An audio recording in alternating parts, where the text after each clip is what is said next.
If anybody wants to join this, it's a lot of loot, but it's also honor bear. Joe, that's so funny though. I want this tonic though. I'm just a frosty Kodan. Dude, my RP walk is so strong right now.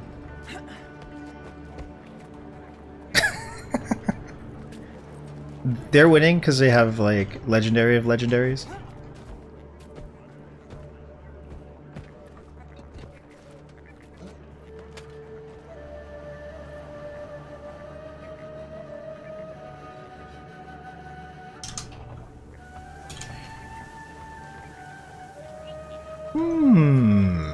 Okay, so we are just going to like spam heals and everything's gonna be fine. We can revive up to 3 people at once, so I think this should be pretty smooth.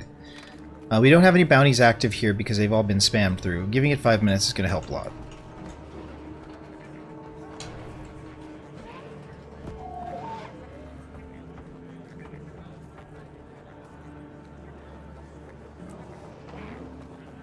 Ooh, a 50 weekly. So besides my like try-hard ambitions involving grades and multiple statics and whatever, full clearing twice a week was a standard for me. And although that sounds a little Monka-esque, it gets easier the more help you get from like really cool people. And so I got a lot of help from a lot of cool people, and I got great at raids. But taking a 3-year hiatus is probably not the best idea if you want to keep up with an MMORPG. I'm just saying. Yeah. So we're gonna struggle here to return to the QOL that we once had because 3 X packs and like multiple mounts. But like in actuality, the most enjoyable thing for me to do is like world bosses or dungeons or full bounty trains. I just remember like feeling very welcomed, and the content was impossible to do solo, but with a group, everything becomes a lot easier. We got about 2 minutes before we start. I'm gonna go grab a bounty from one of these other locations just so we can keep up with it. I hope that we can swap maps and just refresh all the bounties, but the bounties do refresh in 10 minutes for the champions, or 15, and then 30 minutes for the legends. So they should be respawning pretty soon. If not though, let's go pick up something from one of these areas. My guess is that somebody clean sweeped through this already, and we're just going to have to begin in Desert Highlands and return to Crystal Oasis, which has happened before and is not a big deal. This is a 4-hour tour, by the way, so if anybody really wants to, you know, lock in, it is going to be 4 hours from Crystal Oasis all the way through to Babby.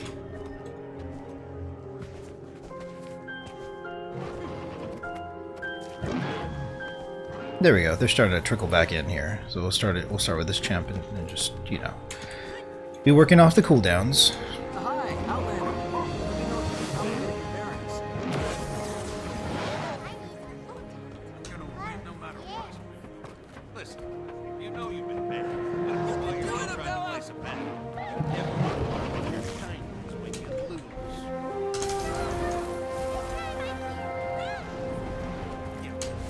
We have another race starting soon.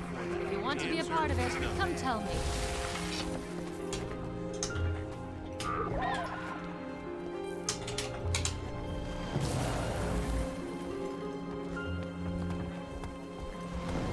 So we got power food and celestial food. I don't know that I can keep up with the power food today. It is a 4-hour tour, so we should run out at some point. Let's see if we have any more of these pepper crusted in the bank. In the bank. We are going to be working off the ready checks. It doesn't really matter if people ready check or not. It's just more like for my mental. Like if people ready check, that's great.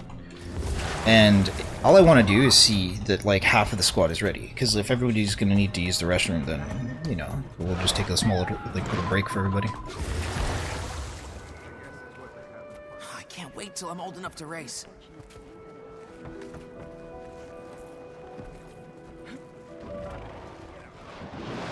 Are you strong? Lake-raised Zelda is the last thug. Hi, Outlander.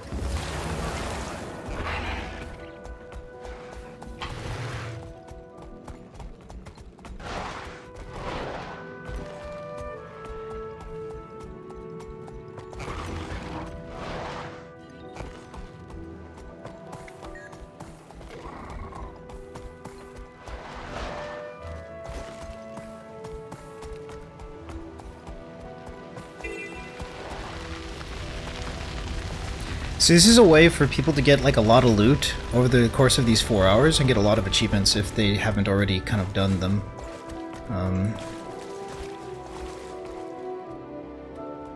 So it looks like we only got one player with me. Evonda. Let's go help them out. This player is down. Let's see if they will join our squad even.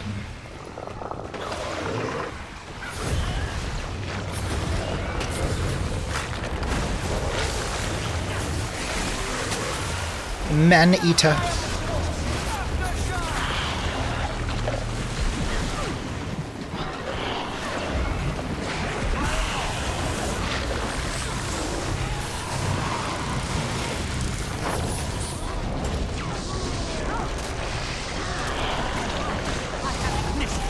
I've rather been enjoying Genther Wilds.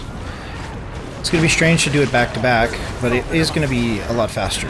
And by that time, we would at least have finished the look that we're after on the alt, as well as the mounts across both. So mounts are very important. It's nice to have them. I underestimated the value of Skyscale.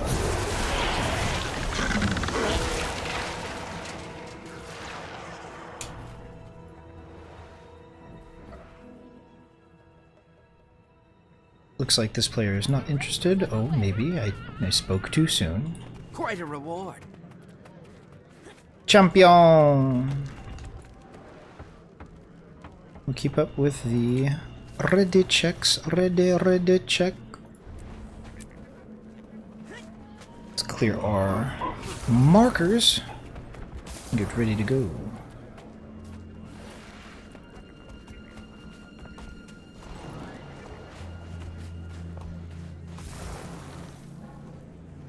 There's better ways to get there, but it's more convenient for me to just head east and then head south, so... Cheers once again. Sipping some coffee, a little bit of milk.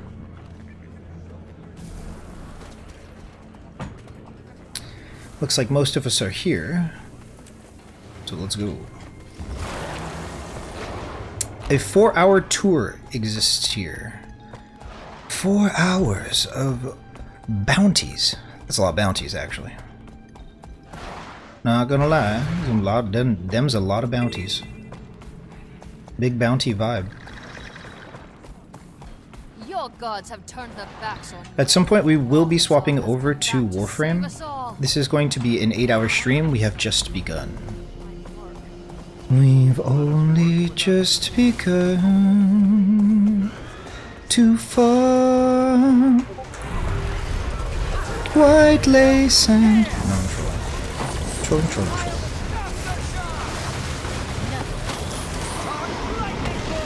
I was told long ago, don't finish the rest if it's a meme. Just sing the catchy hook and leave it alone. Okay, that's fine. We do that. And these bombs are giving me Sabbatha flashbacks. Cannons on Sabbatha? Kind of annoying, actually. The difference between cardinal directions and symbols is quite wild. It's quite wild.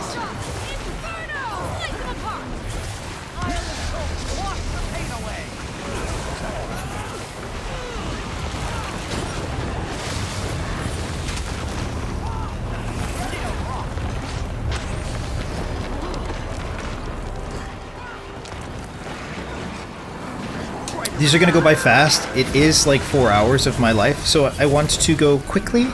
If you don't have the waypoints and if you're going to struggle to get to them, you know, don't worry about it. Just consider getting all of the waypoints on all the maps for the future.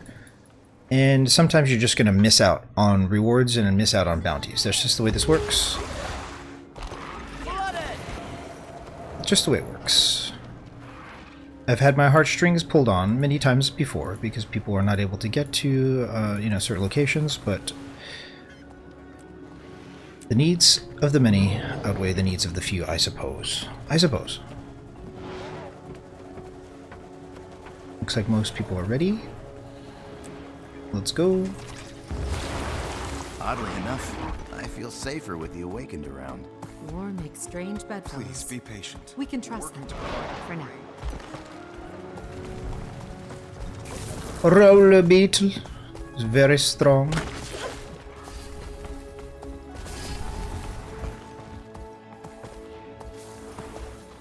Looks like everybody's good.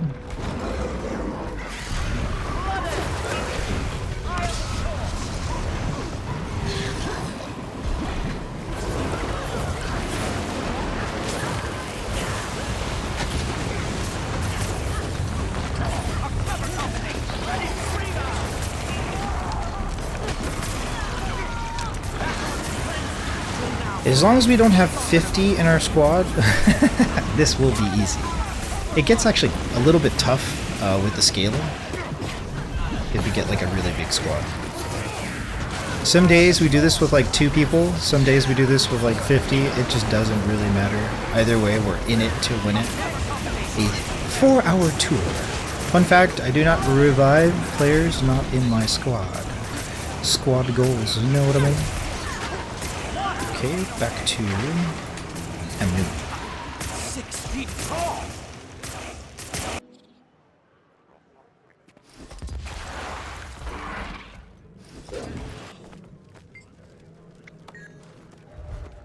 Let's clear our markers.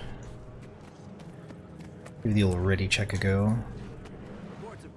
The ready check also gives me a bit of a time to place markers for the attack orders.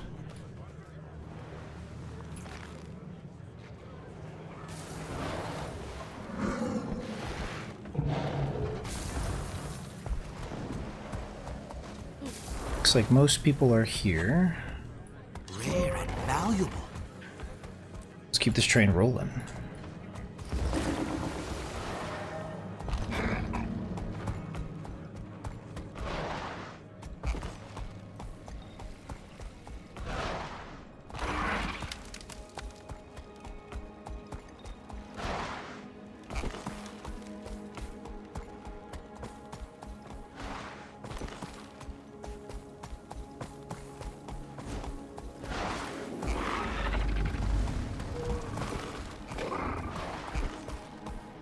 I'll waffle a little bit so people can get in.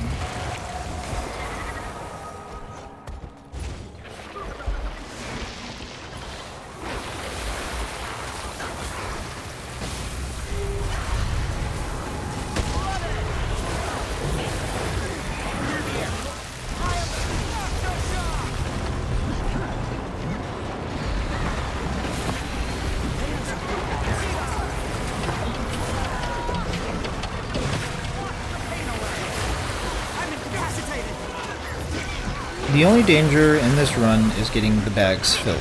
So every map change, we give a 2-minute break so that people can swap, you know, use the merchant or whatever they need to do, and then catch up with the group. That's another reason why symbols are so important for players to catch up with you know, the squad, despite what they've been doing to clear their inventory, etc. Not everybody has as strong of an inventory management as my good buddy, which I won't mention their name, but they have full 32 slot bags and maximum bag slots. Like, that's insane. It's like a legendary and a half worth of like bag slots. I can't. I want to. I just can't.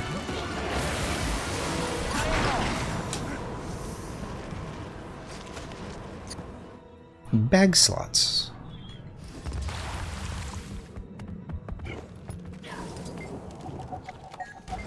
Get out of my way, NPC. Let me know if you need help getting your bearings. Okay, let's clear our markers. Another ready check in. Let's keep this train rolling. Oh no!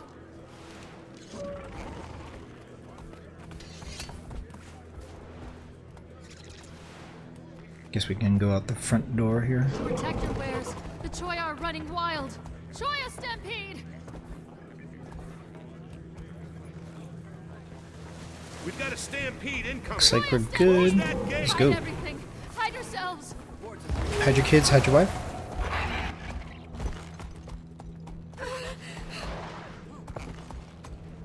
Oh no, it's a Choya stampede. It makes me so frustrated to see them though. Choya, the real threat to humanity. The Choya. Ooh, memes.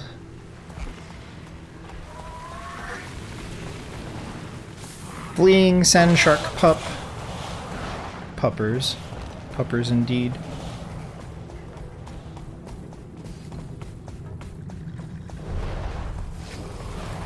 Just let people catch up a little bit.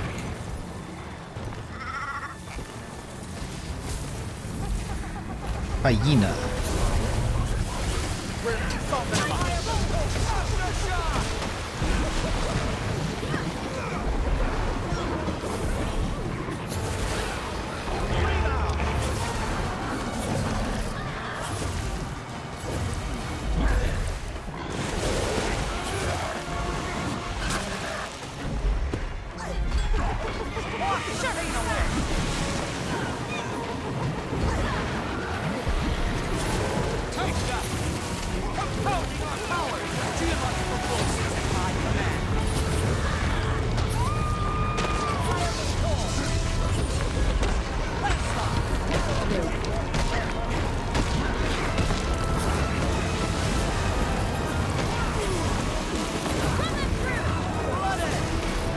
Yep, there's a lot of little quests that kind of start coming together through these as well.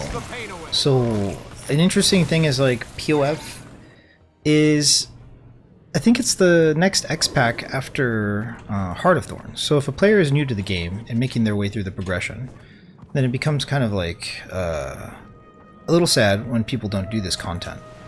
So I'm really happy to keep it alive, but it also allows me to do something that I enjoy very much in the game, which is healing. Healing is very fun. You can't really see like an arc loadout of what it is that I'm doing, but the more players that I have in my group, and the more world bossy the fight, the more heals I get. It gets to be approximately 30k or so heals per second. And it's very rewarding, very satisfying. I like seeing green numbers, it's nice.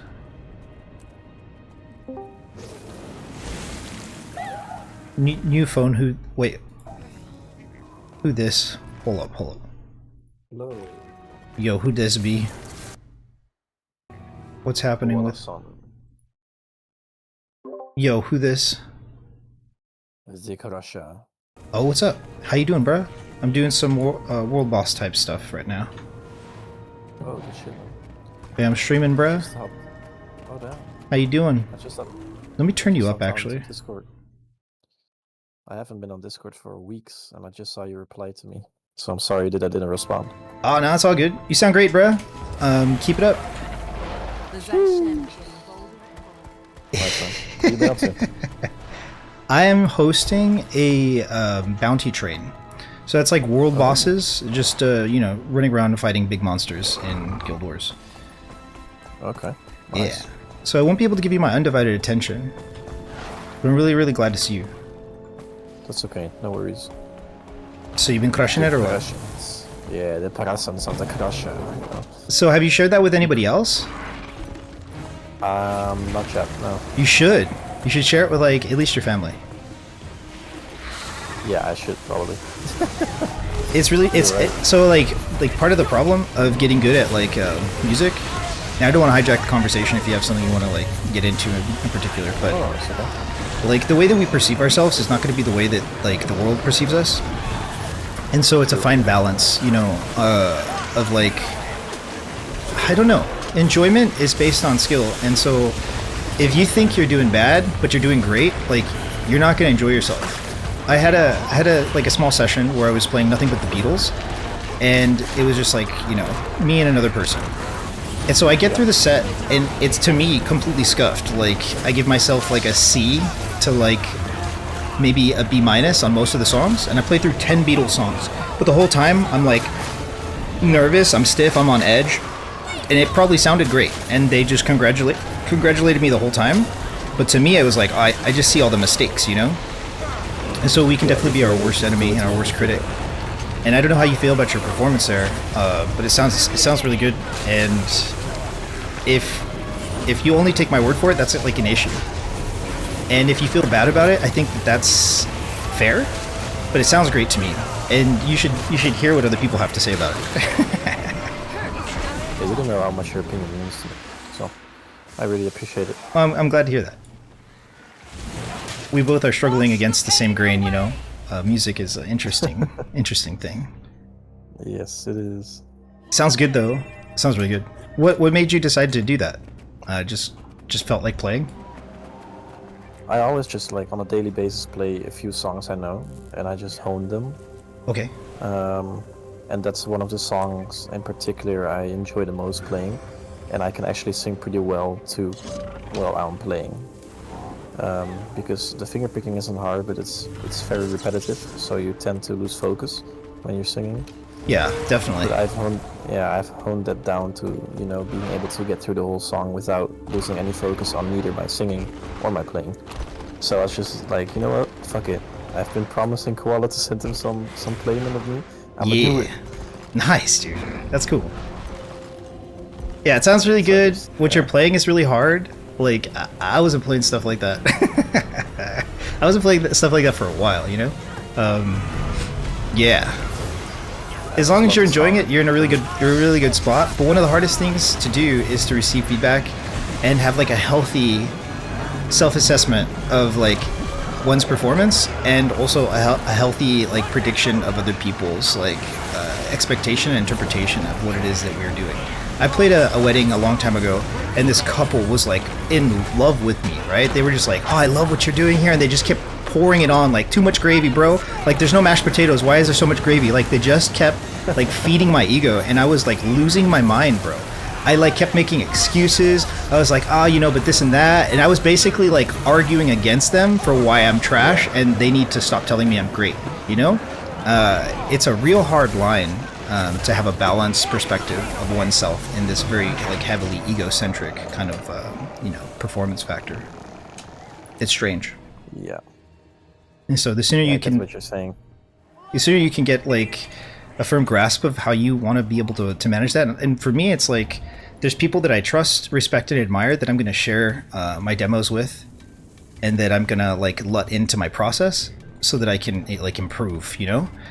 And like those people are varying degrees of skill levels, like above or below me. So don't be afraid to share it with all sorts of different types of people. The most common response I receive is like, oh, you know, I'm not a musician. I'm not going to be the best, you know, judge of. But really, the people who are like really harsh and critical are the people that I really like. They're the ones that are going to help shape me in my consensus. Because if most people are just going to be like, hey, it sounds great, I love it, and that's it. Some people are going to be like heavy gravy, and then other people, my favorite people, are the people who are like super harsh, because I can always count on them to be kind of a little bit of a jerk about it. But that's just them being themselves, you know? And those people are awesome. It's the people who don't have a filter you have like most on. Like they give their unfiltered opinion. 100%. They don't sugarcoat it. Yeah. That's great. Yeah, you're like that in a way, but you're nice about it. But you do give good critique, so I appreciate that. No doubt. Like you're really honest from a professional perspective. So that's great. Yeah, there are those that can and those that can't. And what does it take to can? And then what does it take to can't? And the thing that it takes to can't is not being open to criticism and feedback. And that's from the individual. Like, if you're not recording yourself, if you're not hearing what you sound like to others, then you're probably scuffed in a way that you can't really reliably adjust. And like, if you don't take feedback, it's hard to kind of spot those things unless you're like Prince, you know, 8 hours a day in front of a ballet mirror, like singing and playing, which is fine. I don't do it as much anymore, but I definitely did it. I think I'm cringe. I'm also overweight now, but like there was a time where I had to like work on like live performance factors, and just one of the easiest thing for me to get down was just my weight was in check, you know, wardrobe was in check. But there's like a lot of little things that can be done and tweaked, you know. If you feel good about your practice, if you enjoy it, that's important. If you start to have a hard time enjoying the process, it's going to make a person quit. And so it's better to be consistent and become a little bit more thick-skinned to cope with criticism and be aware of how well you're doing than it is to like avoid it altogether. Yeah. So when is your album coming out, bruh? Tomorrow. Tomorrow. Everywhere major music is streaming. We're gonna hit that platinum, you know. Have you been working on any songs that are really difficult? Yeah, I just learned Sultans of Swing. Oh shit! Yeah. I know that picked up my song. electric guitar, and I was like, nah, I use this way, like I need to use this more. And then I was like, I listened to Sultans of Swing, I dig both of the solos in that song, and just the whole fight is good. I was like, fuck it, I've been wanting to learn this for a while, I'm just gonna do it. And I spent like from 11 o'clock in the evening to like 2 in the morning learning both solos. Or no, just the first one actually, and the main rhythm. And now I'm just practicing those till I can play them flawlessly, and then I'll move on to the final solo. Dude, the solo is ripping, dude. I It's can play like it for fast. you tomorrow or something. Oh shit, let's go. I'll just record it. Yeah, that's cool. It's a pretty bland because, well, I'll have to search the backing track. That would make it more better. Otherwise, you just hear playing guitar, but that's fine. Yeah, it's totally fine. Demo's a demo. Raw is, you know what? Like raw I dig takes are so much better than like spending any time to like mix and adjust. Like, yeah, there are people who really become fanatical. Oh, I'm going the wrong way. Hold up. Wait a minute. I'm talking. My bad. Where are you going? Where are you going? Yeah, there are people who are very fanatical about mixing and mastering, and those engineers have my love, respect, admiration, and man, do they carry so much in the studio. But like, I am like a C-tier engineer for audio, and so I'm like not going to spend too much time mixing things, but I've taken songs or things that I've recorded and just like done this. I'm like, it's not good enough, let me just change this. It's not good enough, 100 times, bro. Like 100 different versions of the same thing. It's like, when is it going to stop, you know? And so if you can get a raw, and you can share it with people, like, first of all, it's a raw. If they give you a hard time, like, come on, like, who are you actually? And then, you know, it takes all of the pressure off, I think. And so I'm really happy to get the raws dialed in. The only condition there is that it is below 6 decibels at its peak. So whatever the recording is, however you gotta like set the sensitivity of the microphone, if you can make sure that it stays below 6 decibels, then there's a lot of headroom to work with for anybody who wants to mix it or adjust it. Yeah. Raws enable feedback real quickly too. Get real fast feedback. Call me. I've been wanting to learn piano as well for a long time now. And I might get a second-hand keyboard next month, just to get into playing it, because I won't be spending my money just instantly on a big piano. That would be stupid. So I recommend the MPK Mini by Akai Professional. I have one. It was recommended to me by a songwriter that I know who's like quite prominent, and they said they make good products. It's a very good entry-level thing. You can't like play it outside with a bunch of other people. It's a MIDI controller, so you can make beats with it. You can do like a lot of stuff with it. It's really cool, really useful, and I highly recommend it if you're thinking about making your own like music on your computer.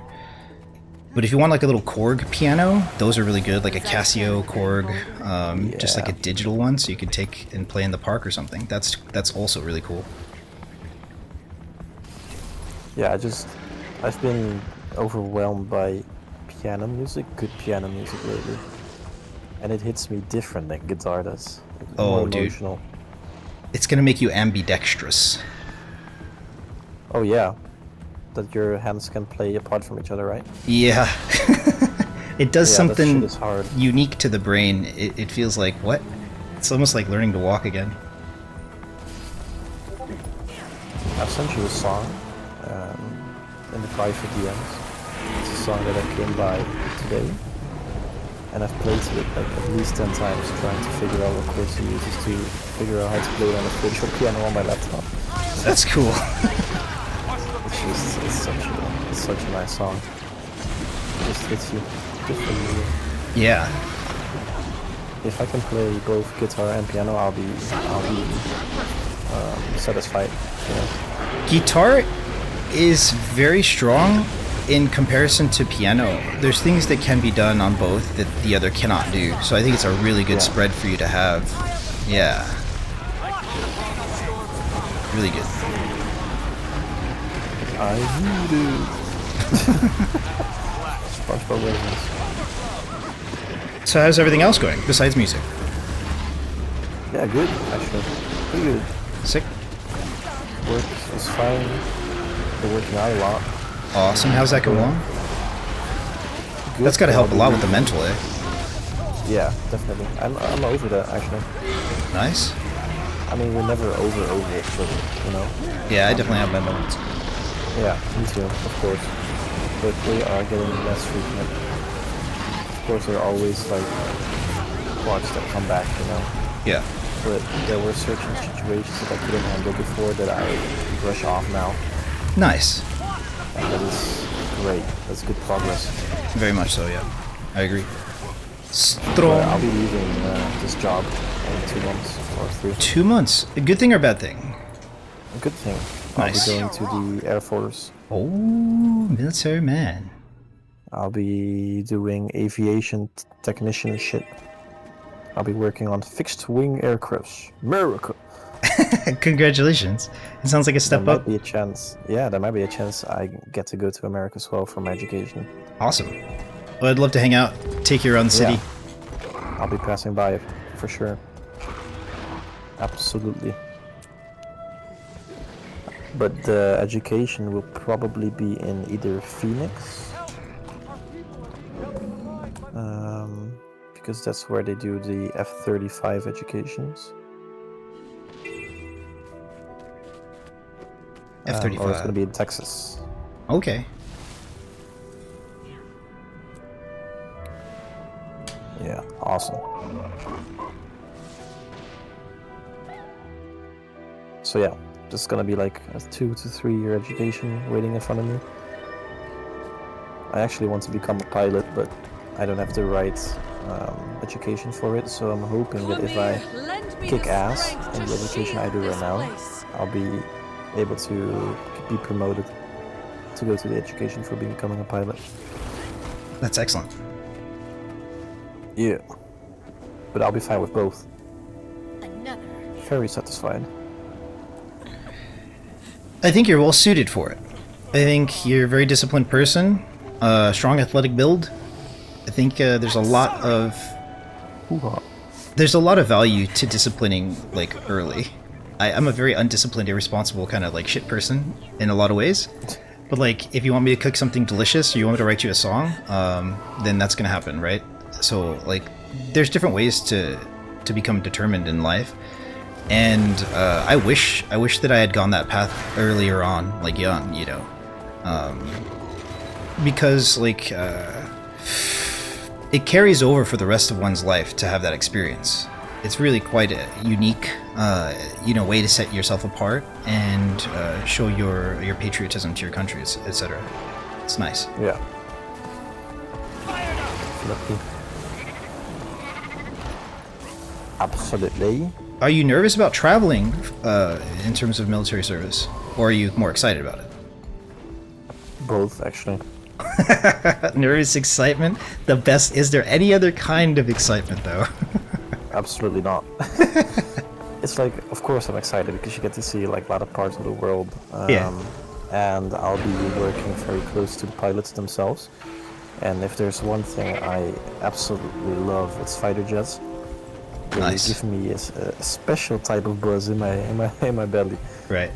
So it's The gonna be G-forces. awesome to be able, absolutely, just everything about it, the speed, the sound, the pure testosterone that drips off of the wings. It's awesome. Highway to the danger zone. Danger zone. Is it a Tom Cruise with him? Yeah. No, it's awesome. I'm happy for you. But That's cool. It comes to risks as well, Oh, definitely, definitely. because the first thing enemy's target is an airbase, and I'll be on that bitch. Yeah. High risk, high reward. Absolutely. Good payment, a lot of securities, Health but benefits. also one big bomb, one big mushroom, and I'm gone. Yeah, yeah. Hoorah. But I suppose it's going to be a whaling game as well, because Trump is coming to the Netherlands actually next week. Oh, really? Yeah, for the NATO services. So it's either a question if he leaves the NATO forces, if he will still be able to continue the alliance with like training pilots in America. Gotcha. So it's going to be a bit of a sticky situation, you know? Yeah. Politics always are.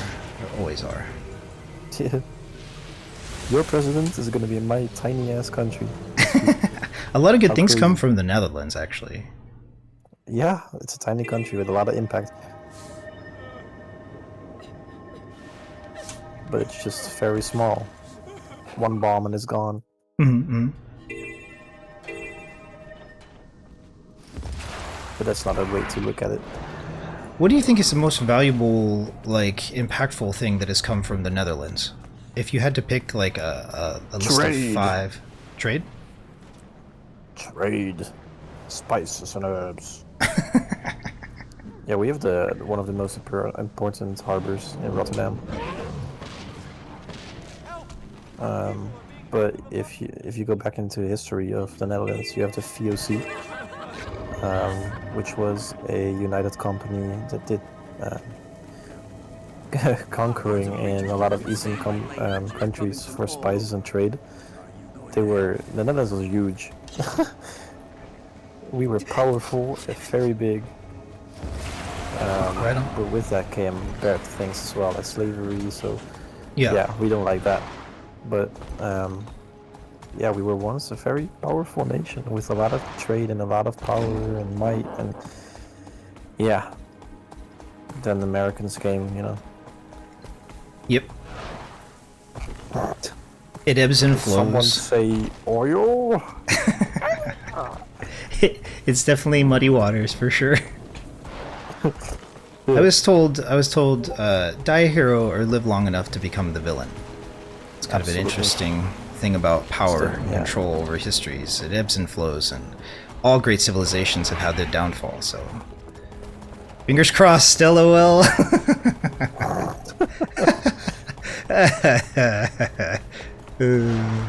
Sometimes, you know, Koala. What's up? Sometimes you just have to wake up. Yeah. Yeah, you sit upright in your bed, Mhm. and you just think to yourself, this world, you know, what does it matter? Let me use free will today. It's good to just live a little, like one day. Just, you know, be aware of the fact that in such a big world, it doesn't really matter. I do that sometimes. Yeah. I just sit upright in my bed and I'm just like, you know what? Today I'm just gonna get fuck all. I'm just gonna go out. I'm gonna talk to strangers. You know, we're gonna have fun. We're gonna laugh at people, joke with people, and I'm gonna do things that they normally wouldn't accept, but they're gonna accept it because I'm so confident in the way I do it. You know? Yeah. I'm just gonna use ultimate free will. I'm just gonna scream inside of the store like the most obnoxious shit. And then, you know, get back home. I think to myself, fuck yeah, I did that, and then sleep comfortably. I respect it. A life well lived, one day at a time. Absolutely. Sometimes it's necessary to do those things. I hear what you mean. I know what you're saying. That we get so bogged down just day after day grinding towards some sort of objective or fitting into some sort of model of society. Slow down, brother. Yeah. I really do need a break from myself from time to time. What song is that actually? Isn't that what I done? Yeah.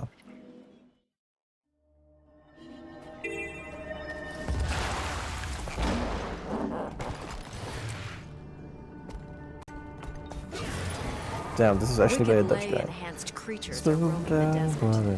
What are you gonna do I don't know if you know the song. Probably not.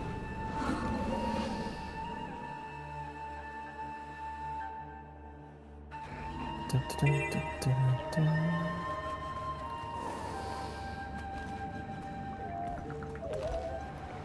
Yeah, the Netherlands. Yeah, I want to move out.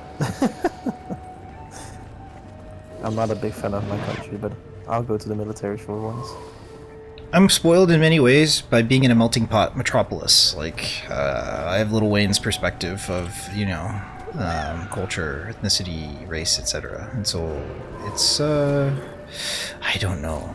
I'm not saying, you know, US is best or anything, but if you live in a thriving metropolis with every single cultural identity and ethnicity and religion represented, it's very curious, you know. We're all the same.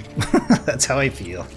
But if, you know, it's not like that, and wherever you're living, it's easy to be stuck into a bit of a narrow-minded purview or microcosm of things. Yeah. Where would you want to travel if you could travel? Like, what are your top 5 places to travel? Maybe on duty, or if you can go for leisure. Where would you want to go?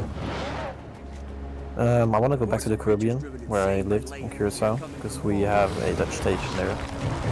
And I know the Marine boys, you know, the big Marine boys, they go there. They're stationed there. So Yeah.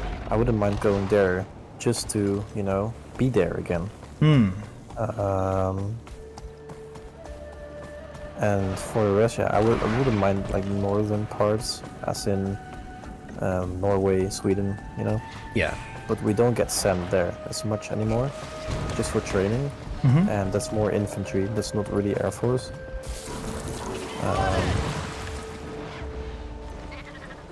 But yeah, I don't know. I don't even know where they sent you. I know the Caribbean is parts. Let me switch it up actually. Romania, Bosnia.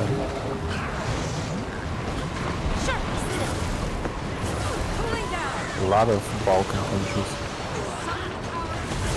So for Air Force, I probably won't have a lot of fun. There's not a lot of fun places we can send to. So if I had to choose a place to live, I would choose Spain instantly.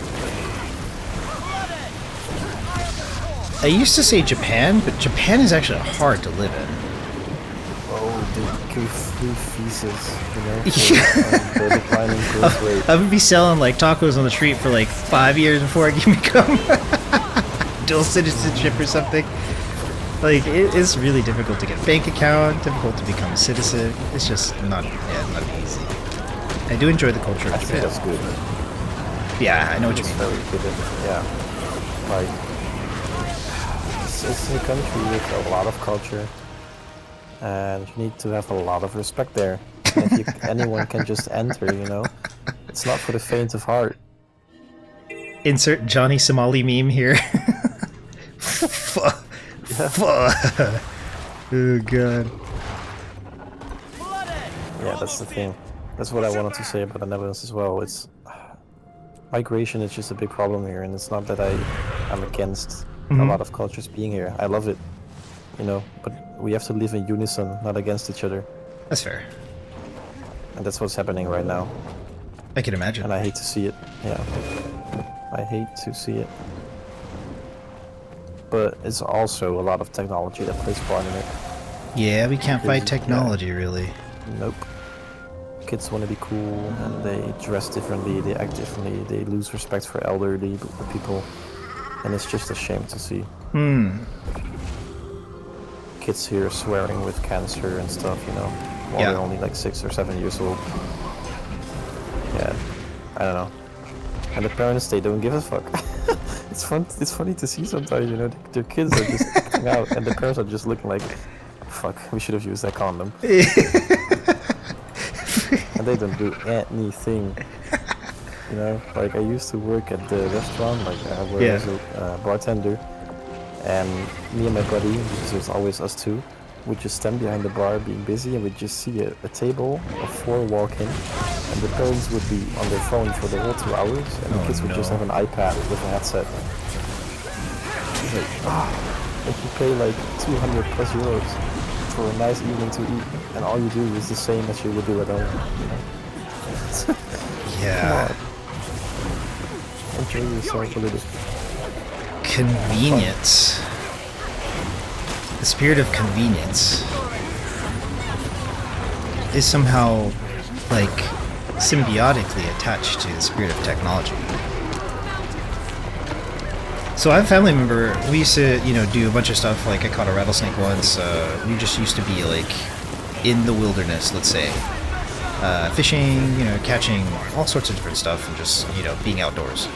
And that was his jam. That was like what they thrived on that environment, like growing up, and so they were just passing it down to me, we were just like hanging out, But like this generation plays Minecraft. Not even. Like they watch other people play Minecraft, and that's like their their version of his upbringing, It's like it's hard for me to like consider, and it's unfair to be really harsh on the next generation because like they don't really have as much of a choice, They're just like swimming in it. Yeah. Yeah, I hate phones. I hate everything about it, and I use it way too much. And it's indeed like the convenience. It's so easy just pick up the thing when you're bored and watch videos. Yeah. Like a little autistic kid, It's and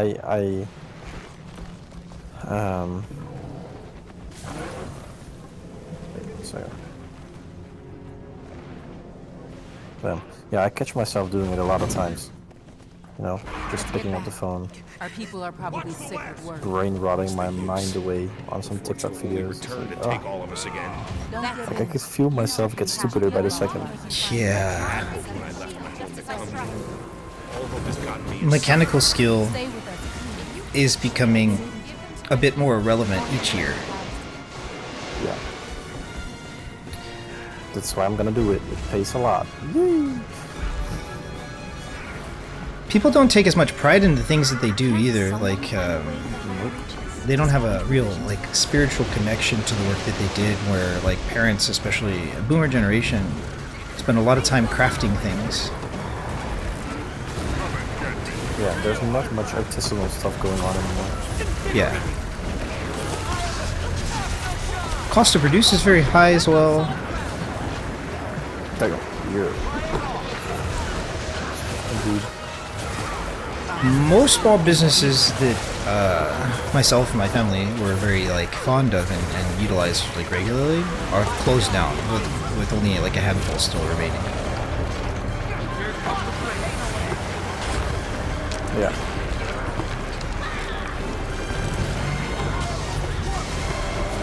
What a world. You really have to insist upon it from the top down to maintain its integrity. Because you can't fight the power of efficiency in terms of like ROI. Like the profitability of small businesses is very difficult to maintain. Support small local businesses, I guess. Absolutely.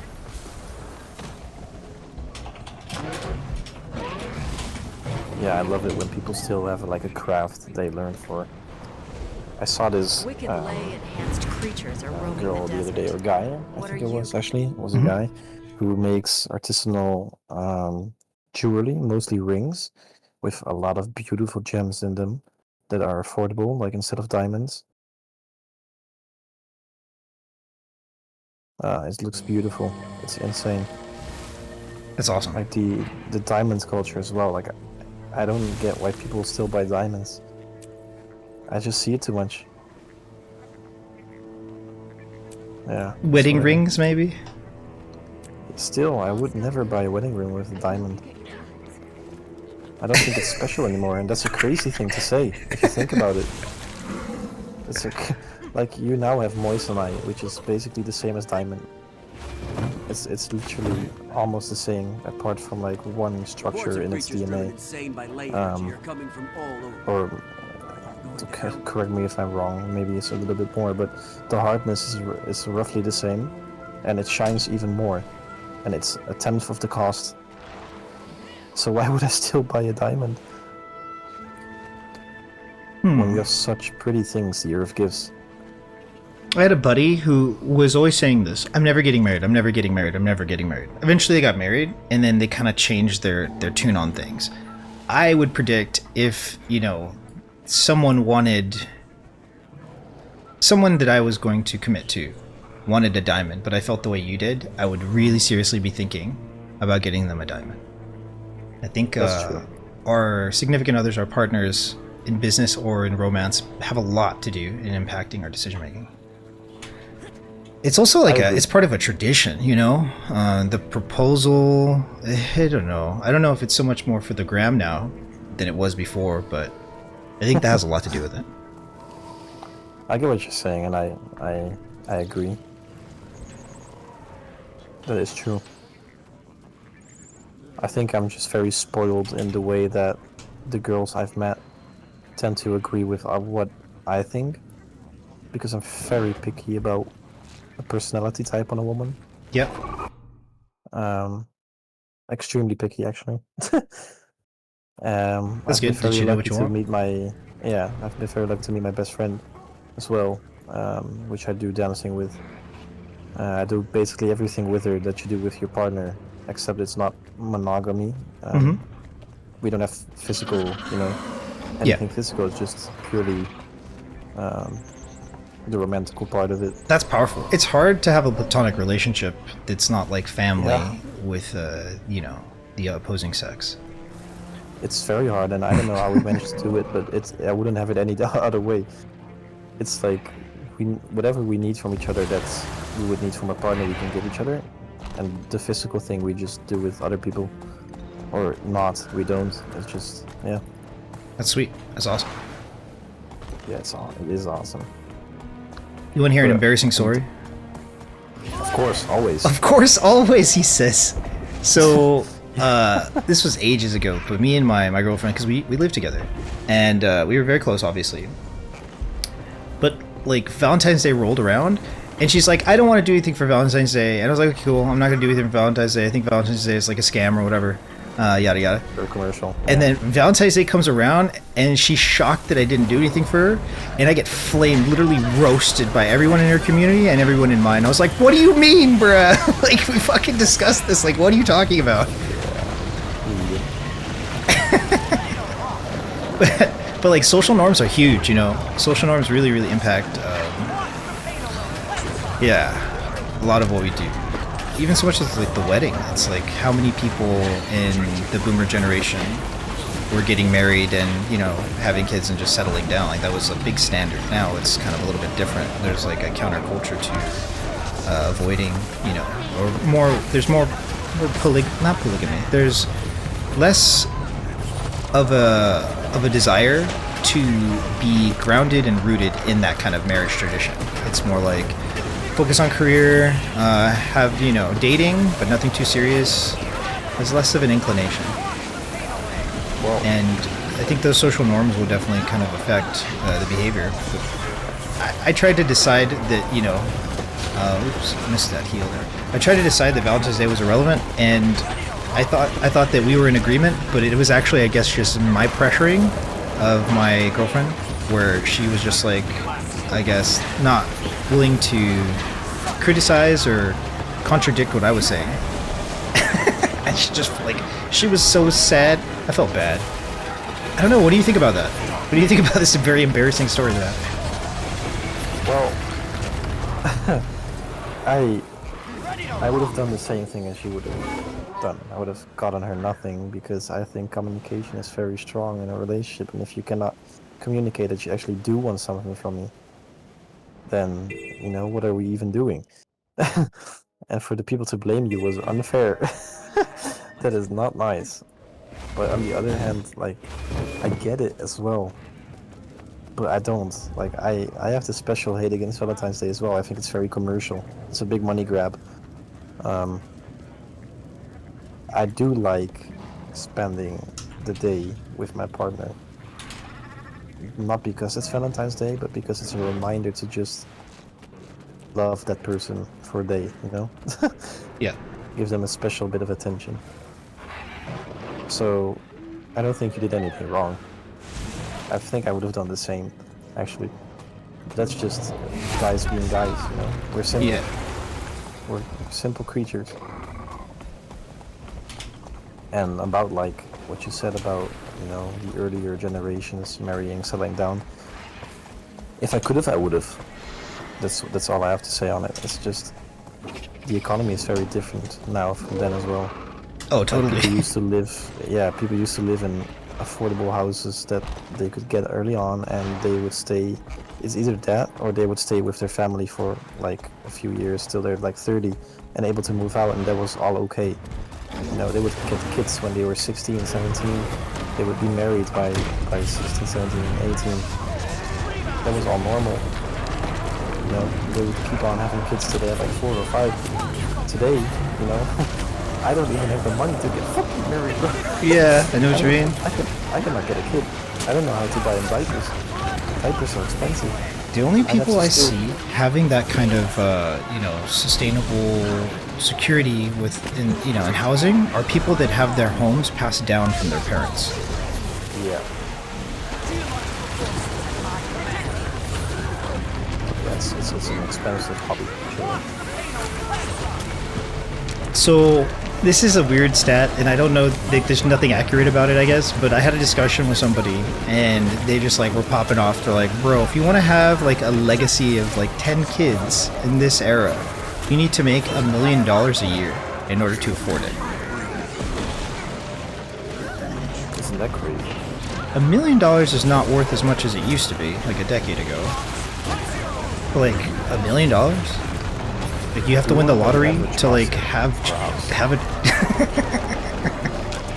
Do you want to know the average price of a house here? Say again? Do you want to know the average price of a house here?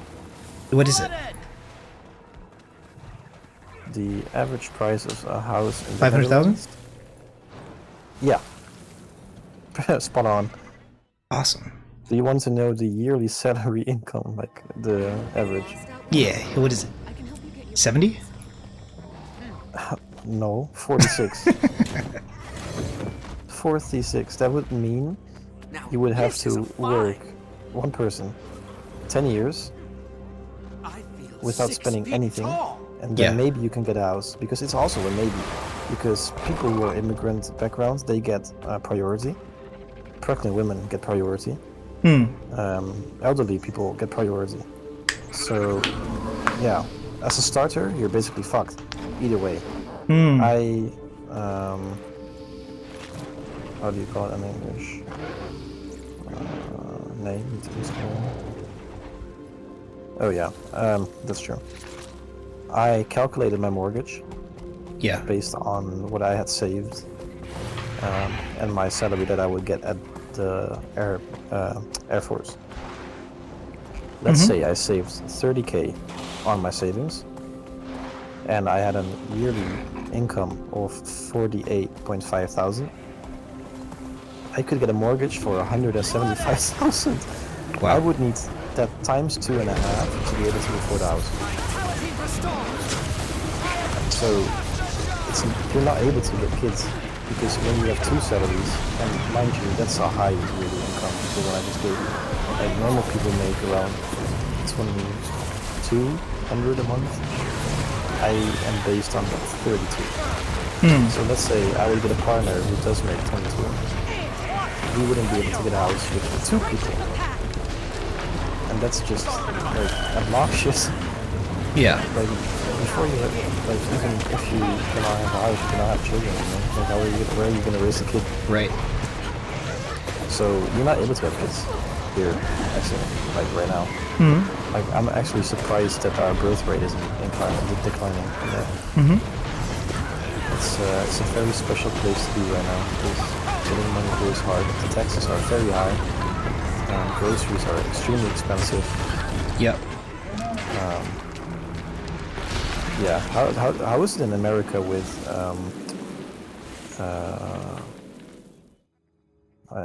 angles? Let's see how that's called. Do you guys have gift tax? As in, like, let's say a family member of you wants to gift you I think it 30K. depends on the state, but maybe not. Because here, we searched it up. If someone wants to give you 50k, because let's say they're sick and they have a lot of money, they want to give you something, 50k. If it's not a family member, like if it's not your mother, father, or your kid, Yeah. you pay 30% tax over it. Wow. 30%. Someone wants to give you something, and you have to give. But let's say it's 50k, you have to give 15k to the state. For what? We don't know. Where does it go? We don't know either. It's insane. The cost to own a home is the highest in California, and it is half that cost in Texas. So the smart thing to do would be to flock to Texas and buy a home, hope for the best.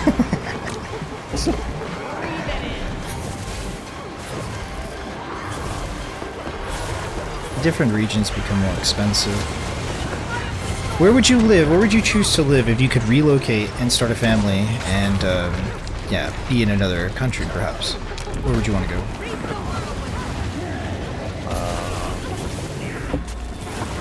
That's a good one. I haven't really thought about that. I think Spain. Spain? Ooh, so Yeah, much the culture. average- Andalusia. Granada. I love Spain culture. I love salsa dancing. Tapas. Salsa's awesome. Yeah. I can't salsa to Yeah, save my life, but I dancing. can make a decent picadillo. No, salsa dancing, bro. I know. Oh, I'm trolling, actually. You fool me. Yo. Salsa verde. I There's love salsa layers verde. to it like a burrito, my friend. Damn. 7-layer burrito. No, I used to I've been perform with dancing a buddy salsa for a while now. who was really good at salsa, and I was shocked at how platonic his relationships were, because that is some spicy dancing moves, bro. Yeah, You want to talk about spicy dancing? Salsa's pretty spicy. that's how my platonic friendship with that girl That's epic. began. Yeah. No, I love dancing, and they have a lot there, and the weather is nice, and the house price average is half that is here.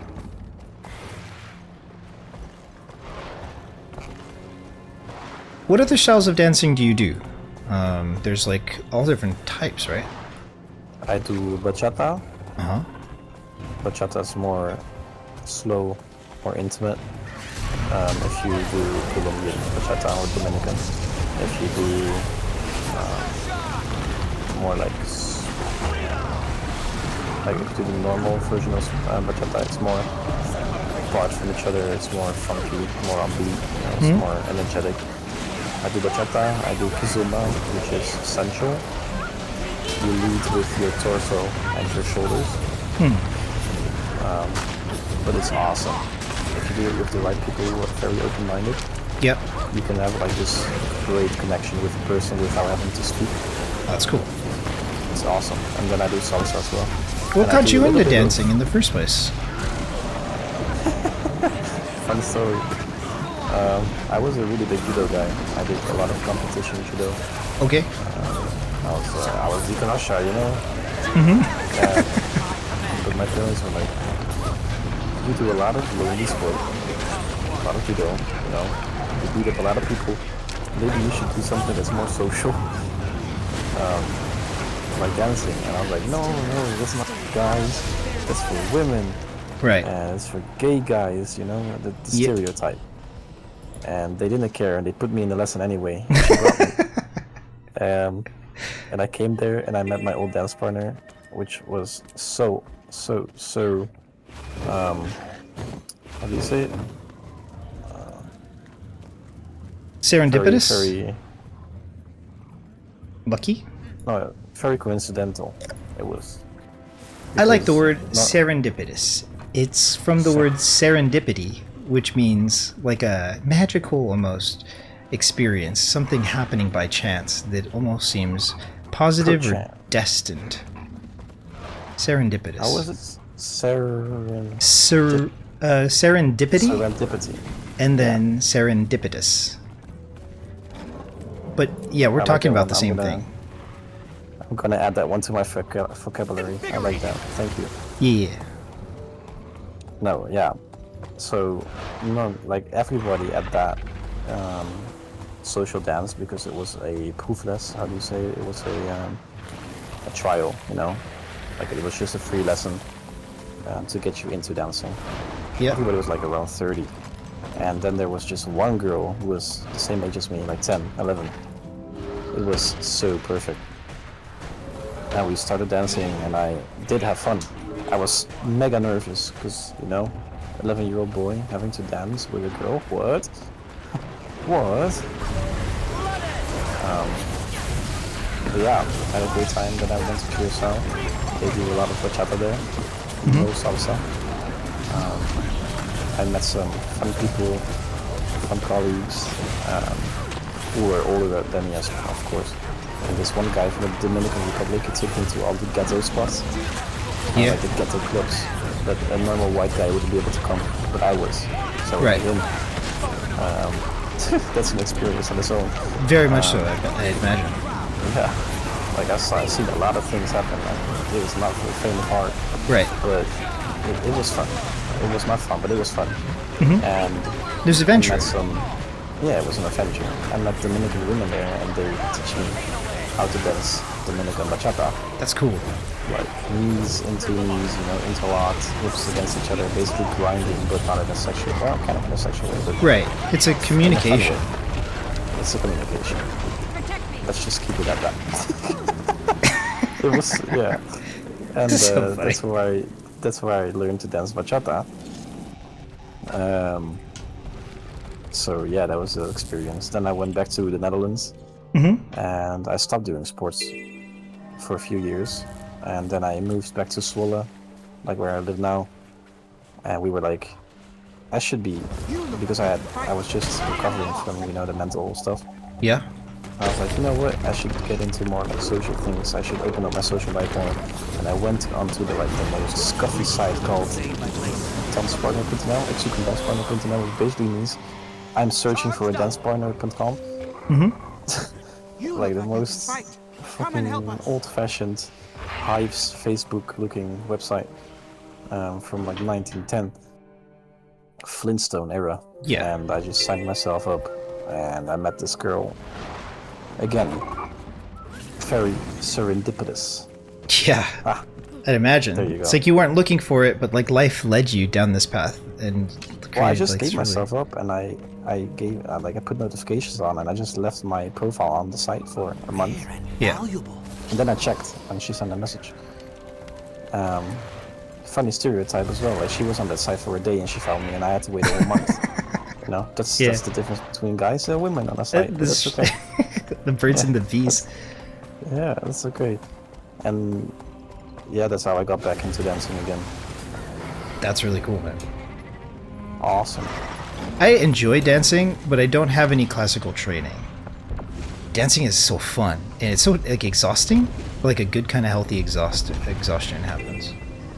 Yeah, you sweat a lot on the socials. And it's not frowned upon. Like everybody sweats, so it's Yeah. awesome. It's a very hot environment. It's a good sweat. It's not like a working in a farm kind of sweat. It's like an Sweat. It's like a celebration, you know. And sweat is so healthy. Like what we know about sauna and such.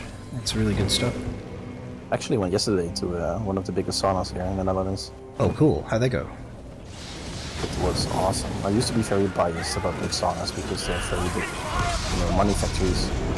Yeah. But yesterday was like I was biased with how everything experience, which is very bad. Right. Yeah. Because you basically like you make an assumption, and assumptions are dangerous. So I went and I enjoyed myself more than I expected. They had like 3 layers, like 3 floors of different activities, and then outside place as well. Yeah, pretty fun. Good times. Awesome. Good times.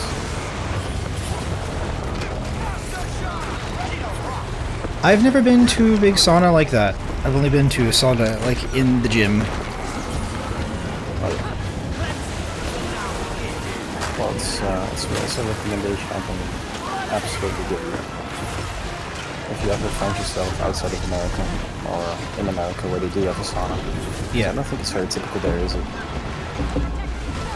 I don't know what the expectations are in saunas, and like certain cultures and certain countries have more of a like tradition behind the sauna. I've only ever talked to other people that do sauna inside a gym, so I don't know if there's like, because like onsen is a big like cultural demanding thing in Japan, right? Yeah, despite how healthy it is. Like I know people who really love the sauna and almost exclusively use their gym membership just for the sauna. But it like reduces all-cause mortality by a significant margin, and it helps to get the toxins out to sweat.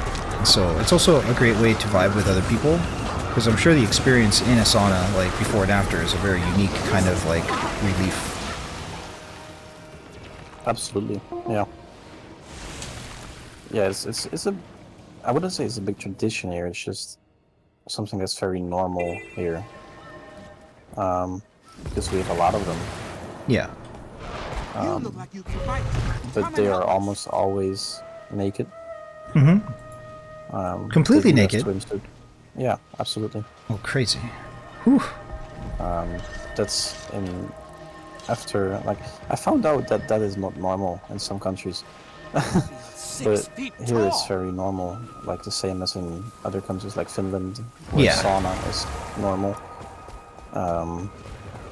Naked is just a part of it. Yep. They call that pure sang, which basically means pure blood. Okay. So that just means no clothing. And after I worked in the sauna for 2 years, I've got to know very fun facts about wearing clothing in saunas that you don't want to know. Like what? It's very unhygienic, because in your sweat there's a Invigorating. stand still, a component, yeah, you could say, called uranium.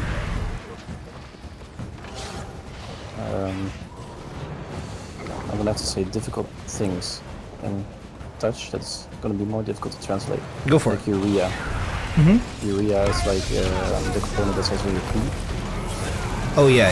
and that's also in your sweat. And when it gets into your clothes, it's stuck in there. So all the bacteria from the urea gets stuck in your clothes, and it's gonna start smelling like this as well. Oh wow. And you drag all those bacteria into the pool. When you go into a pool, when you go back into a sauna, you know, it gets more soggy. Oh, that is You gross, go back actually. into the pool again. Yeah. I can see like the benefit to being like completely naked. It's much more hygienic than. Yeah, so what they want you to do is you get into the sauna, you shower to get rid of all, you know, your nasty sweats and shit. After this shower, you take a foot bath to clean your feet. After the foot bath, you go into the sauna to sweat. Then every time after you do anything, you shower again. That's what's normal here. It's Makes a lot of sense. Yeah. So you sauna, you shower. You sauna, you shower, then take a cool bath, you know, you do whatever you want, just, you know, shower, clean yourself. But yeah, yesterday, because the one thing that was holding me back against going to such a big sauna was the amount of people there. Like you attract wrong types of people as well, who just want to, because it's naked, want to show off their body. You know, guys who have an exceptional big schlong, you know, or women who have had a Brazilian butt lift and stuff. Yeah. Parading around because they're part of their bodies. But that's not what's normal in a sauna. That's not what's expected of you. I see. This is the first thing. That's like my sauna. instinct is going like, oh, that's just a part of the action, right? But there's so much more like. There's more utility to it than anything else. It's not really to be sexual or anything. Absolutely not. No. Today I learned. So yeah, it's a big experience. I can always recommend. Insecurity is never needed at a sauna, although a lot of guys refuse to go because of that. Sure. Women are a bit more easy on it because, you know, they don't have anything to show for. Guys tend to take it more personal. I tended to do that as well. Yeah. But then I went yesterday, and it was fun. I They had bet. like a Yeah. salt bath, you know, you could just float around in. They had all That sounds kinds really of cool. different baths. Like they had a herbs bath as well. You would just go in there and it would just smell like all kinds of herbs. Great Turkish steam baths. It's also good for your health. It sounds like a very Saunas. healing experience, rejuvenating. It's very tiring for your body, but also very healthy for your body. We were there from 3 o'clock till almost 11 in the evening, and you can really notice that your body's just tired. Like you get dizzy, you get tired, Right. you know, but just like you would be after you had a very heavy workout. So yeah, your heart rate is always very high, you're sweating a lot, like you need to drink a lot. I think you think you've drank a lot, you only drank half of what you should have. Yeah. Yeah. It's great. We can talk about hours for sauna. That's cool. I have no experience with sauna. Yeah. I've been in one a couple times, but like not for long. How long are you supposed to be in a sauna actually? 50 minutes. 15. 50? No, 15. 15, I see. In most saunas here, they have timers, like little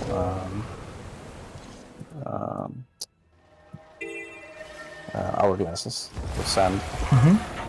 And you spin them around when you're in the sauna, and when it's finished, you leave. You take a cold shower, so you go from hot to really cold. And then you go back into the sauna again for another 15 minutes. And you just rinse and repeat. Awesome. I'm not a very patient person, so Yeah. I find it very hard to do multiple sessions of 15 minutes because all you're doing is just sitting. My ADHD cannot handle that. That's why for me it's nice to go to a big sauna because you have so much to do, so much to explore. It's awesome. Yeah, but there's a lot of camaraderie associated with sauna. I'm just kind of missing out on it. Sounds like a good It's thing an to do if you've been working out like all week, you know, splitting up the workload. Yeah, I tend to find it very nice because I work out a lot. The infrared is very good for your muscles. It penetrates your skin and it heals your muscles quicker. And it tends to fix joint pain as well and stiff necks. So what's your workout routine looking like right now? I'm always curious, you know? For someone that doesn't work out, I used to have a gym membership, I used to exercise a little bit, but I was always a scrub and still am. So maybe I can learn a little bit more about what it's looking like for you to keep up with your ambitions in terms of exercise. I would not use what I do right now as a guide. Sure, sure. Because But your I'm progression limited is on- interesting. Yeah. I went twice a week when I started to get started again, to give my muscles the proper amount of time to heal as well. So the first day I would do my chest and my triceps, and then the second day I would do my shoulder, biceps and back, and I would just skip leg overall and exchange it for running to get your legs going again. And after I did that for 2 weeks, I went to 5 times a week. Yeah. So I would do chest, triceps, and abs, and then shoulders, back, and cardio, and then legs the next day, and then I would rinse and repeat. But I would skip the second day leg, so it's 5 times.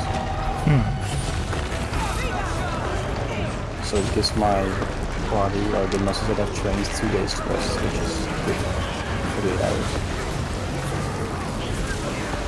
And I eat accordingly. So a lot of fibers, a lot of protein, good fats. Yep. I don't eat lean. I eat whatever I want because I have a very high metabolism. So I need the calories Right. because otherwise I won't gain muscles anyway. I'm really like, as long as you get the right amount of It just really depends on what your goal is. Like if you want to get more slim, well, of course you need to get into a calorie deficit. Yeah. So eat leaner foods, you know. Skip out the bad stuff for good stuff. Instead of getting some chips, get some artichokes with some hummus. But it's boring. It's very boring. Yeah. But, you know, eating like I do gets boring as well. It's good to Because my eat boring and then be able to kind of like cheat every so often. I think it's very fair to do that. If you can be disciplined. Always. Cheat always? What do you think about people that say, I eat, or I work out so that I can eat, like, junk? What do you think about that mentality? Fair enough. I don't care. It's like, yeah, if that's what you want to do, you know, whatever. If that's your goal, you know, if you want to work out healthy to eat unhealthy, sure. But I can tell you that that's not compensating enough. Because you're giving your body bad nutrients to grow your muscles with. Because you're working out and your body wants to grow, but you're not giving it the right things to grow. So you're basically just stopping your body with what it wants to do naturally. Right. So yeah, I'm not against it, you know. It's like, it's still better than smoking a whole pack of eggs or something.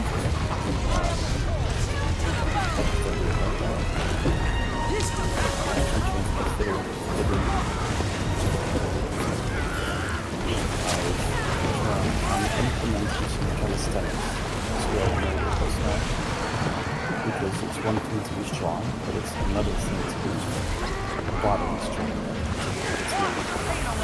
Yeah. So there's a difference between being strong and being strong. Like a guy that can lift a 80-pound dumbbell for bicycle. He's still used to a skinny guy who's been working construction his whole life.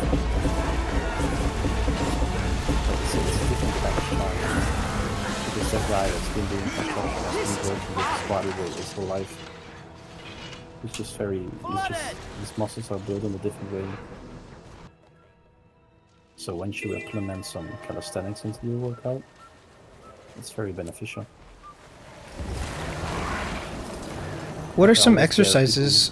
What are some exercises that you would like to be able to do that you can't? Is there anything like that right now for you? And what do you think about like the world's strongest men? They have a very different type of lifestyle and routine to be able to achieve their goals, right? I respect what they do, of course. I just think it's bullshit.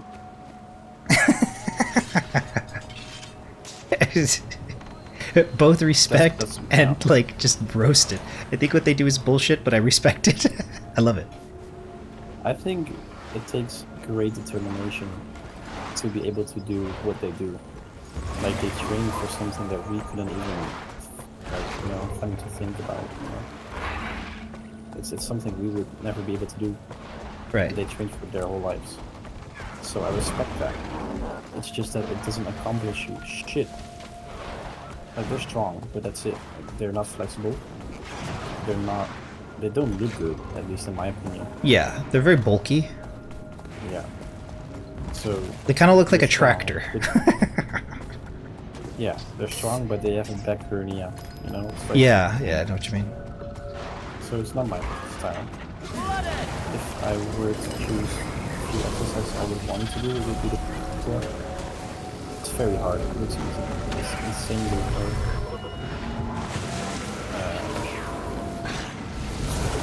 And there's this one other exercise. It's like where you take two heightened objects and you basically sit in between them. And you put your arms or hands on the two heightened objects you're sitting in between. You push yourself up into a handstand from a seated position without touching the ground. It's crazy. I've seen one guy do it in my gym. It takes different kind of strength to be able to do that shit.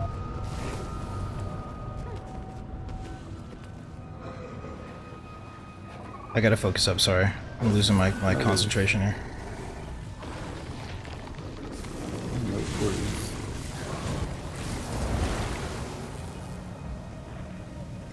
I'm leading people through 5 different maps. Is it 5? It might be 4. 5 different maps, and it's easy to get kind of lost because I have to reset my location like 100 times during the run. And so some of the locations are harder to get to than others, and this one is pretty circuitous. So I don't want to get anybody killed. Do you think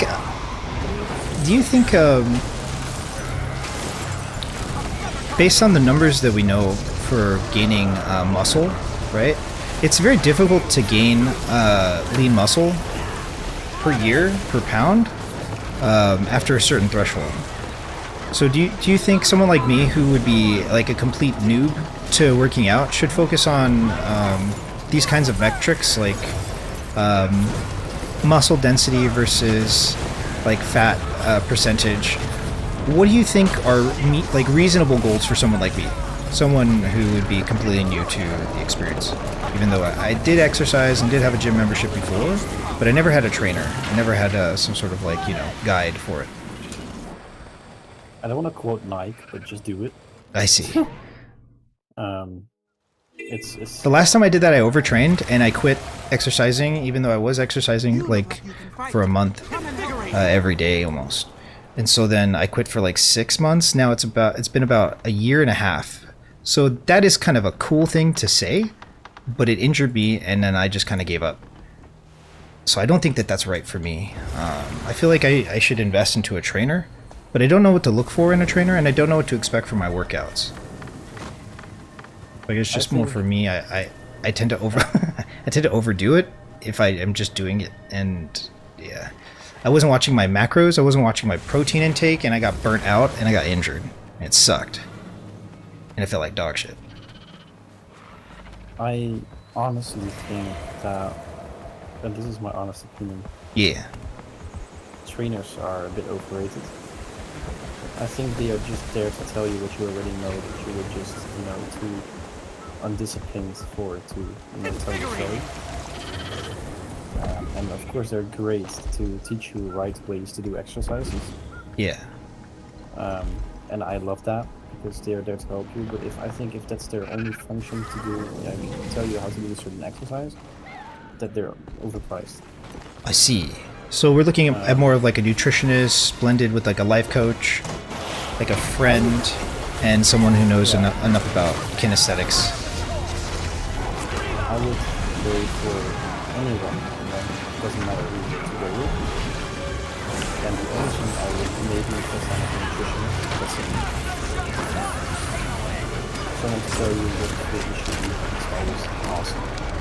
And they can do it back based on how you're doing that, how long you do it, and what you're doing outside of it.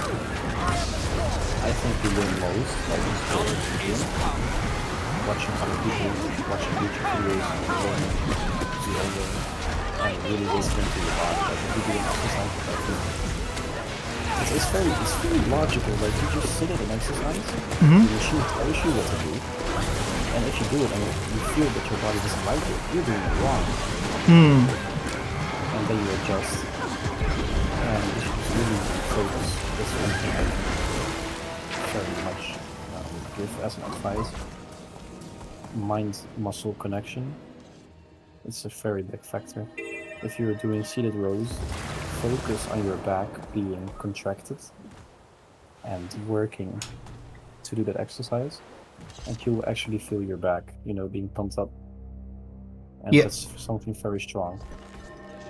And it will also lead to less injuries, and it will lead to you doing the exercise automatically correct, because the machines are designed for your body to be in a certain way that you don't have injury. So you have to really do something weird, to fuck it up.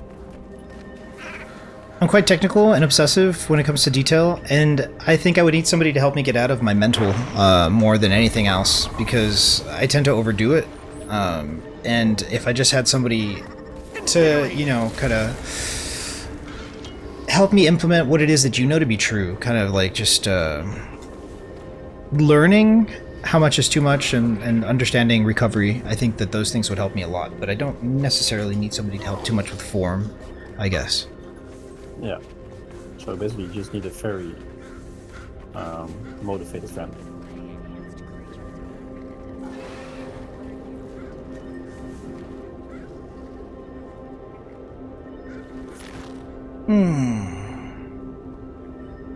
Or not. I've been sitting so long. I've been streaming 8 hours a day, almost every day for the past like month or so. And I need to find a way to like fit exercise into my lifestyle. But it's been increasingly more difficult. Unless I'm running errands, I'm not really getting any kind of exercise. It's very, very frustrating, and my body feels like ugh, sitting for a long time with like poor posture, like seats. You need sauna. I need what? You need sauna, bro. I need sauna? You're probably right. You're probably right. You need sauna. Invigorating. I thought you said you need sun. I was like, I do get sun actually, but sauna. It might be worth it just for me to do less is more and just like begin a journey that includes sauna and just not really be too worried about the exercise. At least I'm like in the gym. At least I'm getting sauna, which is like better than what I have been doing. Maybe that's the answer. Just something to start with. Yeah. For me, I don't know what it is. It's a motivation you have to have as well. It's not just, knowing that you need to do it, it's wanting to do it as well. Yeah. That's the thing that's difficult for most people. Like, I remember being very afraid to go to the gym with anything that would scare. And then after like a year, after that, when I hadn't gone for a year and summer was coming up and I was getting more social and I was looking at my body and I was like, shit, I'm skinny, I'm not muscular, I used to be bigger, I used to be more confident. Yeah. I would not be comfortable, taking off my shirt and getting a picture now. Right. And that's when I had like a very, like a week where I had a real breakthrough. Like the whole week I would wake up with like, damn, I would really like to go to the gym now. And that's a mindset I had not had for 2.5 years. Like That's for the epic. whole 2.5 years, I would not wake up a single day with my body saying like, damn, I could go for some gym right now. I want to get pumped up. And for a week I was like, damn, I want to get pumped up, and that was for me the signal like, yeah, I'm ready. And I went, and I've been going at least four times a week since. So I find it very hard to give you something that would motivate you enough to go again. Because for me it was just there. But yeah, I don't know. I think it's mostly self-motivation that has a big part to do. And I don't want to say like bully yourself negatively, like haha, I'm fat. No, don't do that. There's always a mechanic involved. Yeah. There's always a fulcrum for each person's personality, and like to say everybody's different is bullshit, because everybody's the same. Everybody has a fulcrum. Everybody needs some sort of crowbar, and the crowbar is going to be different for each person, but everybody needs a crowbar. And for me, like, I get too much down on myself, or too paralysis by analysis based on like what the optimal is, and that's, yeah, there's a lot that goes into that, but also having someone for moral support is extremely powerful. And so I've had this conversation a couple times this week. It's like people that I ask for moral support, they tell me, oh, I'm not really good at that, or it's not something I'm really I can't really help you too much with that. I'm like, well, just having the conversation, giving a bit of moral support is actually going to go a long way, because it's eventually going to get me to a point where I kind of suss out or get like over myself, which is typically the limiting factor for especially like a very intelligent individual, which we both are, And so it's like, how can I get out of my way today? How can I just do it today? Because I thrive in a situation where I can just make excuses and like avoid the work or avoid the obstacle. And sometimes I can't even see it. A mentor used to tell me, "Can you see your own forehead?" It's like, no. I used to argue with them, actually. I used to say, sure, if I have a mirror and this and that. But what they were getting at is like, we need a reflection of our reality through the other human beings that we have around us. So we can't have that. We tend to get very lost and stuck in the weeds. Yeah. So I do find that to be true for myself. what's my fulcrum? What's my crowbar? What's the leverage that I need against myself? Well, sometimes it's just a buddy, you know. You don't have the same kind of hang-ups that, like, I have students, I have friends who are, like, trying to become more, I guess, experienced when it comes to making music, being musicians, writing songs, and, like, most of them, with the exception to one Chinese student that I had, most, if not all of them, get in their way in some way, shape, or form, and they just, like, they will find a way to sabotage themselves. And so, like, it's not up to me. It's not about the language of the teacher. It's not about the language of the material. It's that they insist upon being stuck in a way that I can't really help them, like, cope with or get out of. Like, they're just going to be stuck. And so I'm definitely in this boat. I think we all have, you know, this kind of human nature. Nobody's perfect. Even the most, like, rigid of Navy SEALs will have some sort of, like, difficulty at some point with their personality or the way that they interact with others, and we all have, like, you know, kind of lean on each other at some point to be able to solve these complex riddles and problems. For me, I think a lot of it is just having somebody who is going to help me with my mental, help me kind of spot not the weight, but, like, just the bullshit that I'm going to come up with as I start to progress, because I do know it snowballs. That's the number one thing I hear from people, is that it snowballs. It just becomes something that you crave, something that you want to do. It almost sounds like an addiction, really. The gym, exercise, working out, the endorphins, etc. So it's like, how can I get out of my way long enough so that I can get myself into that position where it just snowballs? Yeah, I get what you're saying. I'm basically telling you I'm bullshit! It has to become an addiction in a way, and I know that once you go and start seeing progress, it will become an addiction for you as well, because that's just how it works. Yeah. You see something that you like, and you want more. That's all it is. So it's going to give you the attention, like, it's going to be a snowball, you know, that's how it can be. If you lose some weight, you get in some muscle, you start getting in shape, you look at yourself in the mirror, and you can see the change, and you go more, and you go more, and you get better, you get snowball.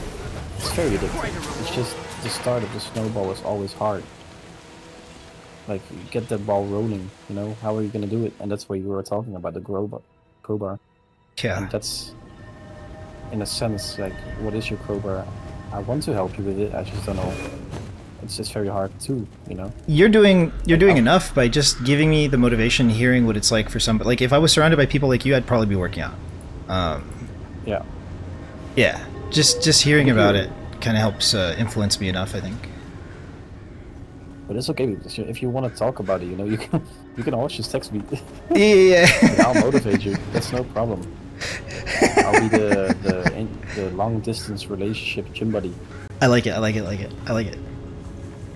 definitely. Motivating as well. Yeah. I know somebody who works at a gym. They could probably give me a discount on the membership. So I'll be looking forward to that in the coming months, and then I'll let you know how it goes. But the accountability is really it. If you just kind of, like, ask me, if you ask me actually, if you don't mind asking me, like, how's it going with the gym? Have you been exercising? Like, not to shame me, but to keep me accountable, because it is something I want to do. It's like you're saying, it's like pushing a boulder up a mountain at this point. And if I can just maybe get that gym membership and just do sauna, I think it'll get me more of the way there.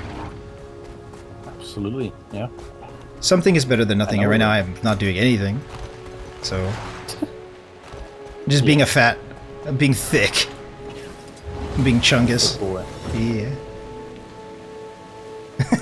Yeah, I get what you're saying. That's how I felt for a long time, you know. Yeah. It's like a mild depressing feeling. It's not depressing enough for me to want to really do something about it, but I do feel kind of guilty that I don't. Because, you know, I'm much less stressed out if I exercise regularly, and that translates to everything that I do. I'm, like, less harsh on people that I know. Yeah. It's just really a good thing. Especially as we age. That functional strength is really my goal. Maintaining functional strength as I age is a pretty simple goal, I guess. were a bit motivated as well. I was first very focused on my health. But I would be finding myself stuck when I wanted to get something else on my feet. And I would get very scared if I ate my own chips because I didn't work out. I was like, how can I eat this cookie if I don't even work out? The fats are gonna come in. What if my cardiovascular system gets really slow down? Like the cancer is the amount of sugar I ate is all of bad things that I would be able to that's just the way I was thinking because I was in constant panic. But that did get me the motivation to start working out again because it would sort of be like I would compensate, just like you were saying, like what do you think about people who gym to eat fast food? That's what it started for me with, like I went to the gym to be like to compensate my unhealthy habits, as in like going drinking in the weekend or eating like a few cookies a day, Right. I wasn't even eating unhealthy. It was just the things that I did eat that were unhealthy were getting me mentally in a bad position. Yeah. So that paired with me waking up every morning once to go to the gym, that helped big time.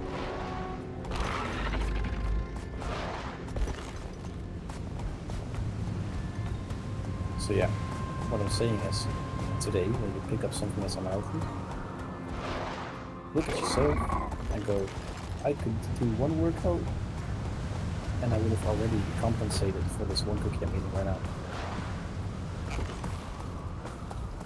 That's how I think about it. One workout, one cookie. Sheesh.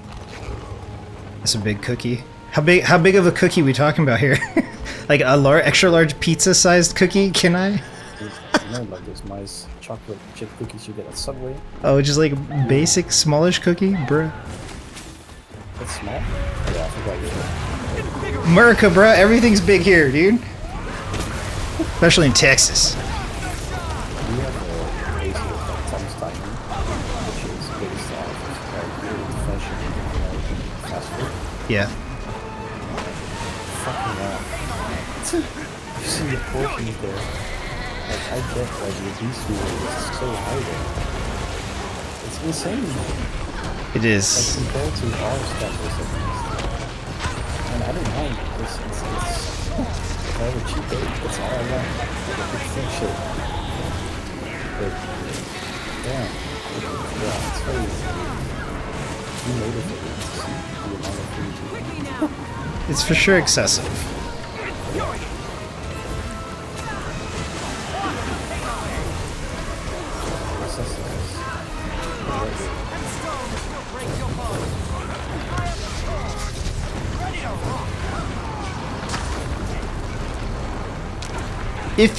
If like say you were my trainer, what would you have me do and how often would you have me do it? I know this is kind of like a hypothetical, kind of awkward, but twice a week for 1 hour.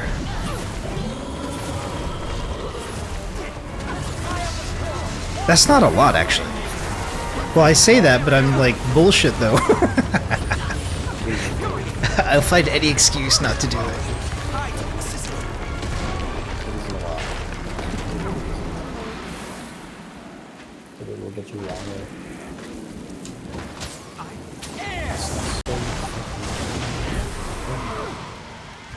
Very cheesy.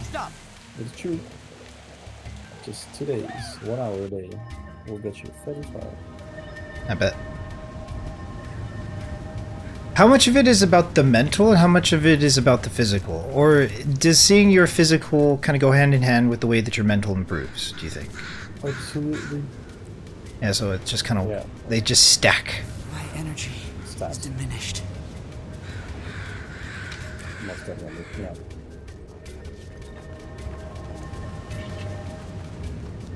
I think they are very linked to each other.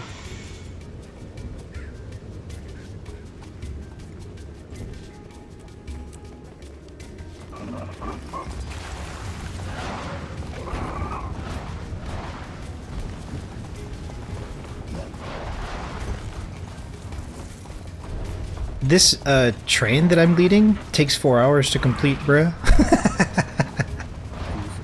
It's a real adventure. I like doing it because it lets me heal.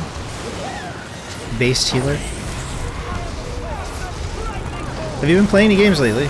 I remember you were playing Tom Clancy's, right? Yeah, I really enjoy it. It's a really good. I don't know, just plays more on time right now. Carry me. I got placements in all the maps except for Eden before they swapped. They got 3 new maps. I don't know what they're called.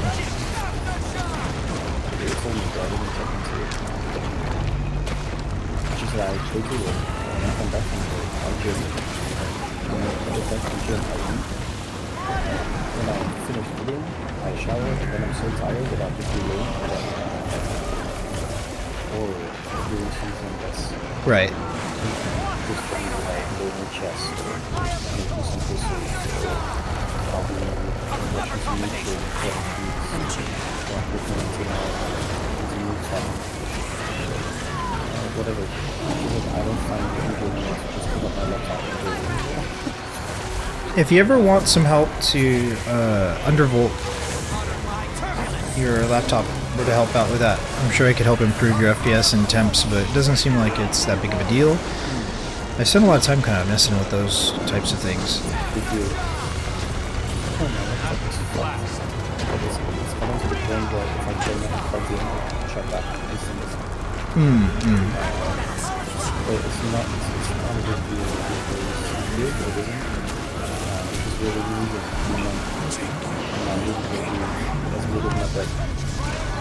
So I wouldn't be able to find put in the desk. So I won't be gaming anyways. My competitors and my Yeah. it doesn't require me to be focused. But I'll be doing going to school here in September. Yeah. I'll be, my time will be spent mostly online. That's good. So for me to get into like fixing my laptop or buying a gaming PC, although I want to, I will not be using it. Which is upsetting because I'm growing up and I want a game, but I cannot. Yeah, I don't know. It's good that IRL like is taking precedent over games, because games can definitely be an unhealthy addiction as well. Yeah. True. Sounds like you're crushing it. Yeah, big crushing time.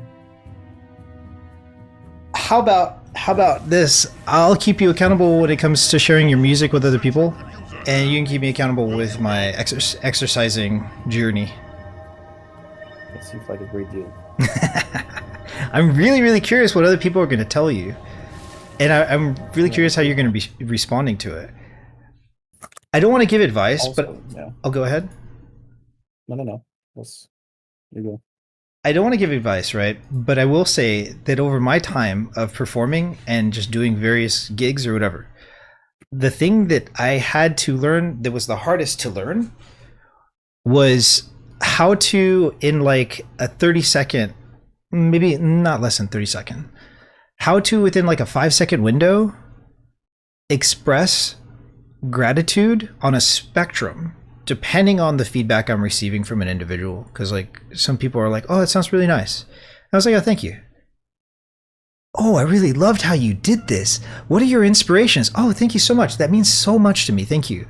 You know, being short and like letting it hit and not fighting it. Like not fighting the positive criticism. Because there's positive criticism and negative criticism. I always remember the negative criticism more. But learning to be oil and water when it comes to receiving positive criticism while still engaging it has been the hardest thing for me to learn. People feel cheated if I tell them they're wrong when they tell me that I'm great. They feel cheated, and I see it in their eyes, you know? I can tell. I'm not giving you advice. I'm just telling you what I like, my story, you know, a little bit of my story there. Yeah.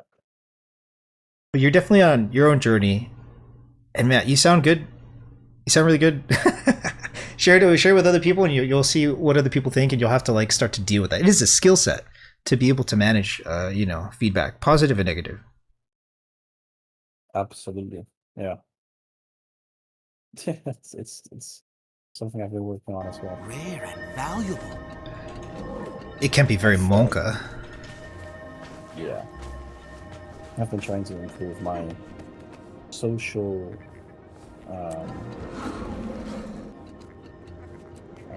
confidence as well. And it has been a big This step is for a me. find. I used to be pretty introverted. Yeah. Although I had a very extroverted personality type. Mm-hmm. It was just insecurity that was taking over. I see. And in the last few months, I've been finding that a lot. That must be a very trapped feeling, eh?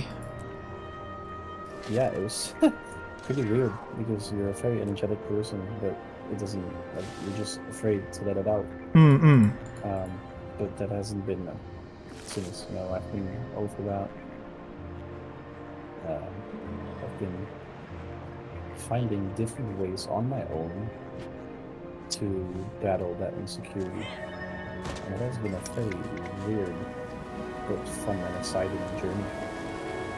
Because you're basically forcing yourself to do something you're very uncomfortable. Speaking to strangers, going to other people's trips with them, making friends on the get-go, Yeah. I wouldn't say like friends, but just acquaintances. Building relationships, acquaintances, yeah. Yeah. So that has helped me a lot. I've been talking to women. I've downloaded dating apps, not to date, but to learn how to talk to women. Hold that thought. So you downloaded dating apps to learn how to talk to them. Shoutouts to Oxycold. Hi, thank you for the bounty train. Hi, thank you for joining. All right, hit me with it. So dating apps, bro. I deleted all my dating apps, dude. I can't do it.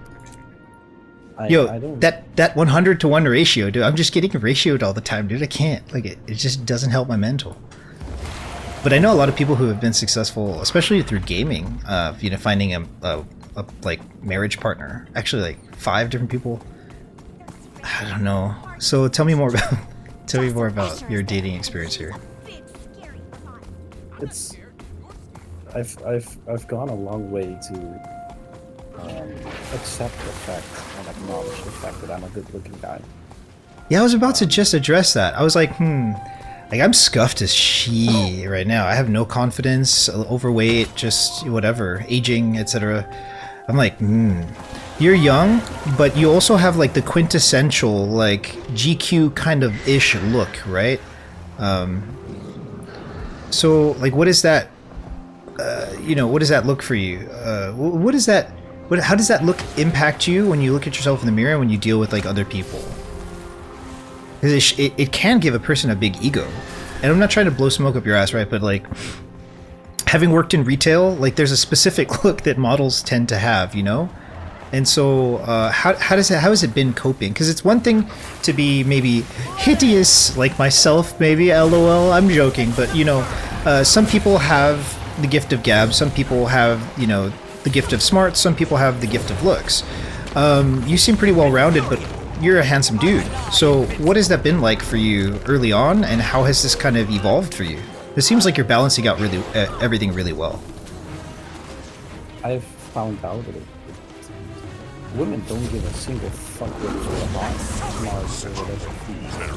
It's all one thing that matters. Just one thing. What? That's it. That's fair. That's fair. That's it. No, it doesn't matter if you look like a fucking scuffed out raccoon that's been in the rain. It doesn't matter whether you're stupid or very smart or a nerd or whether you haven't showered in anything. It doesn't matter. And of course, like if you are, very energetic person, hasn't got that or some temperatures, smart, probably always. Of course, you don't make it easy on yourself. But it doesn't matter how you look. As as long as you have confidence. I will stick by that until I die. Because I have never been pretty angry. I've always been, I wouldn't say on the good looking side, but I had some ego for me. Mm-hmm. And when I didn't have confidence, that did not come to his right. I had to compare myself a year ago to now, or 2 years ago to now. The difference is unimaginable. Like if you would spend from 2 years ago next to something like now, you would not see yourself. Mm-hmm. You would not think you're the same person. I have a lot of that to thank for my best friend and the dance partner, because she is a very extroverted, very confident person that pulled everything that was able to pull out of me. She pulled it out of me. Right. Which, yeah, it gets me pretty emotional, but it's insane the amount of impact she had on me. Mm-hmm. But in a very positive way. And I found out the more I built my confidence and the social confidence about, the more people like to talk to me as well. The more people I have around me, the more people, like good people I have around me. Not just people who stick around, Yeah. but actual people who have something to learn from, or people who have a fun story, or just people you just like to be around. Yeah. And if we were to pair that confidence to the dating stuff bullshit up Right. I have a good profile. I'm not a bad looking guy. I have a confident biography. When I started taking pictures more seriously, like I'm more confident on my photos. If you check my Instagram as well, Yeah. there's a big difference from the first one I had on it and the last one. My matches, and this sounds stupid, and I don't mean this in any bad way because I think every pic is beautiful, but how do I say this? I find it a hard way to say. I'm being liked on the accounts by prettier women. Mm-hmm. And I don't mean that necessarily in a bad way. Yeah. But the skill has gone up. Wow, for the outside world, like you said. Kind of. And that's why I say it comes down to confidence. And I use it besides not to date because I'm not looking for anything. Right. Right now because I'm going to be on. My best friend is a woman. I do a lot of physical things with, not sexual, but we play, push each other like friends do. A girlfriend doesn't tend to like that. So I'm not really down for a long term on that. I just find it very fun to talk to women on the side, so I get to get to know myself, man. That's cool. Yeah, I think it's, and I tell them that as well. It's not that I'm keeping them up because that's stupid. Don't make someone fall for you, but don't do anything. But I think it's a great conflict. That's why I stand by myself. It doesn't matter what well taken care of. Just as long as you have that bit of extrovert energy and confidence, you get a long way. Like I hear you, yeah. Yeah, I've seen the scuffiest or scruffiest of guys pull amazing, smart, funny women by just being themselves and being confident. Like it goes a long way. That's a pretty tough thing to be ourselves. Like, what is that? It takes a while to figure that out. Like, and it can be inconvenient to not fall, I guess, into similar categories as whatever the mainstream is within the community. It's like it's ambiguously problematic, but it's also unambiguously safe to just go along with the majority. some people have a different way of seeing things, or a different way of being, or a different way of looking. And it sounds like you're just saying, as long as you embrace and accept that as a base, you don't have to like use too much mental to be kind of if you're accepting of yourself more, you don't have to use as much mental to be like concerned or worried about it, which seems to have a negative impact on what you attract, eh? As we were talking about law of attraction, etc. The other day. And that seems to be kind of where you're at with it all. It's more about the confidence than it is about the actual looks. Absolutely. The more you love yourself, the more other people love you. It's hard though. It's hard that it's like that's. I know. It's so hard somehow. I went from being diagnosed with severe depression to a very confident person in dealing. So when people tell me that it's not possible, I always just laugh. It sounds very corny, and everybody's situation is different. Yeah. And I know that because what could be very heavy for me could be very easy for me. Yeah. Vice versa. But I think everybody's able to do it. At least that's my opinion. I've seen the worst cases like turn out to be the best cases. I've seen people truly their shit from 0 to 100.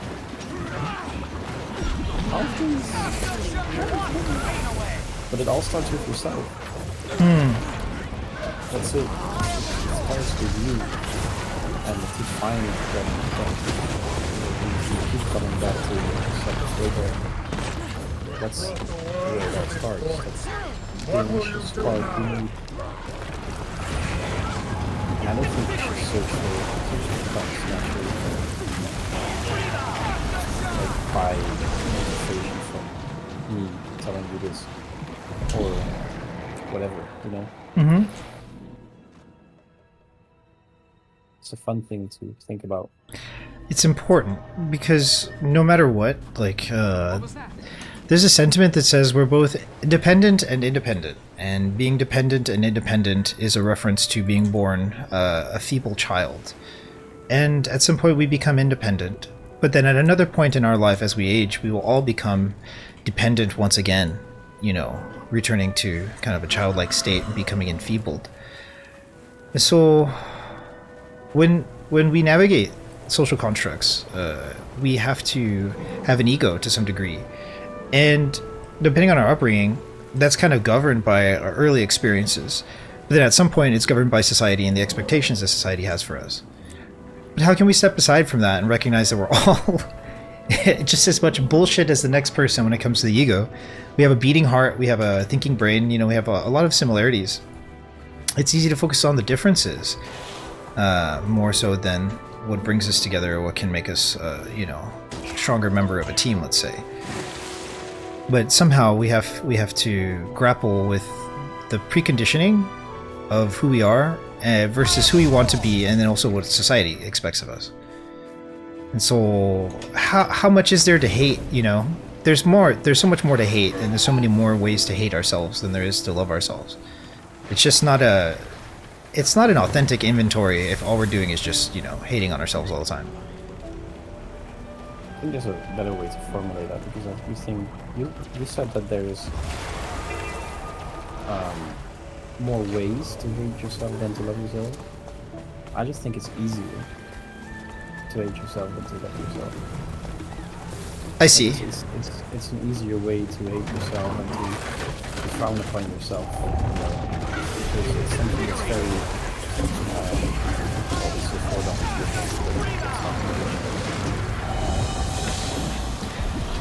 Some argue that it's like our base. Sorting out what's wrong in our environment, what's off in our environment is more of like, you know, lizard brain programming, looking for the shadow hovering over us, looking for, you know, danger, being more attuned to what the danger is or what the negative is, as opposed to the positive. I can't argue with you that it's much easier to be negative. It's pretty damn hard to be positive, you know, have a positive mental attitude.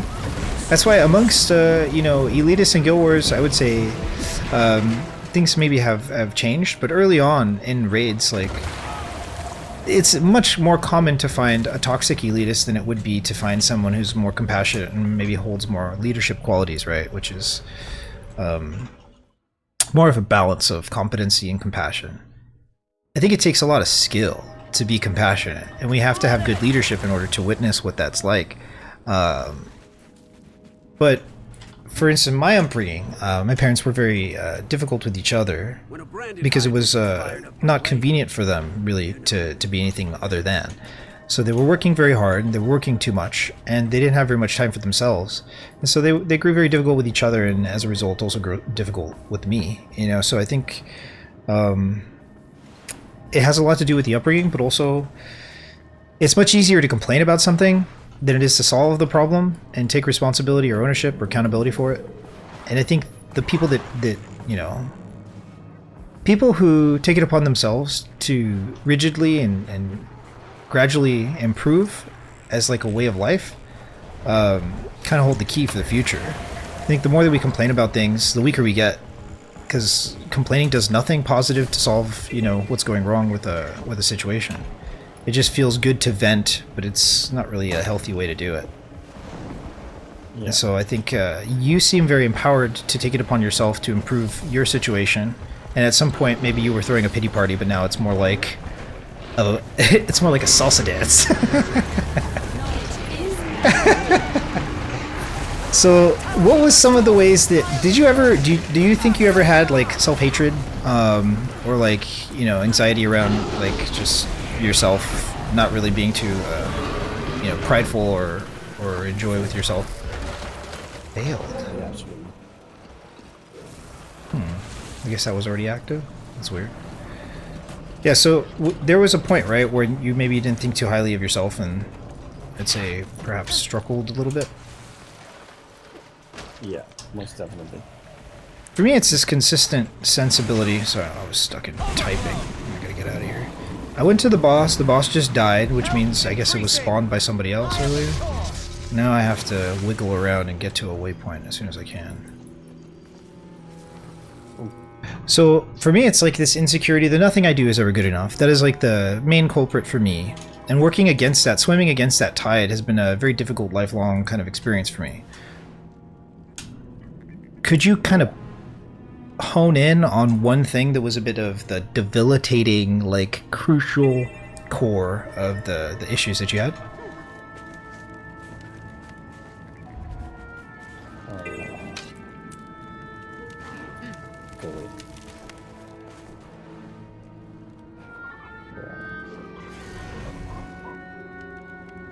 And also to further dig, it's a feeling of nothing being good enough that creates a sense of shame. And shame is a very unique kind of creature, right? Because shame is, I am bad, therefore nothing I do can be good. Guilt is like, man, I fucked this up, hold up, like, how, like, I don't want to do that again. It's like dissociated, it's like outside of me, where the shame is like pointing inward and creating this like self-hatred. So I guess we're going back to me agreeing with you and piggybacking off of that point to ask you further, kind of like, what was the core for you and how did it change? It's easier to be negative about the self than it is to be positive, is I think what we're alluding to, right? Yeah. In your opinion then, maybe, I guess a better way to form this is like, why do you think it's easier to be negative than it is to be positive? Because you're constantly confronting yourself with the negative things. It's constantly in your face. And once you are in the spiral of negativity,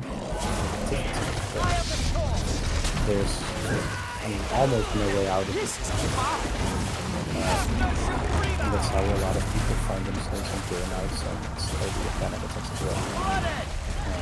It's a very downward negative spiral people get into and they don't come out because they're very nervous of themselves. And it takes people around them to pull you out of it. That's why I think it's also very important to talk about it. That's why people need to do it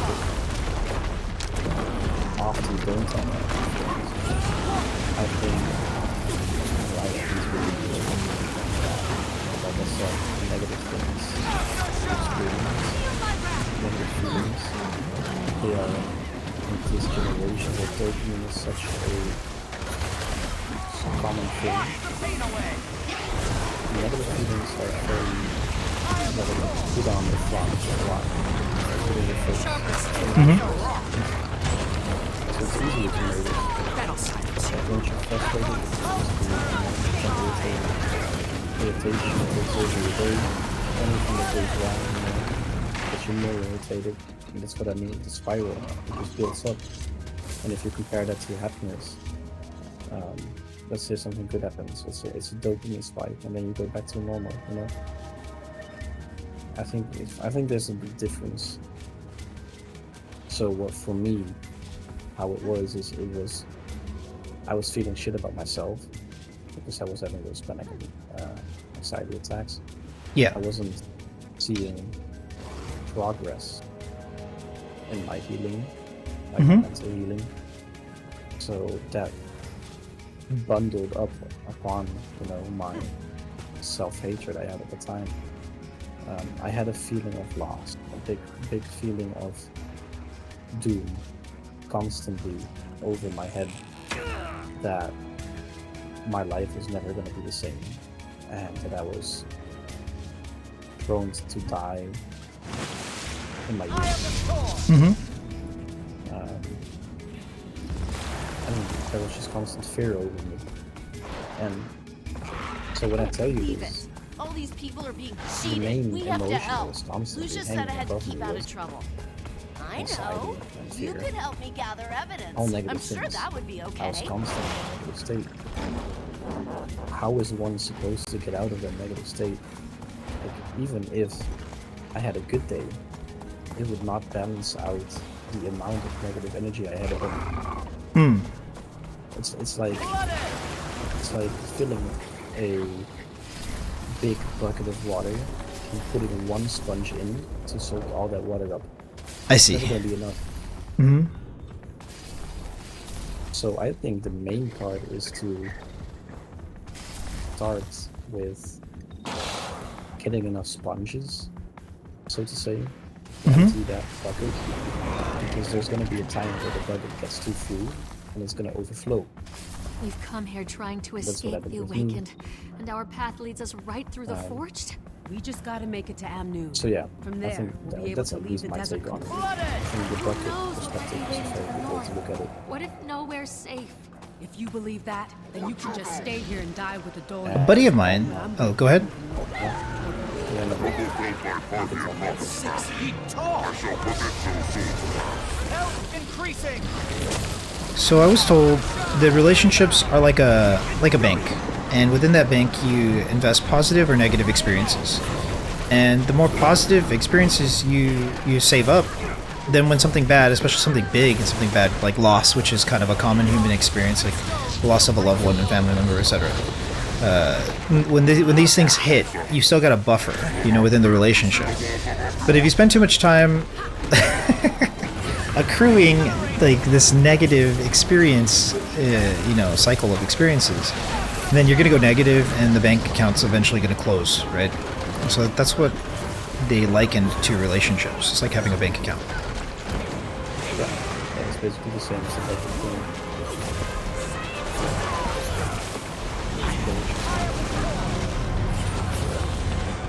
Yeah, I think that's a good way to look at it. So what I did is I chucked switches and reopening my social life as a big sponge. Going to the gym as a big sponge.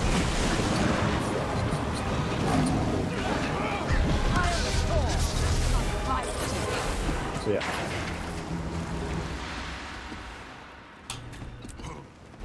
Deep talks. Yeah, That's good. it's nice. I don't have them very often. This is also sponge. Those tremors are the stomps of a lake-raised sponges. giant. Who will face this colossal threat? I think maybe it's like, if sponges are not enough, I think of using a towel. It's like maybe sometimes we have to go out of our way to find someone who can quilt us a towel, or we have to build a towel ourselves. And the towel can be wrung out, but that's a process, right? It's like you have to soak up, you know, the liquid from the bucket and then drain it out. But it's like when I think of drain, you know, it's like a real tight turn on the wrists to drain out the water, and it's like a parsing through the bucket, you know, back and forth. Yeah. That's a big effort. It's requires a heavy lift. And also, like, it seems like you went on a bit of a journey to learn certain coping strategies. Like, you evolved through this kind of process. At some point, you felt emboldened to face it, as opposed to, you know, avoid it and run from it. Instead of it shrinking you down and you retreating from it, it's like you thought at some point. This is the other thing too, is believing you were worth it. At some point, you must have believed that you were worth it. You must have had like a crossroads, like a moment, you know? I'm sure that would be okay. Yeah. What was that like? Yeah. I don't think I just had a moment. I think it was more small moments combined. That changed my mind, like, on a slow but steady path. Because there was a certain moment where it was really, like, normally when you tell people you were very depressed, they instantly think that you're suicidal. That's fair. I do kind of. Yeah. I have met some people, because I'm pretty open and, like, you know, vulnerable about you know, whatever my journey, etc. Some people are like, "Oh, are you okay?" And other people, like, they just won't engage with me because it's like, oh, it's really too heavy for them. You know. Yeah, I'm with you. Yeah. It's when I never really spoken there. No one plays Dora for a I fool. think it's a bit of a skill to tell people that you have that. I think it's something to tell people. I think it's more like a thing to carry with you. At least that's how I was thinking. Find my betrayal amusing? Because I thought it would be like an attention. I hate them. No, not but I know it's whatever. Yeah. But the group text, the first text, what they ask is, do you ever think about doing something? So no, that's the whole thing I'm afraid of. The whole thing I'm afraid of is death. Stop me. I feel invincible. That's what got me into this fucking shit in the first place. Yeah. So yeah, that's good.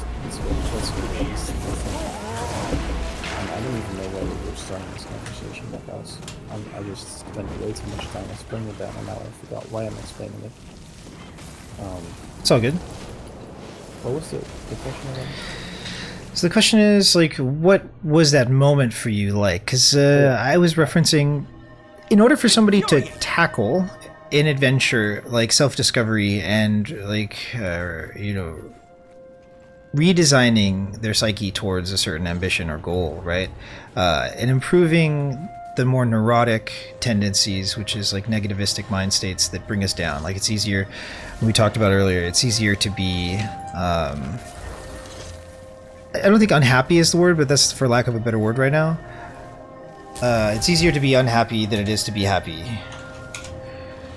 Or it's easier to have negativistic mind states than it is to be, like, having positive mind states. But it's also, it became a choice at some point, right? So there's a journey, you have to change something, and that something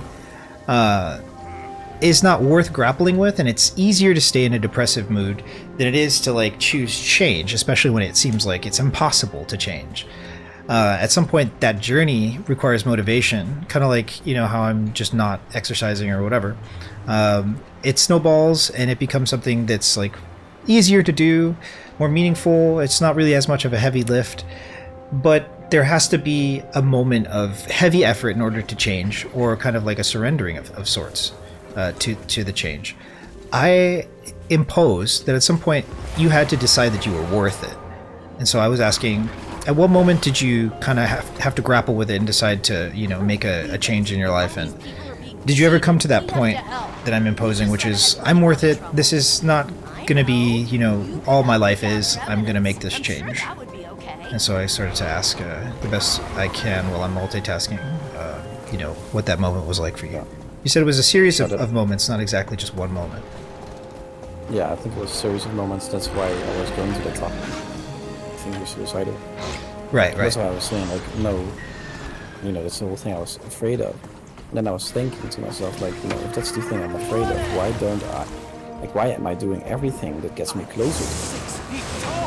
Because I'm living for reality, I'm very stressed, my heart is working overtime, you know, with all the amount of cortisol in my body, the amount of stress hormones. Why am I feeding myself all this negativity, making my health so much worse when the thing I am afraid of is worse health? Right. It's like I'm afraid of fire, but I'm sitting at a campfire. You know? Yeah. It's like, why? And that's what I started to ask myself, and then combined with like me trying to enjoy life more, I just said fuck it, and I'm gonna enjoy life now. Like I'm done with being afraid. And I just became this menace. I don't know how to say this. It's like every time I had an attack or I was feeling like I was gonna have an attack, I would get mad at myself for being afraid. I would call myself a pussy. Like, and I would not recommend this because it could go sideways. You know? Oh, surely. But I was basically mad at myself, like, why the fuck are you scared for like something that has been proven to not be true? Like I went through the whole cardio system in the hospital. They excluded rare diseases, even rare heart diseases. Like my heart health is perfect. They did an echo. They did everything they could do. Yeah. They couldn't find one thing. So I know that that is not a problem. Yeah. So why am I still not letting it go? So I would get mad at myself. And then at a certain time, I would become more relentless or like more, enthusiastic, passionate.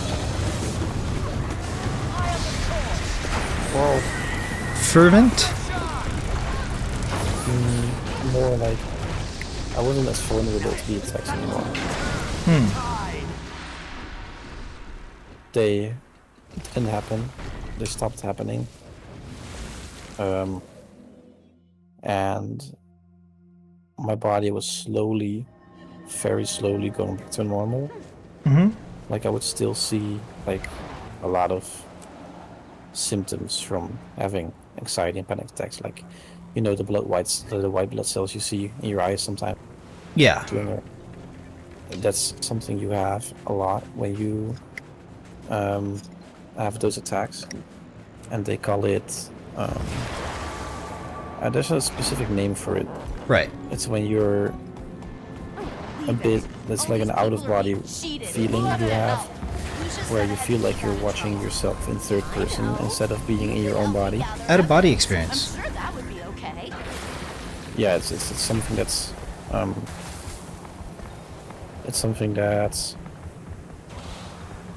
coped with, or not coped with. It's something that goes with anxiety, panic attacks. A lot of people experience it after because of the amount of adrenaline, etc., that enters their body. Right, the endorphins and such. Yeah. Epinephrine, norepinephrine. Triggering. Yeah. Not a hallucinogenic, but like a kind of euphoric or something on par with the euphoric experience. Absolutely. And it's something you can experience days after. I would still have those things, you know. Right. You would feel very tired, you would feel very out of body, you would still sometimes feel afraid, you know, your heart would still skip beats. Yeah. Which it still does sometimes, but it's normal. It's just that they would do it very often then. It's very scary. I bet. And the trick is to, because that's what your mind kind of wants, is your body's giving all these symptoms. Well, it's just giving you a sign like, hey, we're not okay. Those things used to be triggers for me to get new attacks. And the real trick was for me to accept that those things were happening and see that they were not bad things. So you had to, like the things that would, how do I, it's like having, like, it's like being afraid of ghosts. Yeah. And Ghost, ghosts right? would be in your room. Yeah, like, it's like being afraid of ghosts, and every time you go to sleep, you would see a ghost. It's like being able to go from being scared of the ghost to being able to get out of the bed and look the ghost in the eyes and give it a hug. Because the ghost's gonna be there anyways. It takes some balls, though. Yeah, that's how it felt for me. So it sounds like you made a decision not to let it run your life, and it was running and ruining your life, but then you're like, nah. And you found a way to kind of struggle against it, and in that struggling, you either gained, like, mastery over it, or it just kind of stopped bothering you. Bro, I was super tilted. I bet. I was extremely tilted that other kids from my age were thriving, you know. And I was there sitting pathetically in my bed like a little fucking crybaby while they were having fun out. I was like, I was more tilted then than I was in every game I've played in CS. Right. Like, I was like, what the fuck am I doing? It's like I'm so afraid for stuff that's not there. Yeah. While people are enjoying their lives. Like, I should be enjoying my life. I'm a kid. Right. Basically. Not anymore, but I was. It's like So, yeah. cheating you out of time, and out of, like, being able to be connected with other people, too. Basically, yeah. So yeah. A lot of experiences. Sounds really positive. Sounds very strong. A few heavy, 2 heavy years that turned into 2 better years. It's kind of like growing potatoes. Like Oh, I'm ready for this. I love me some papas. it's like growing potatoes. You know, you cut the ground. Right. You put a lot of shit over it, cow shit. Yep. Manure. But the seeds will grow faster. Right. It's like you make it worse to make it better. Very hypothetical situations. You get what I'm saying? It sounds like you're a lot. Sorry. Yeah, it's like. There was this one scene that I really loved. Something with mountains. And I don't remember what it was. Oh yeah, without volcanoes there wouldn't be new land or. Oh right, the eruption from the volcanoes creates the split in Pangea over time, especially, which was like when all of our countries were one continent. Pangea. Yeah, like shit had to erupt before it could get better. A deconstruction in order to rebuild. After darkness comes sunlight. That's the best way to say it. I agree. Sounds like you're stronger for it, which is great. Sounds like you made it through. I'm sure it wasn't easy. It wasn't. It was really fucking hard.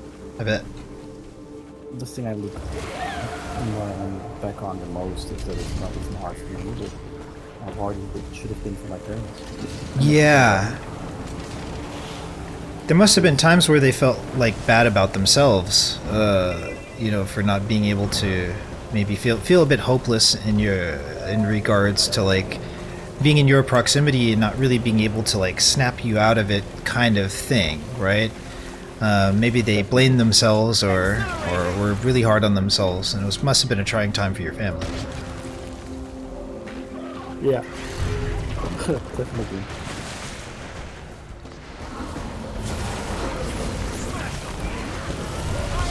Yeah, that's better. I switched to my phone. Oh hell yeah!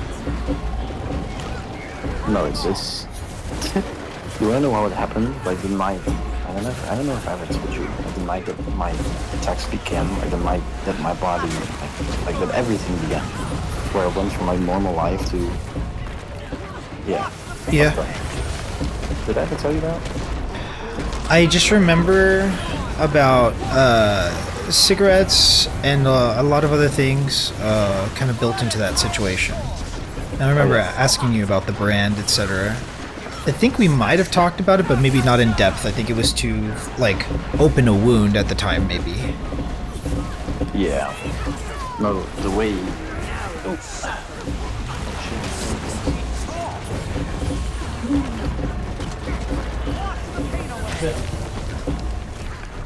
Yeah, it comes down to, like, it happened because of a lot of things, like a lot of stress, faking and stuff. And Yeah. just a lot of bullshit.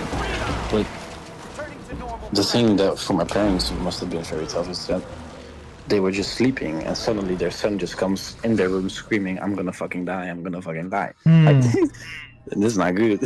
No, it's not. It's gotta be very No. scary.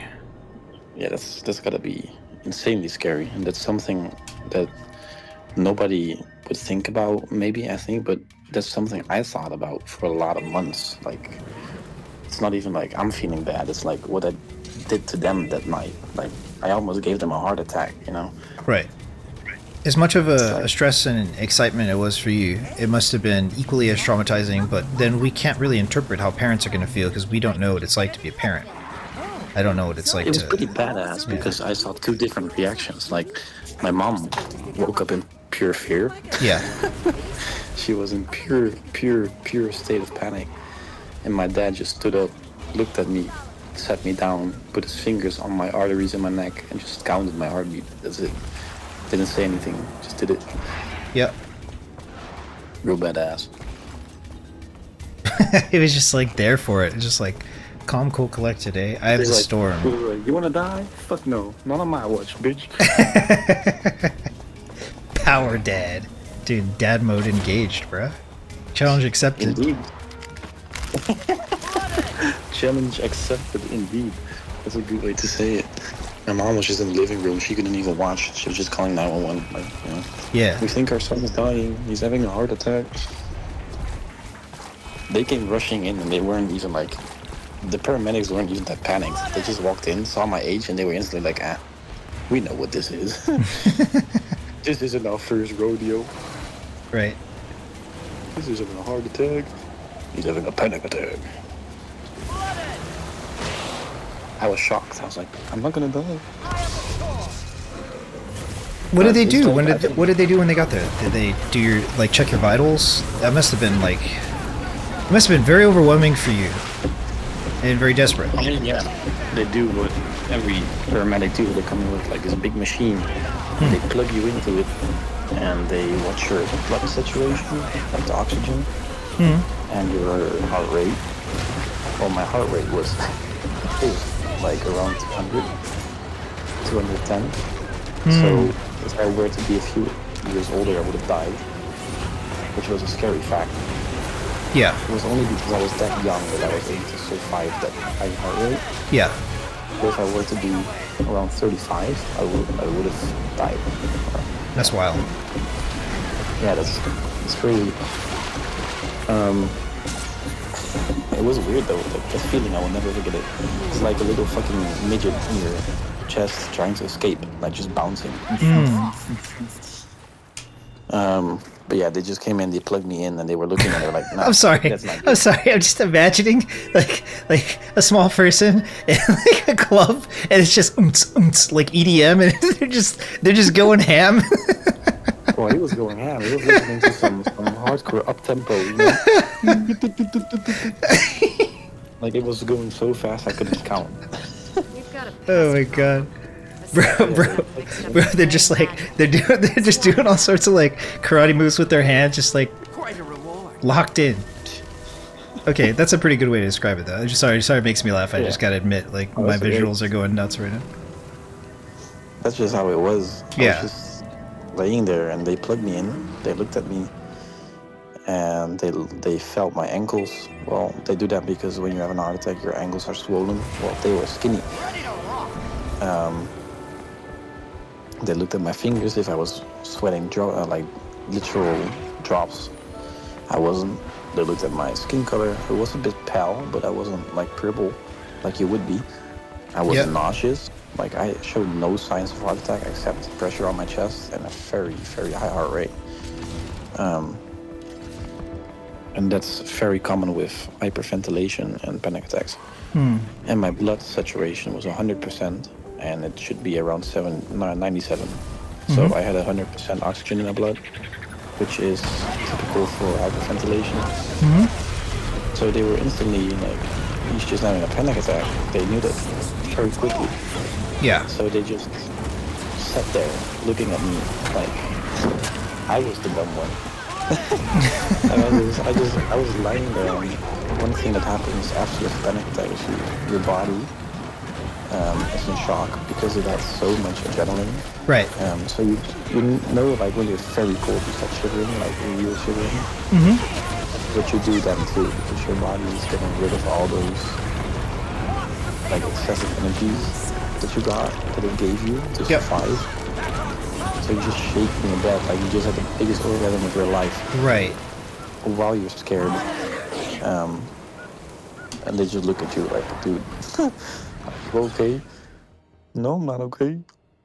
They send because like the machine can make a heart monitoring thingy. They send it to a cardiologist, and the cardiologist is like, nah, he's fine. And then I went to the hospital. Like we drove to the hospital. They gave me medication to at least be able to sleep. I can tell you that shit did not work. Because I was afraid. I was scared for my life. Right. I just had a near-death experience, which was a near-death experience, but it was in my mind. Well, it kind of was a near-death experience, actually. That's fair. Keeping that heart rate in mind. But, yeah. It was, I don't, it's hard to think about now, but if I really dig, and I remember how scared I was that night. Yeah. Yeah, it was pretty bad. I bet. But, yeah, if I have one advice to give, if it were to ever happen to one of your viewers or just you, yeah, don't take the medication they prescribe you. Don't do it. Just don't. Like, either pull through with it or just, give in, but don't take the medication because it's even worse. The medication actually fucked me up. In circumstances when it comes to medical advice, I prefer to stay non-biased, and I tend to lead by my example and what I did, as opposed to giving direct advice because it can break TOS and cause a lot of issues. So I take it though, you didn't take the medication that they offered you? I did. You did? You're saying That's it made more of a problem than a benefit then? Yeah. That makes sense. I don't know. Oh, yeah. What is the international... Do you know benzodiazepine? No, I'm unfamiliar. It's kind of like Xanax, but... Oh, okay. It's I've heavier. heard reports of that particular medication slowing the heart rate. It's treated for mental issues. So what it does is it takes the intensity of your thoughts away. It makes you more calm. And with you being more calm, of course, your heart rate also drops. Not badly, but it just drops a bit. But they gave me Xanax on steroids. I see. So they started with a type of Xanax, and they quickly found out that it was not enough for me. Oh shit. Because So just so I'm on the right track with you, so they gave you something that maybe calmed your thoughts but also slowed your heart rate as a medication. Well, the medication doesn't directly slow your heart rate. It's your body being calm that slows your heart rate. It's natural. It doesn't directly influence your heart rate or anything. It affects everything. It affects everything. I see. It's like paracetamol, paracetamol doesn't target a specific pain in a specific area. It targets every pain you have in your body. I'm unfamiliar. Like paracetamol is like aspirin. It's like a painkiller. Got it. Like the painkillers you can buy at any drugstore. It doesn't like the painkiller doesn't know if you have a cut in your left arm. It just knows that you have pain, so it muffles all the pain in your body. I see. Because it doesn't know where the pain is. It's the same thing as the excess spam does. It just calms you down, you know. It's supposed to make it easier for you to have less negative thoughts, to initiate a panic attack. So the medication was too weak. Yeah. So they gave me a different one, which worked, but my panic attacks weren't during the day. They were in the evening when I was laying in bed. Always. I see. It was always in bed because that's where my first panic attack happened. And that's where my trigger point was. Because when you're in bed, you can feel everything. So you're zoned out. When you're walking or when you're doing just your daily things, you don't really notice your heart rate, right? You don't focus on it. When you're in bed, you can feel everything. You can feel your heart rate, your respiratory rate. Yeah. You can feel your body, you know, you can feel where you have pain, you can feel where your body's stiff. Those were the things that would trigger me. Just, you know, sometimes you have like this feeling where you get a little nauseous. Yeah. And it goes away after like a second. Those things would trigger me as well, because nauseous, being nauseous goes with an heart attack as well. Just anything that has something to do with cardiovascular disease would trigger me. Right. So being in bed was a dangerous place. So they switched from medication that did work in the day to an even stronger one that made you sleep. So we went from antidepressants to sleeping medication, which still fell under the same category as the ones I had before. So it was kind of like now it went from one effect to two effects. And I was supposed to take that medication 3 times a day during the day. So when you wake up in the afternoon and when you go to sleep. Yep. And 0.5 milligram a time, so 1.5 milligrams a day. And once you start taking it and you start doing a bit better than you did before, you think it works. So you cannot live without it anymore. But the drug is very heavy and you're only supposed to use it a month or 2 max. I used it for 8 months. What was that like? Very difficult because it's like an addiction. It is an addiction. It's basically like cocaine. Your body needs it to function without you knowing, because you've been giving your body something and your body has been having it for so long that your body thinks it's what it's supposed to have to function.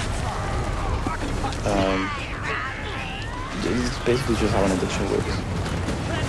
And they gave me even stronger ones when I had trouble sleeping. So I was having that one. I was pairing it with sleep, like worse sleep medication that I could only take once in 3 days because it wasn't that bad for your body.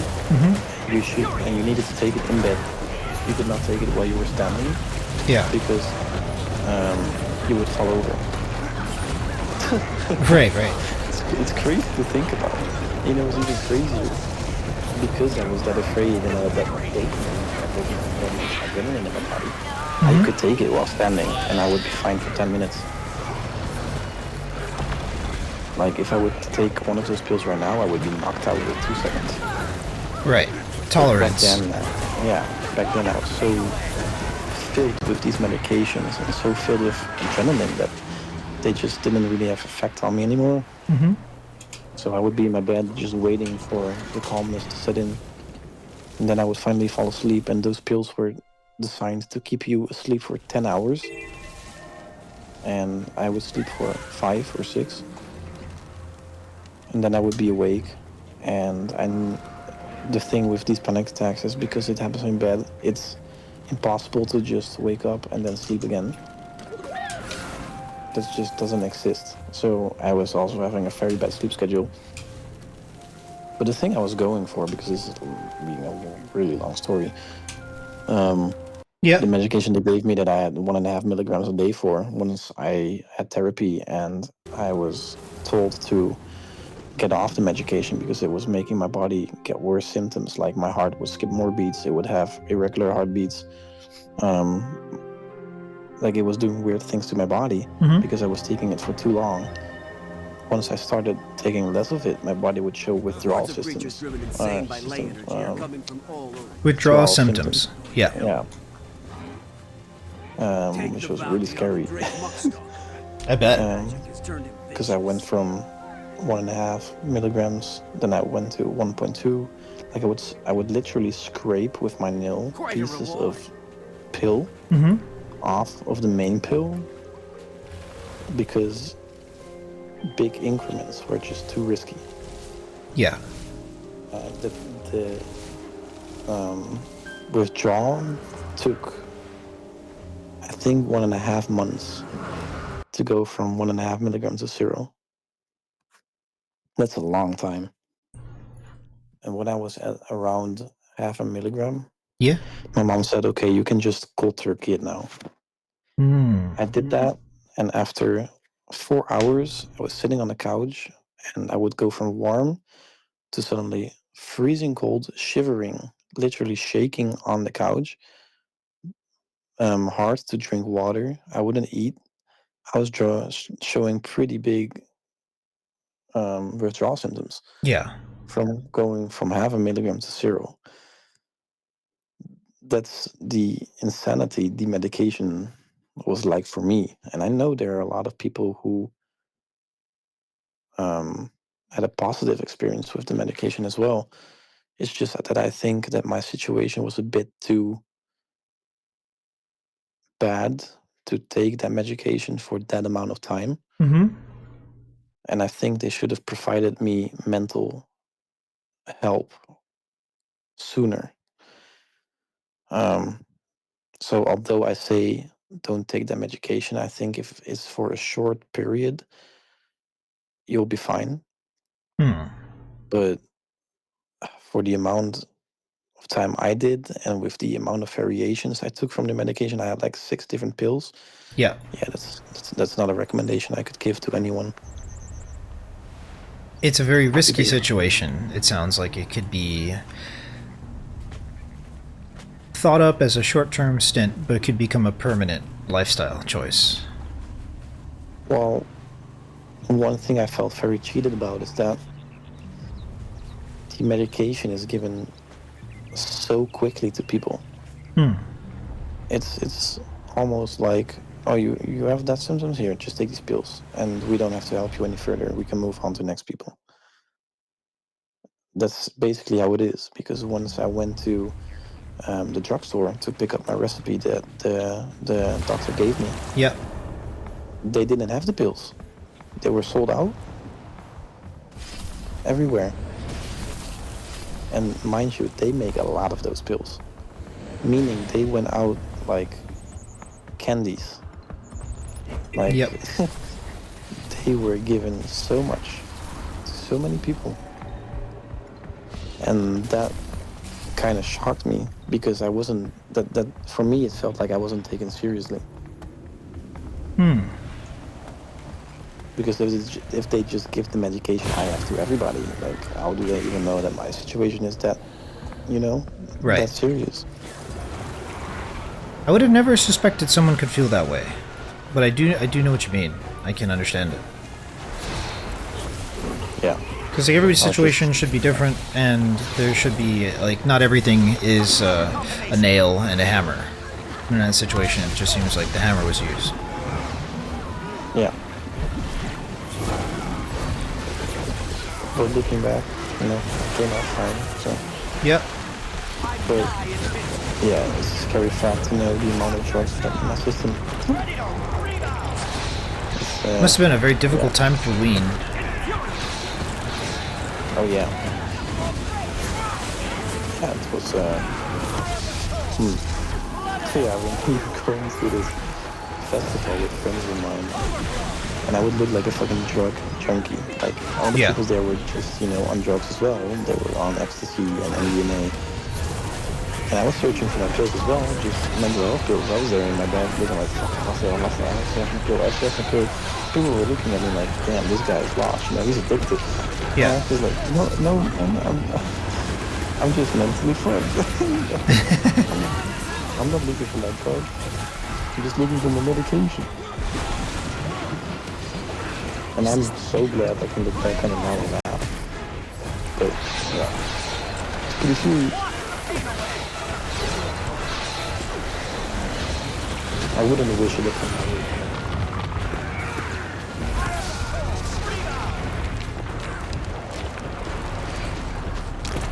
A ripple in the earth. Invigorating.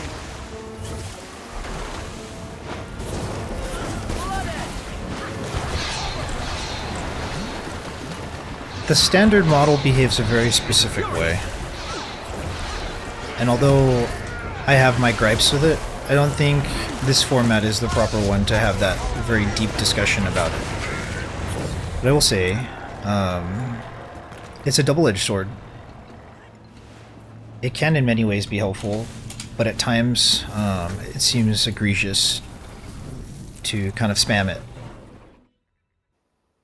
It seems unhelpful, and even potentially life-threatening, to just spam it like that.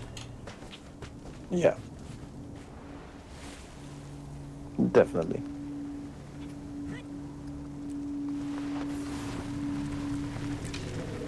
So if you can go back, like what would be, what would you have be the progression for you, specifically with those medications, and like, what would the timeline have been in a more meaningful way for you to wean, as well as like, would there have been another methodology that you would choose to use instead of the prescribed medications?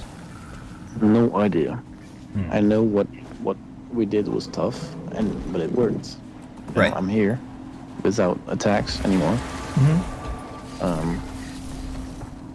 So,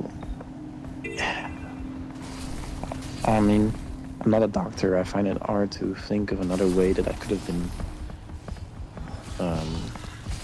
cured, you know? Yeah. But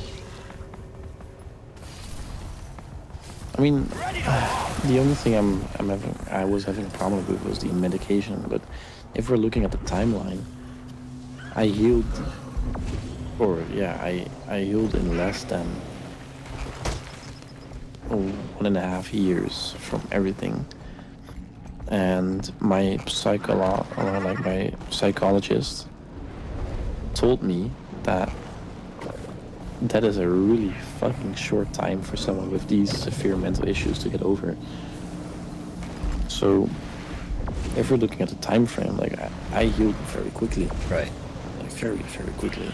Yep. And normally people have panic attacks even when they're over the mental part for at least 4 years. Even because even when they're not in control, like they don't have control over it.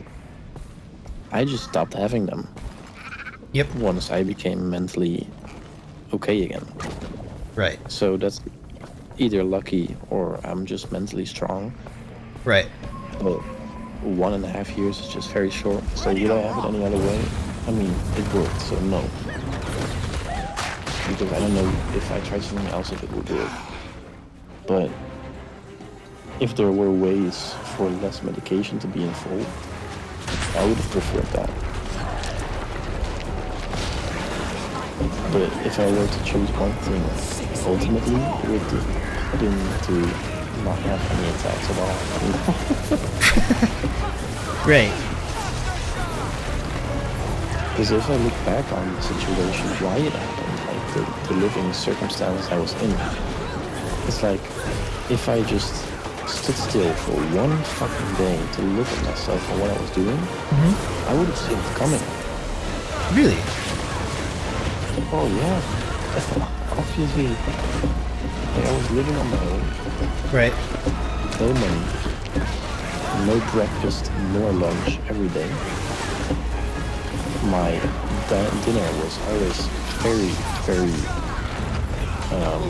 Well, it wasn't common for it to be healthy. Right.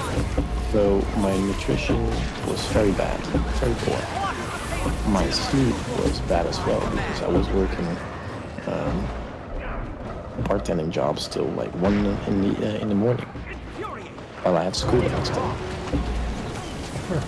So bad sleep. Sorry, bad nutrition. hold that thought. I want to give you my undivided attention. My group just wiped. Oh my god. Damn. It's because of the scaling in the group. This boss is much harder with it, but usually I can out heal it.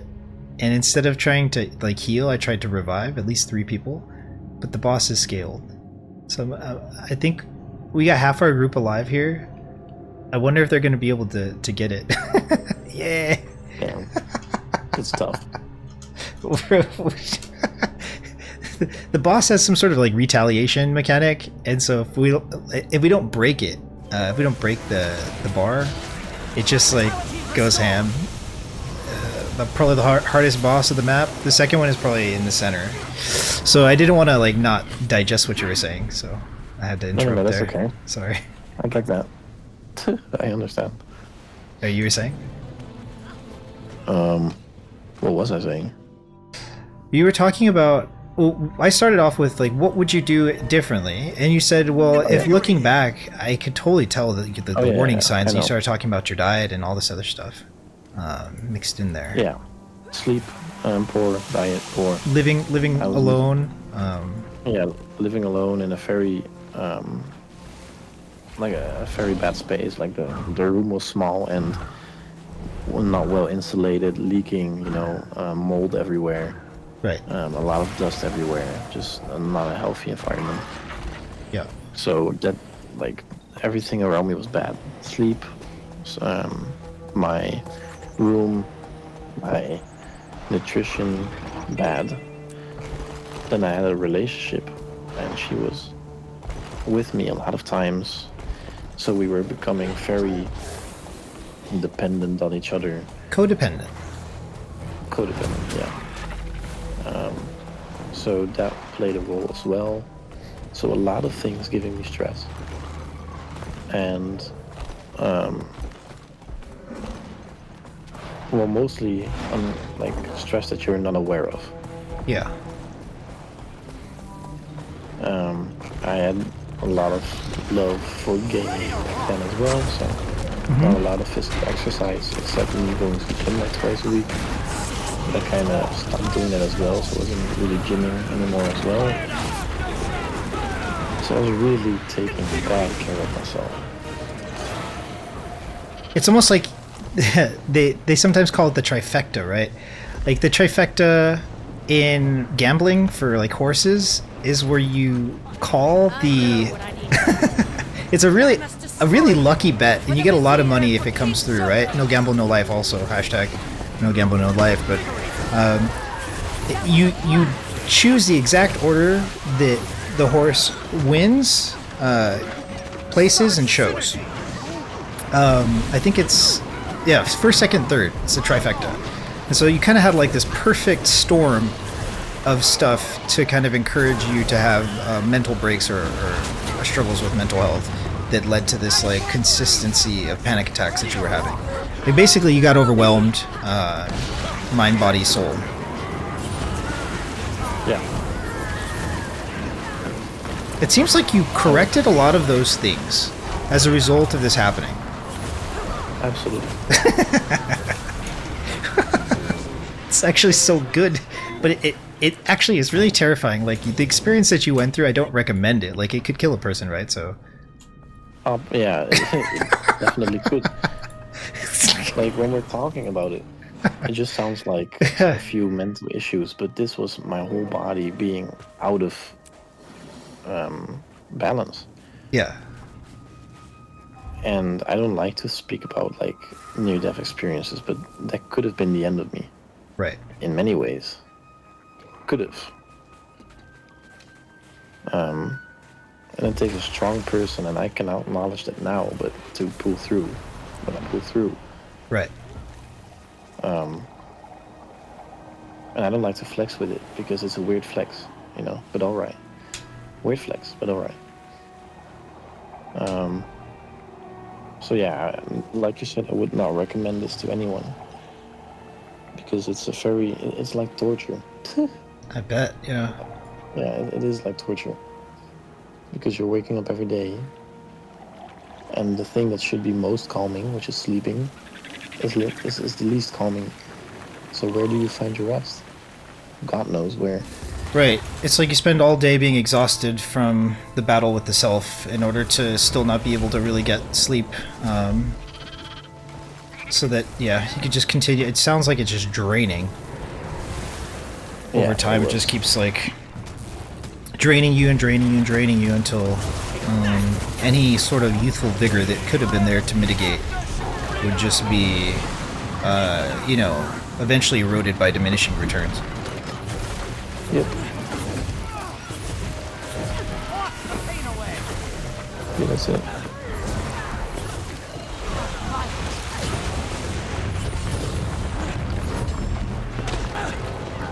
Yeah, man.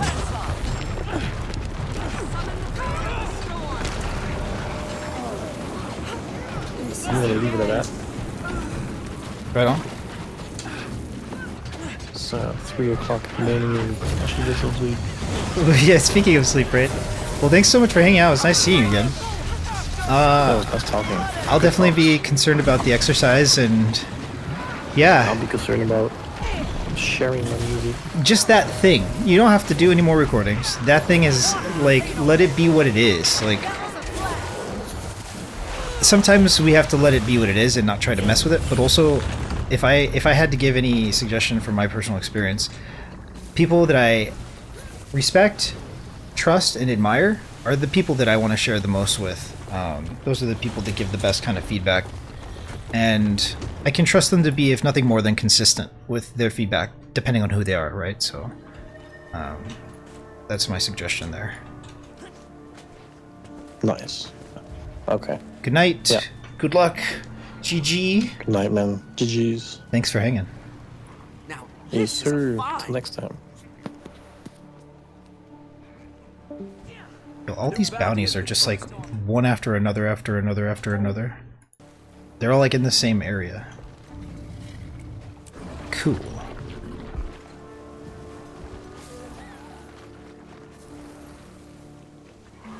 This one is better along the coast, actually.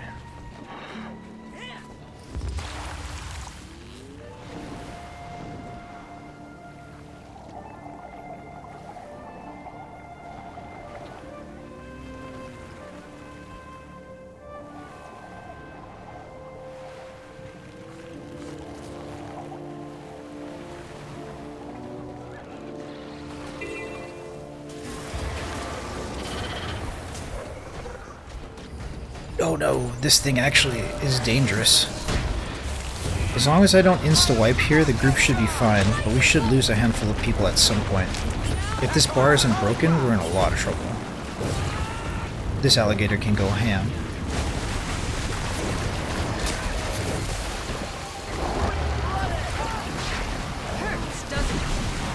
I forget what it does in particular, but if we don't break this bar, the thing that it does, like, if people go down, it melts them while they're down, and it kills them really quickly.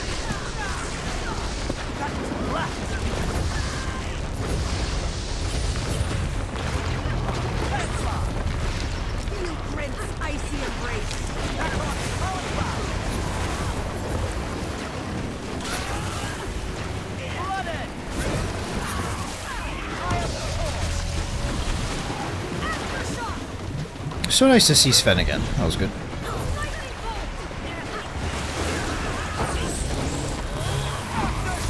We gotta break the bar. We got wiped. That's kind of crazy, actually. Like the champ bounties can be a lot harder than the legendary bounties. Like full stop. That's just kind of how it is. Oh my god! Break this bar, bro. Yes! That's so scary.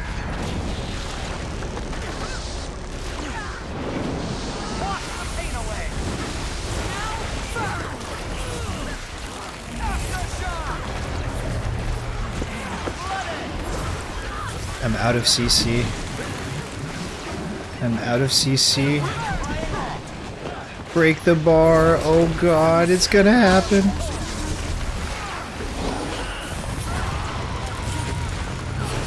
Alright, we got this.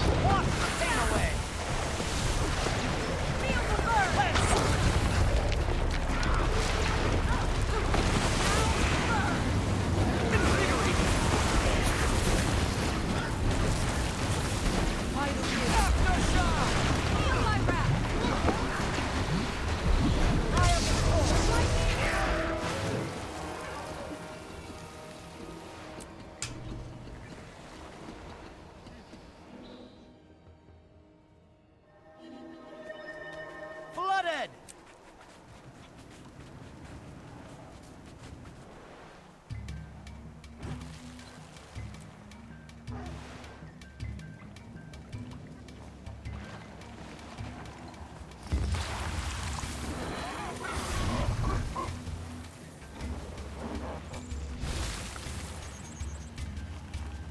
How do we do it on food?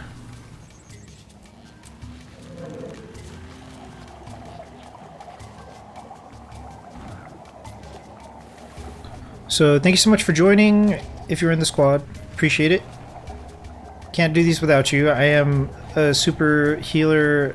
I hit with pillow hands, so if I want to get these done, I have to be willing to, you know, get other people in the group so that they can deal the damages.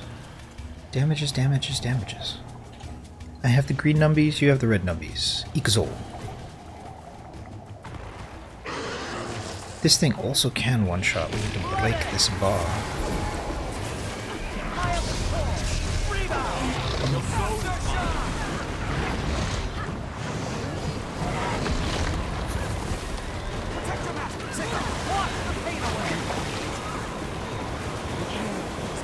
I got this res? I got 3 up.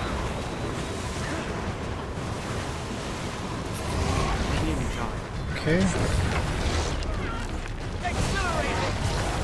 Recovered, nice.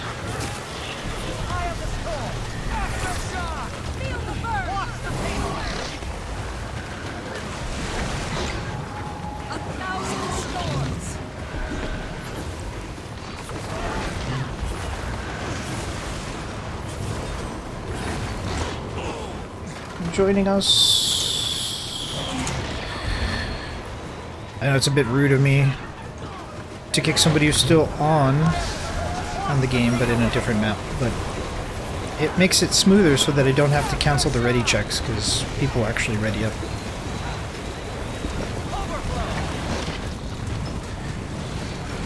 At least I give them a chance to respawn, so I don't feel as bad eventually kicking them.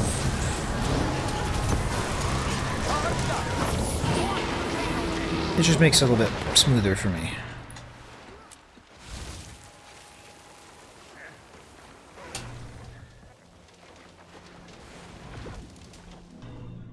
I have so much to micromanage, eh? Lay charged ooze. No response. Big kick. No problem. Now our ready check's actually ready up. Ready. I feel like we just fought this, but it's something different maybe. Lay charged ooze. An oversized choice. Wild lay magic. We can't have that wandering around, can we?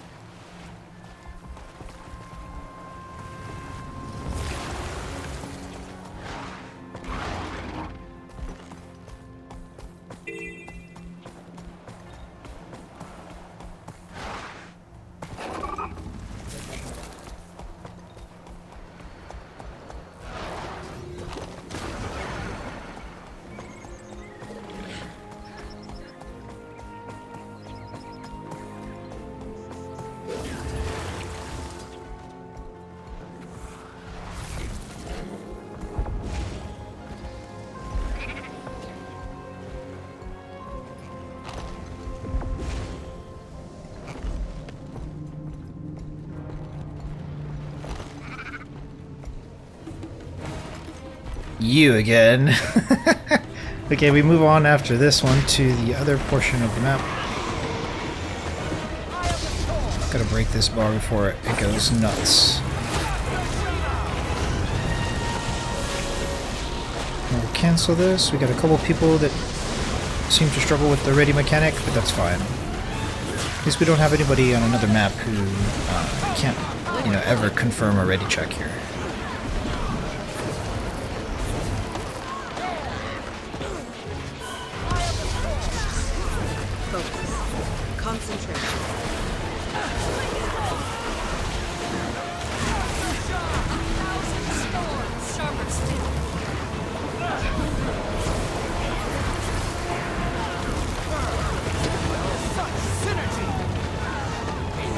It hurts, but everybody's fine.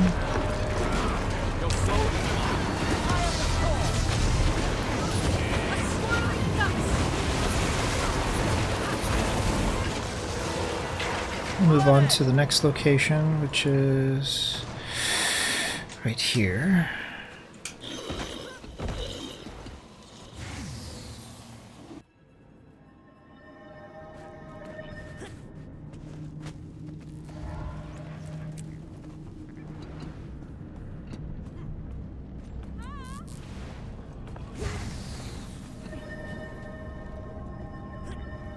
The high drag it down.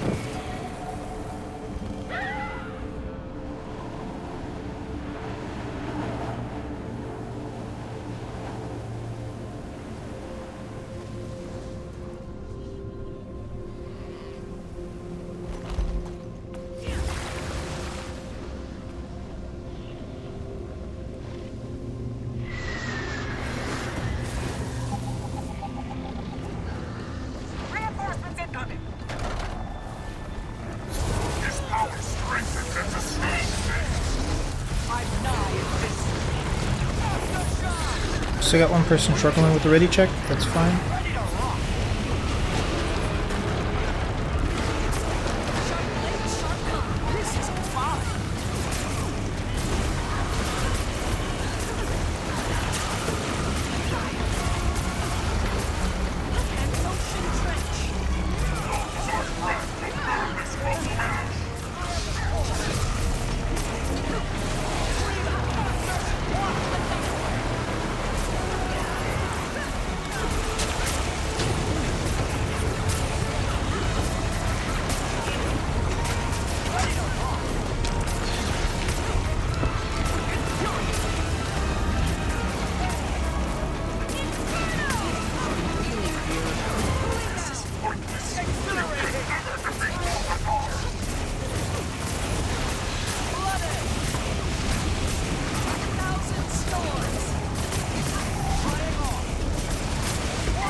Let's keep this train a-rolling.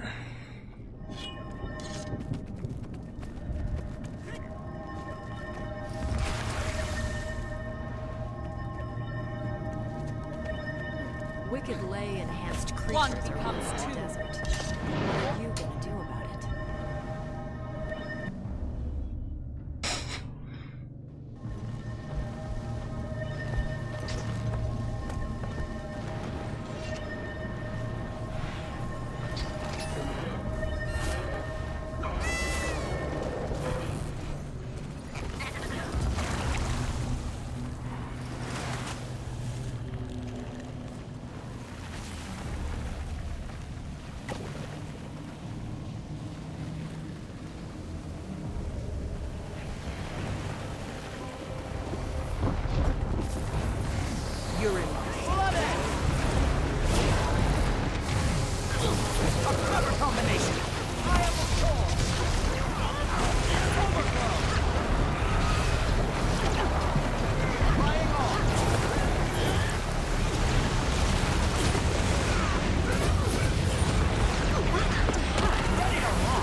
It hurts my face.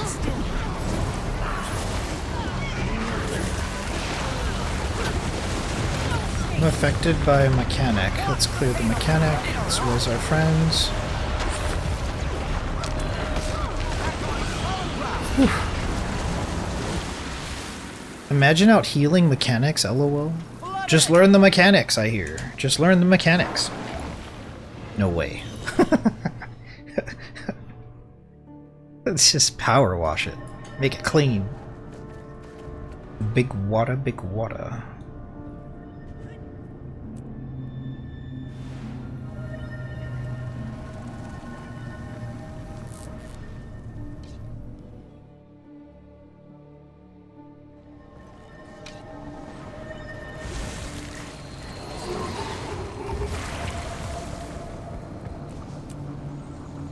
Ready.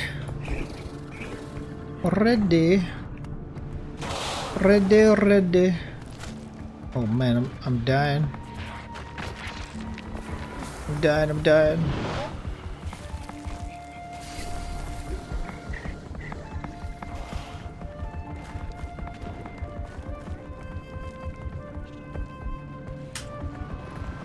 Invigorating.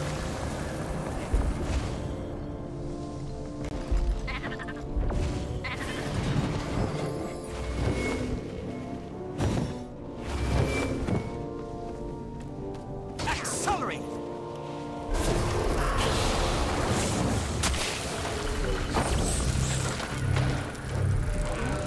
Charged up. Most people are here. Let's go. Infuriate.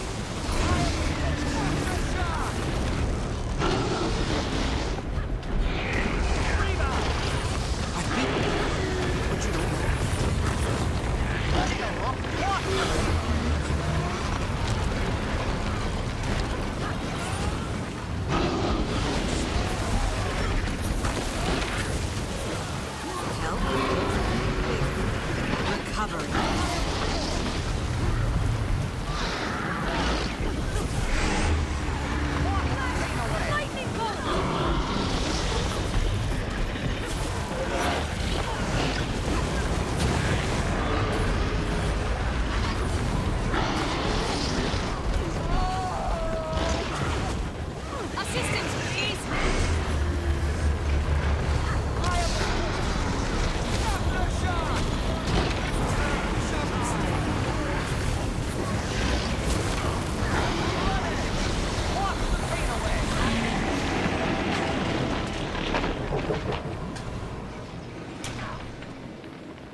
Help me over here! Okay.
And it's a 4-hour tour just about, so can understand if people don't stay through the entire ride. It is a long journey, that's for sure. A 3-hour tour, more like a 12-hour tour.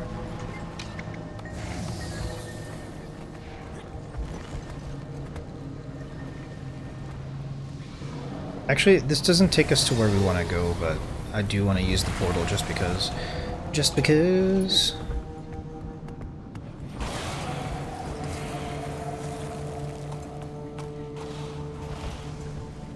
No, we scuffed our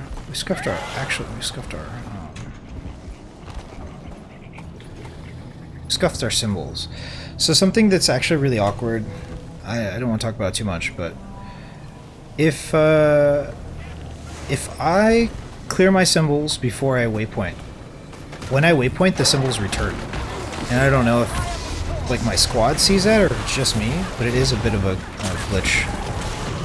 Let's clear this.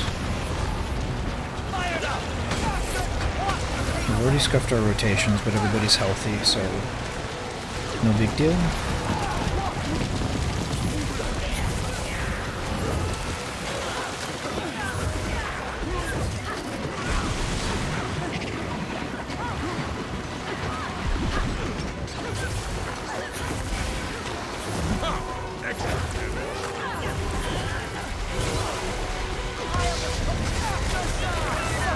I'm hungry.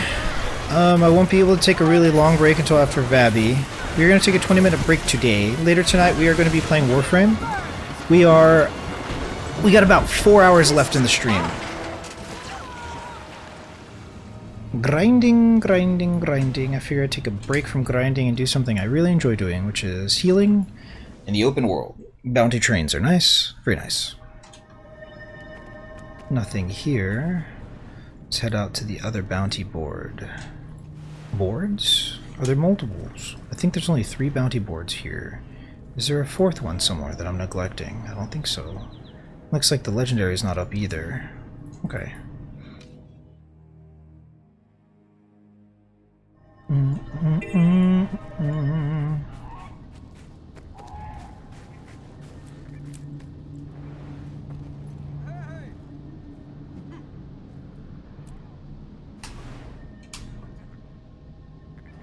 An awaken called the Necrophit.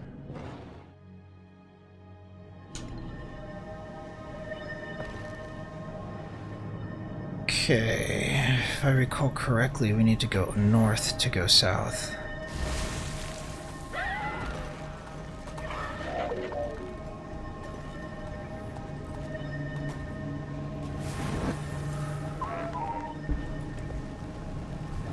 See, it happened again. We clear the markers after we waypoint. Best strategy. Most winning strategy. Just wait for people to reconvene here a little bit.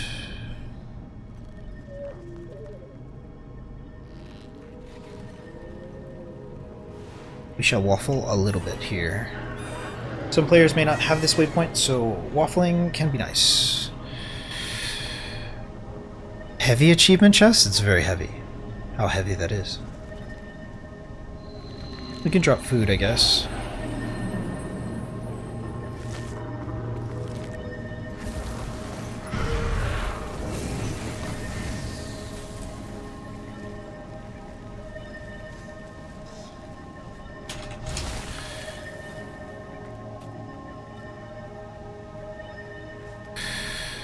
Okay, we take the heal food because Zahila. Time to go, time to go. Looks like most people are here. Let's get going.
After this bounty board, we're moving on to Vabby with a 2-minute break.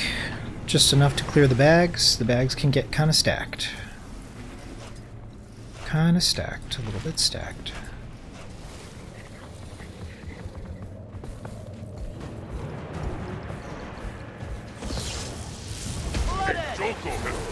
Help increasing!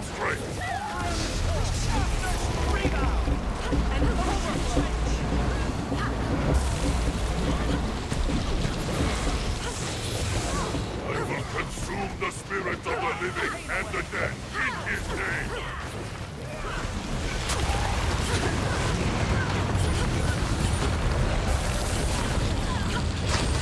Like me is to oppose King Joko, to oppose his eminence, and to oppose life.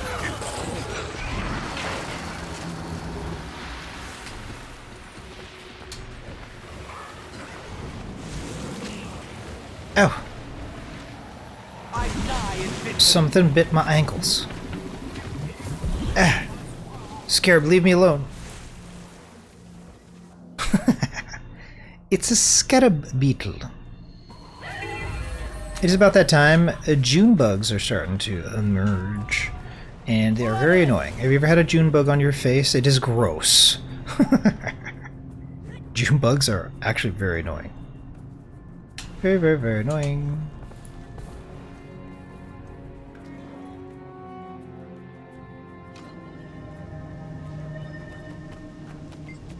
Nice banner. Same thing, same thing. Let everybody get acquainted with the locale. Locale, locale, locale. I think we're good to go. Most people are ready.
Ready to rock!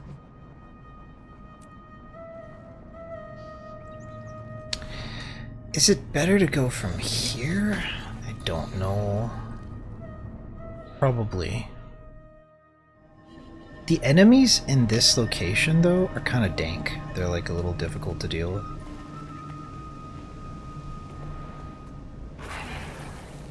I'd rather fly in and like just avoid them, actually.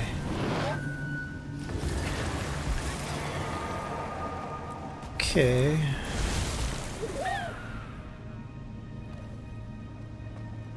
Looks like people are more ready.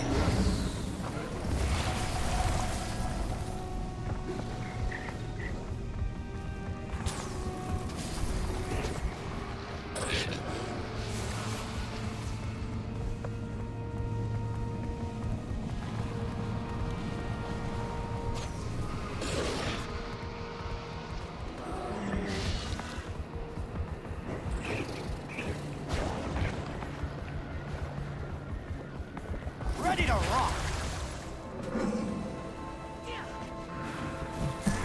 Exhilarating!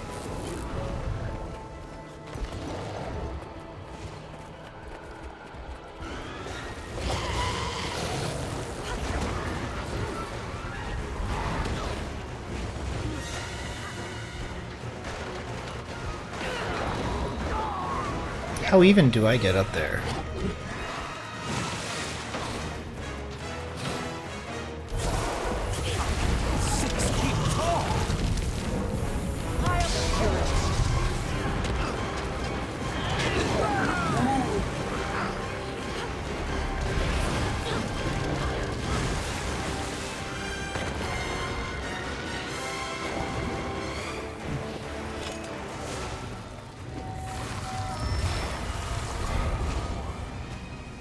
I don't know if I can get up there from here, but I'm gonna try.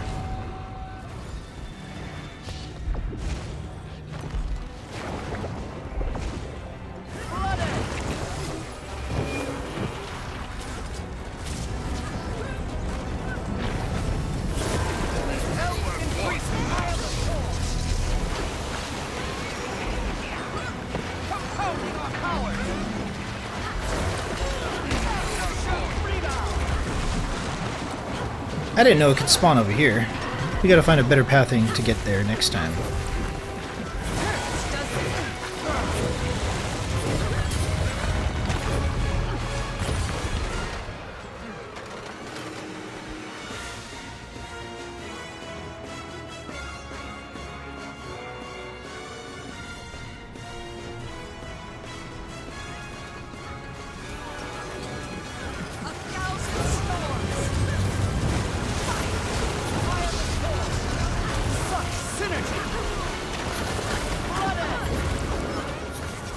We should have headed over here and then climbed across here. That would have been better.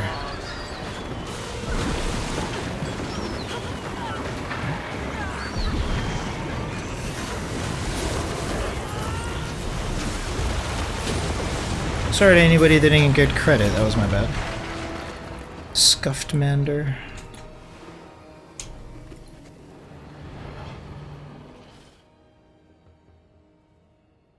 How many more of these do we have? 2 more? Okay. And then we move over to Vabi. Ready, ready, ready, ready, ready. Here.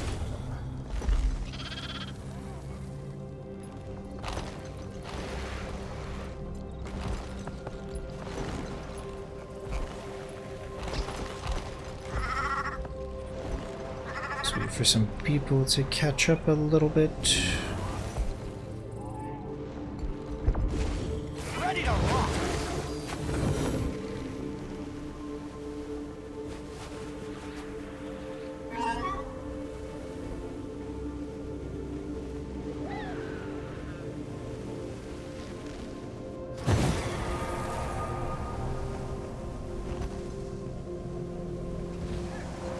And waffle a little bit. Let's see. Most people are in. Looks like we're good.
Unimas.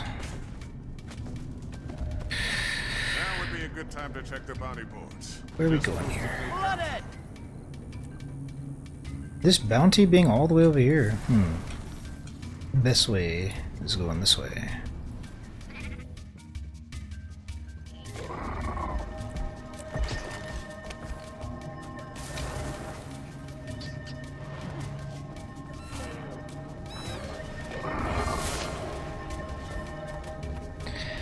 Not too privy of how we want to path this. Let's just be considerate of the Springer mount players. A little bit.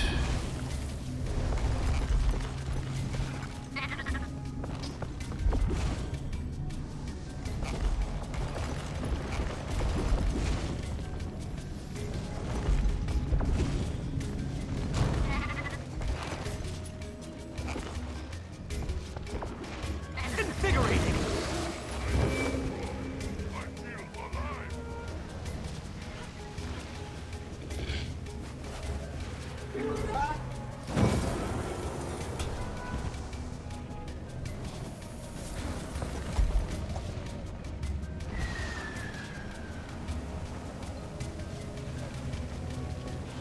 Could have been done a lot better, but oh well. You stole from me. You're all of you. I'm losing my wherewithal. I'm definitely feeling the effects of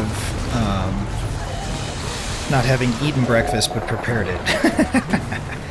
Sometimes we have to look after others before we can look after ourselves, but also I should just get much better at looking after myself. Yuck.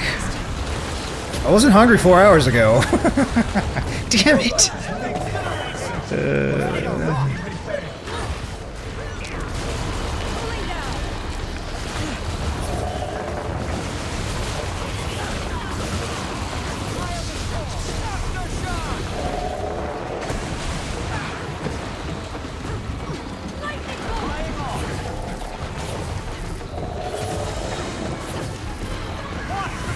The more you hurt me, the more I'll make you pay.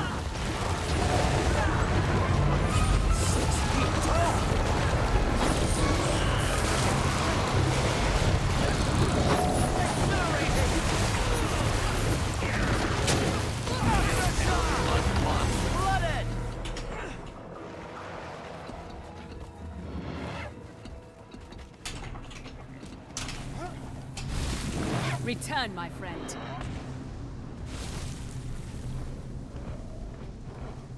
Where's the first bounty board? Here, I believe. Okay, 2-minute break.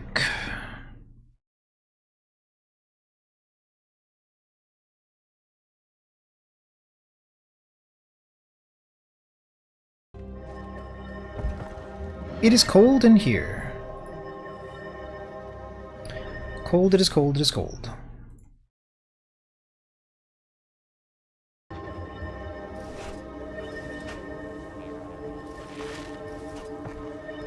Rare and valuable.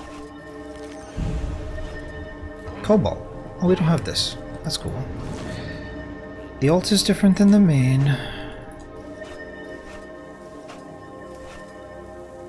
Cascara.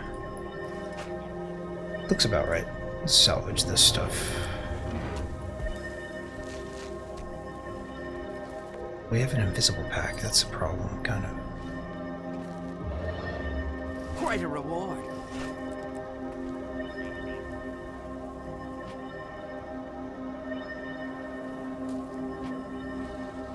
Praise Joko? Praise Joko.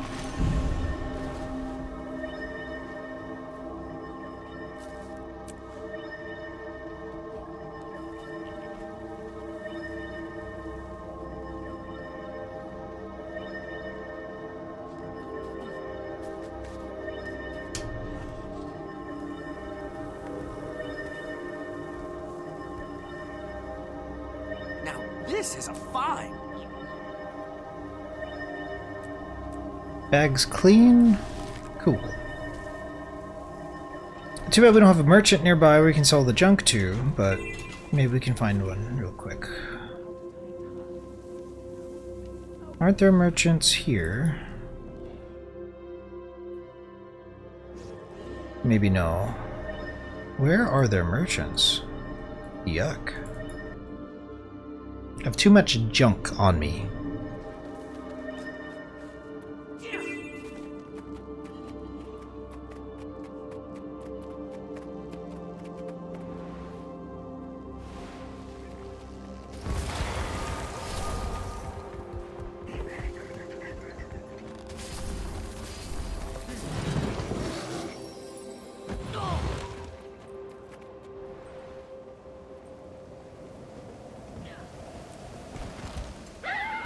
I require your assistance. Dispatch with these stew-thirsty brutes at once. Don't know how many people can join us, but we are almost finished. Lastly, the domain of Abi. Hordes of creatures driven insane by ley energy are coming from all over. Mission you're going to want to hear.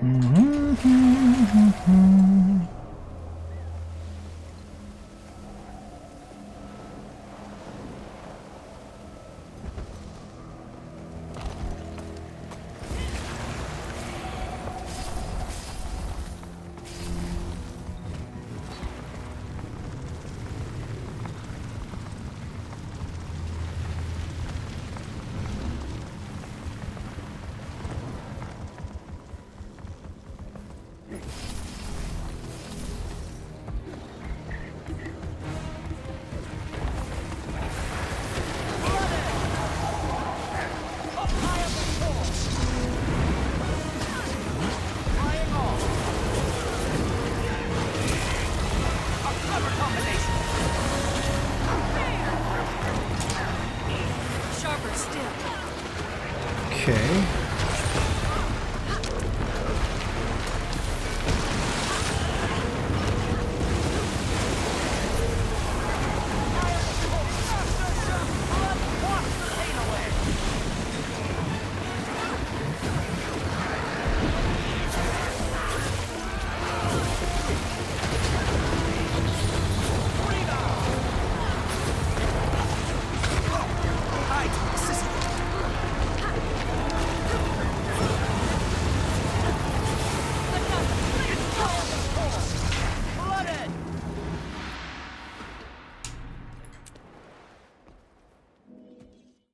After Vabi, we are going to take a 20-minute break, and when we come back, we're going to be playing Warframe, because I am officially burnt out of, I'm officially burnt out of Guild Wars. my body. My body, though. Okay, let's go grab a bounty. Carry on.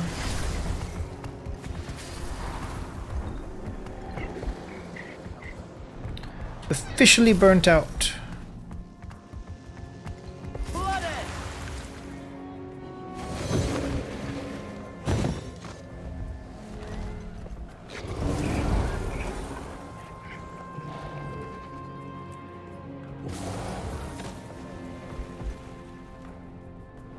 Okay. It's a pretty simple straight shot here. If you could assist us, we'd appreciate it.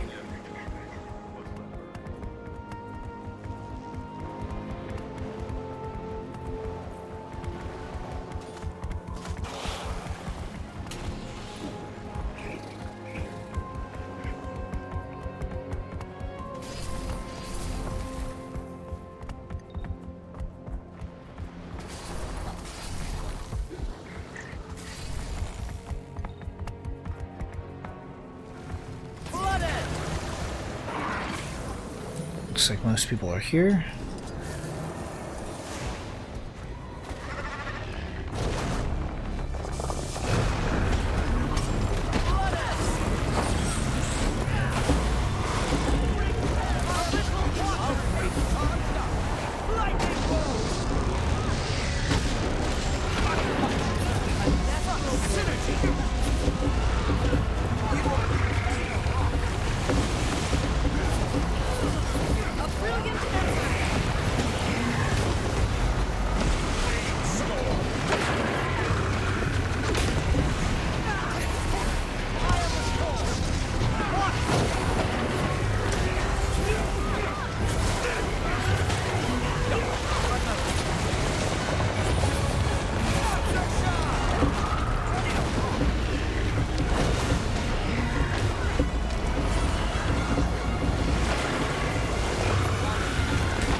Ooh, this is like right here.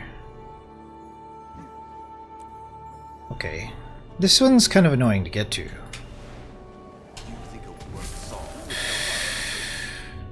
It doesn't look like these other three are coming back. If they want to join the group, they can. I will kick them so that our ready check's actually ready. Just clear this. This is an awkward one to get to. Yeah. Okay.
I'm in combat somehow. This is not good. Nice.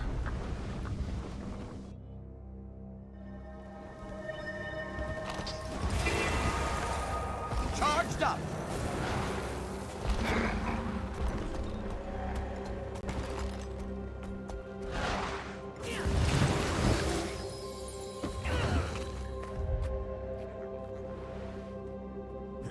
Reports of creatures driven insane by ley energy are coming from all over. Are you going to help?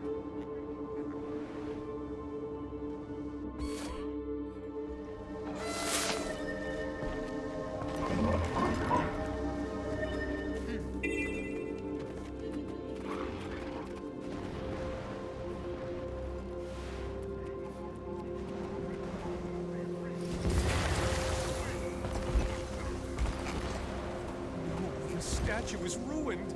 His lordship will be upset we allowed this to happen.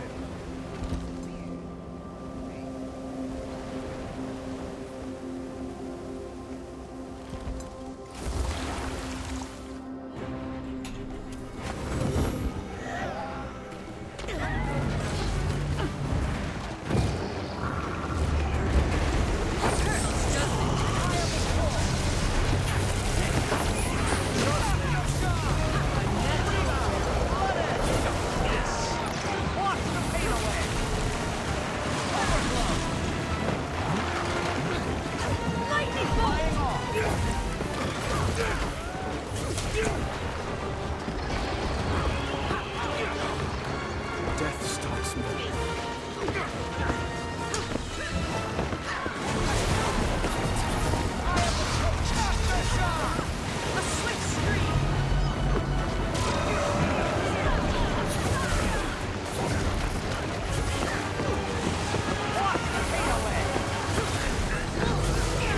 Okay.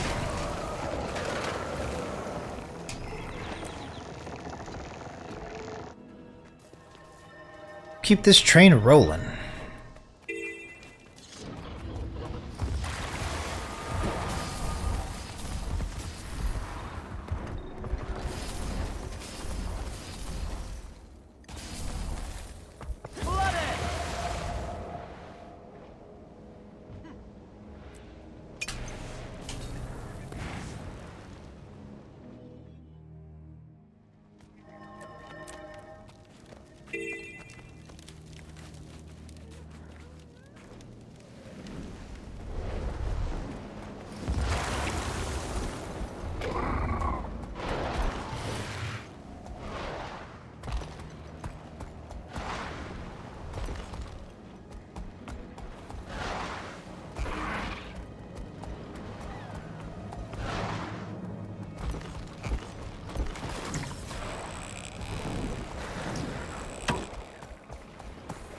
Hungry!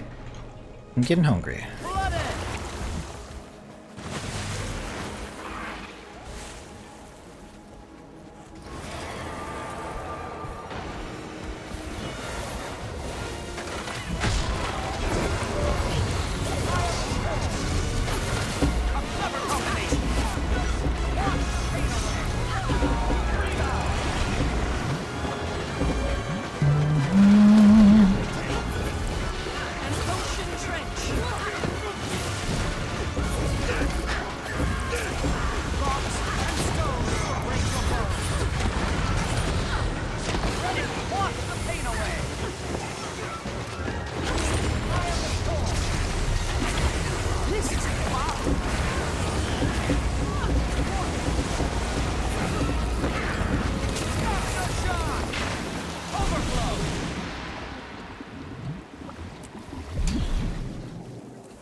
Reports of creatures driven insane by ley energy are coming from all over. Are you going to help? Do do do do do boo.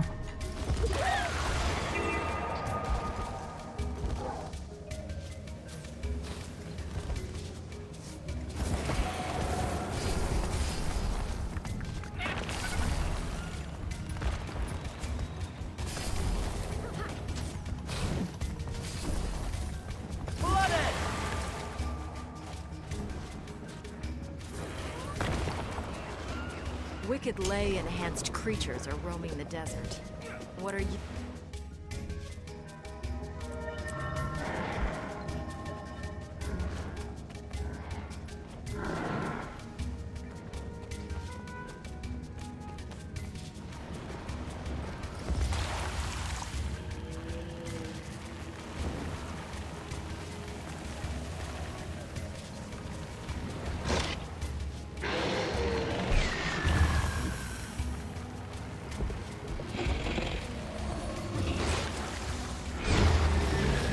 Let's waffle a little bit so they can revive there.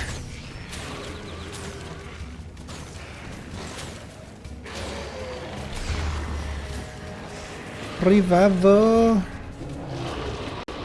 Okay, I think we're good.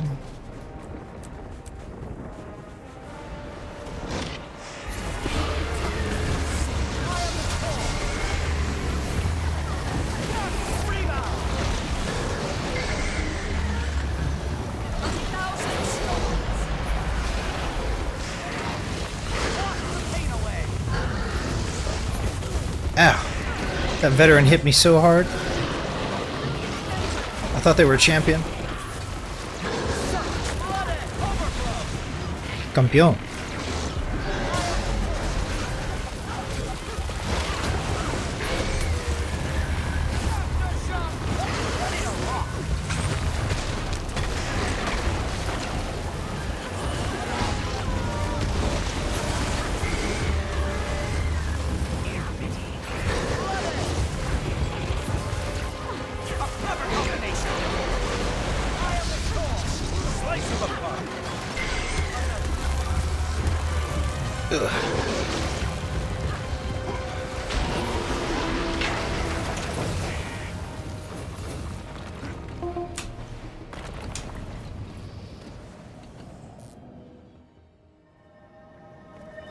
Thunder.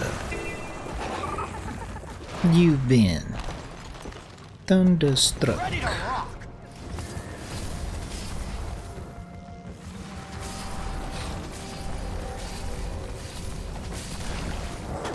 So yeah, 20-minute break after we finish with Vavi, and we're gonna come back and play some Warframe. The grind continues. It does. Really, it does.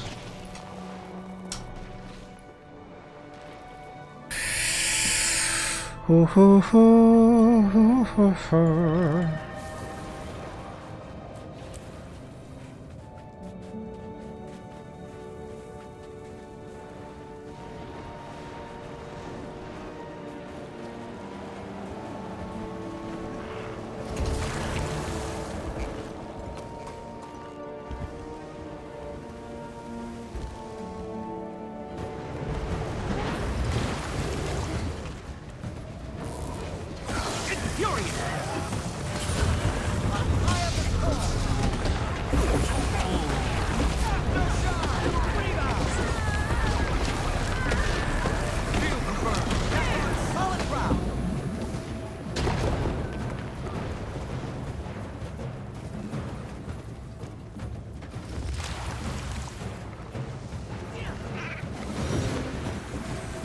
get this revive here. I got you, buddy. Okay.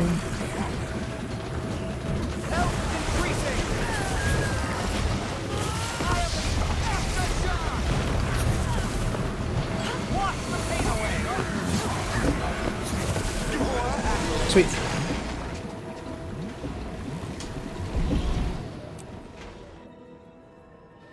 Bounty! Big ol' bounty train.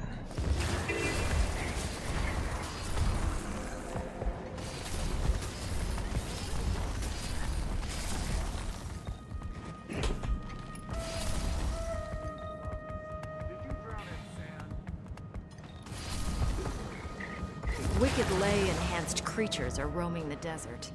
What are you gonna do about it?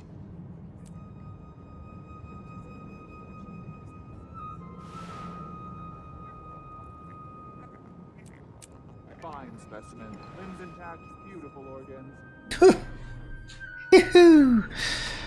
Continue on, we continue on.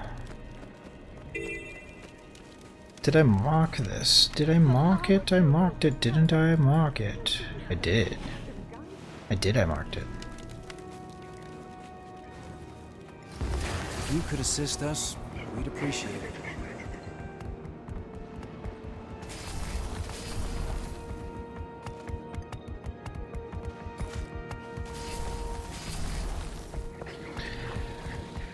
I was complaining about it being a bit too hot today, but it actually turns out that it's too cold inside. I need to lower the air conditioning. It's getting out of control.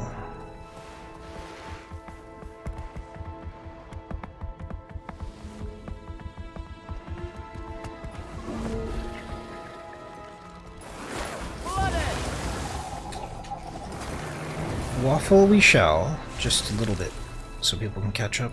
Seems like we're good.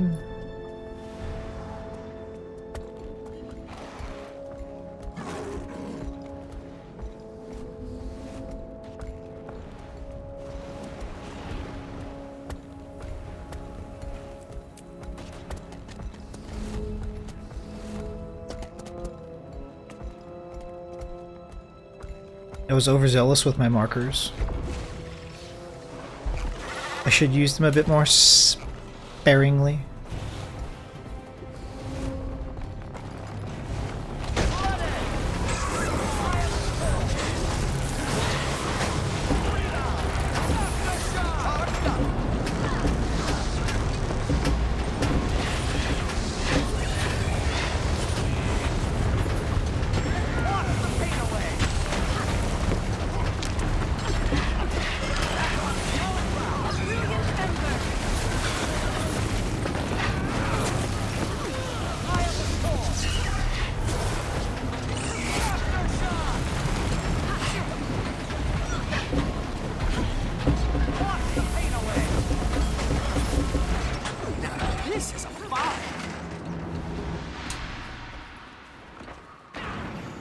I'm on fire! What hit me?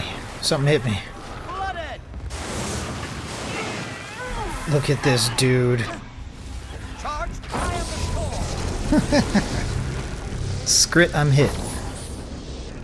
I think there's 2 more bounty locations. Yeah, there's 2 more bounty boards. I don't think we need this bounty board. We need this bounty board.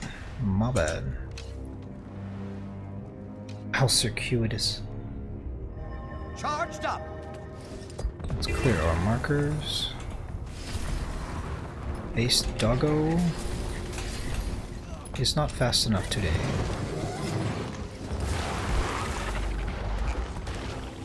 The officials in charge tacked on an organ overload.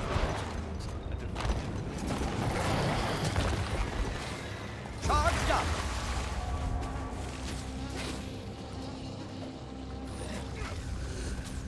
Wicked lay enhanced creatures are roaming the desert.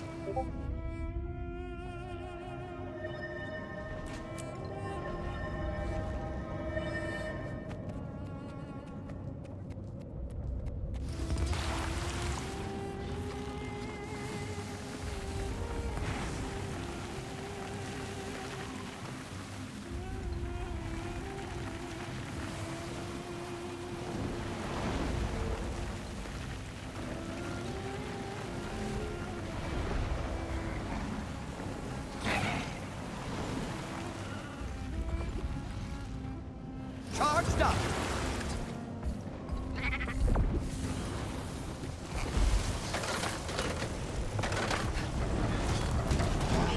Charged up!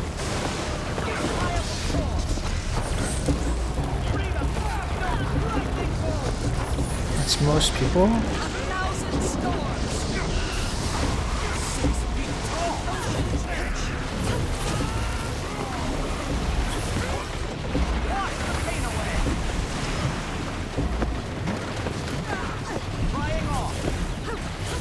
Here come the flames.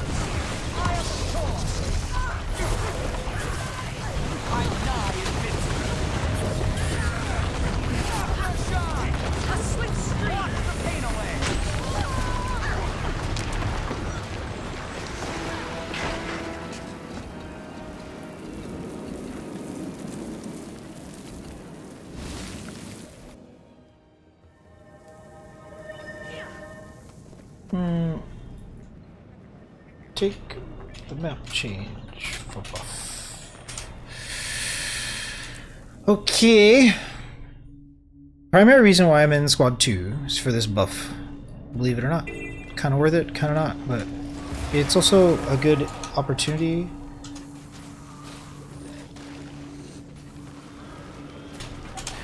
to give people a chance to join us who were in a more populated map to begin with, so yeah, lots of good things happening here.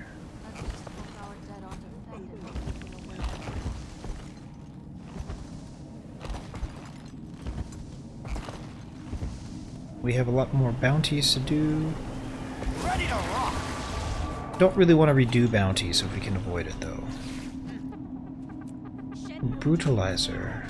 Only those bodies lost forever. Wicked lay enhanced creature.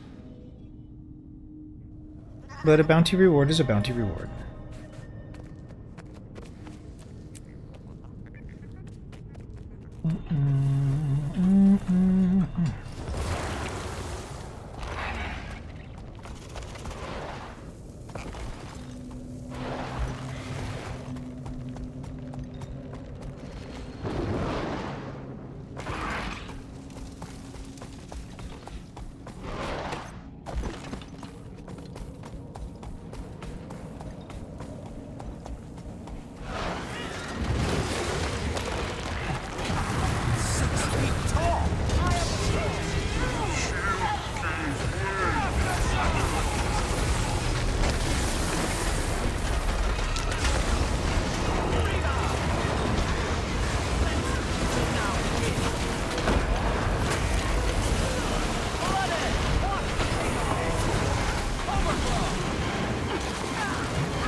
Feel the burn.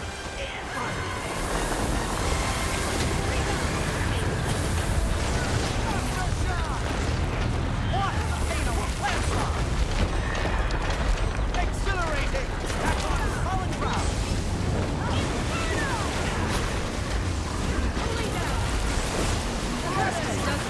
A clever combination! Executing escape! Eye of the storm! Wash the pain away! Reap the whirlwind. Flooded!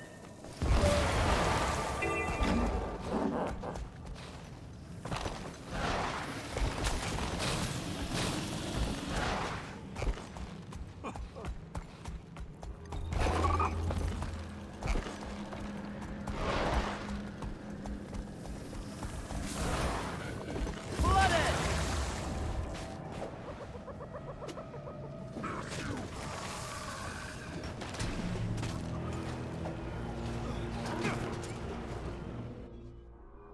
A bit of redundancy here, but still the same kind of rewards, so don't mind it all that much.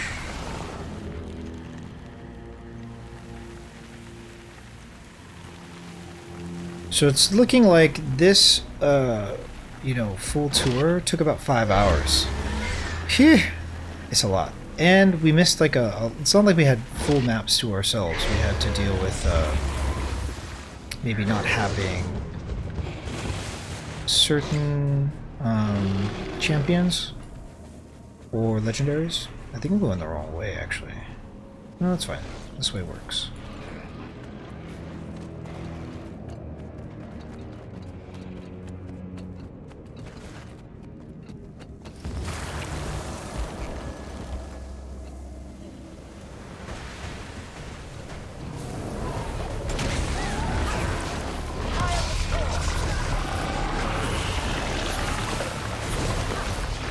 Probably got about 15 more bounties, something like that, and then we are done. GG.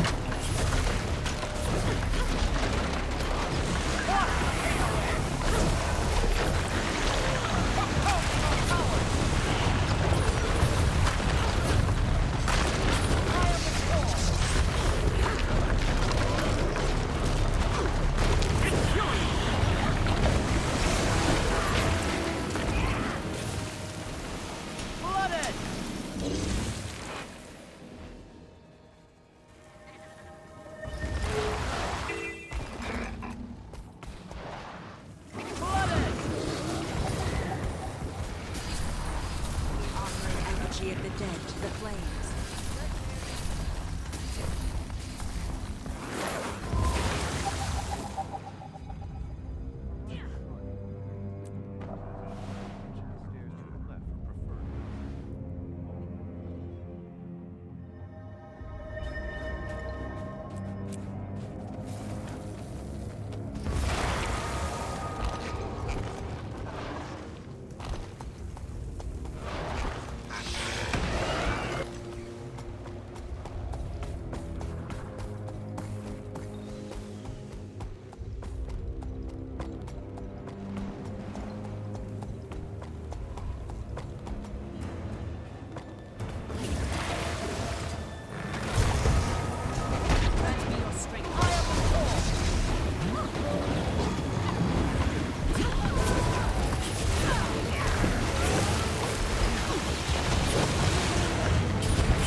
I'm on fire.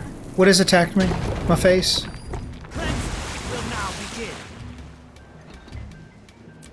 Okay.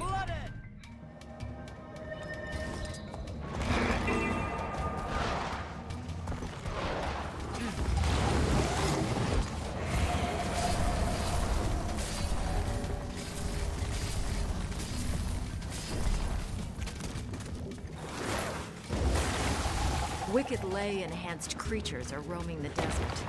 What are you gonna do about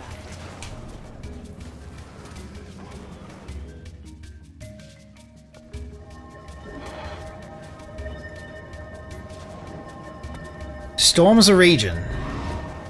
Raging Cajun. Hopefully the hurricane or storm doesn't ruin your bounty train experience.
I don't think there's any more bounties here, actually. I think we're just like going through these super speedy like.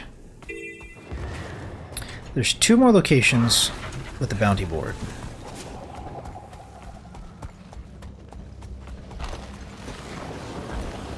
Uh-oh. We have a poofer. Nope, they're back. They're back or they're here. We will go up here. Tackle these. Tackle these we shall.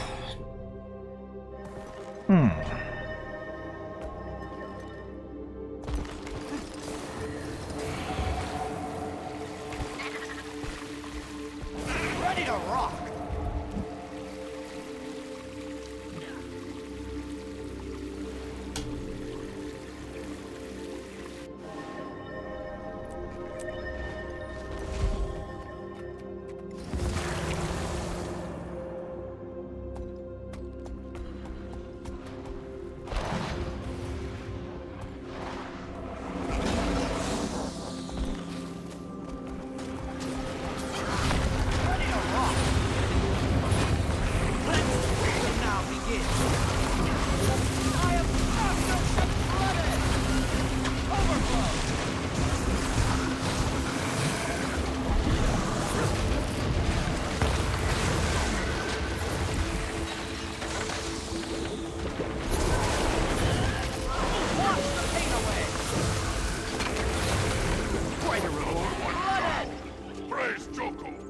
Praise Joko.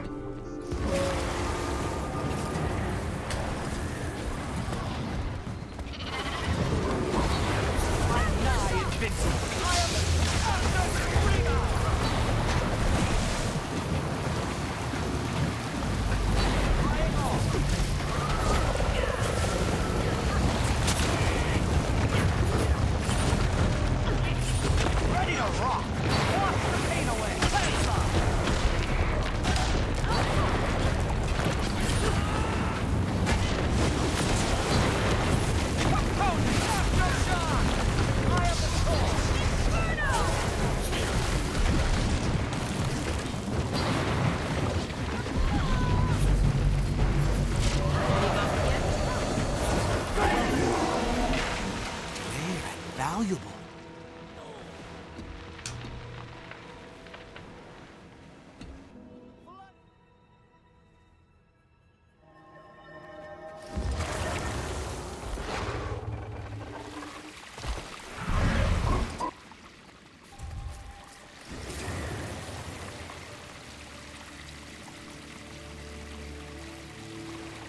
Navigating through these is actually quite difficult for me.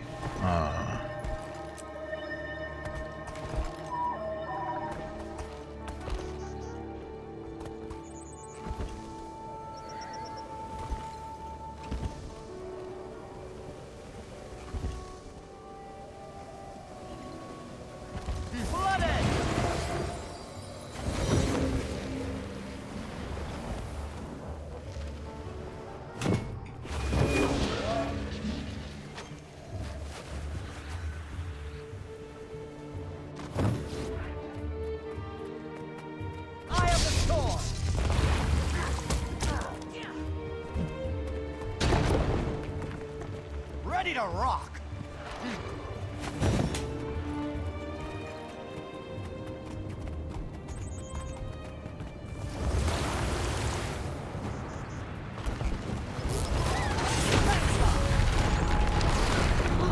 Oh my god.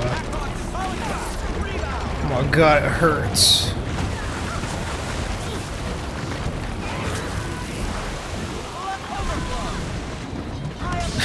That actually hurt a lot. It's fine, we're fine. Oh no, my team. Don't worry, I got you. Alright, I got the res. Yo, this boss hurts actually.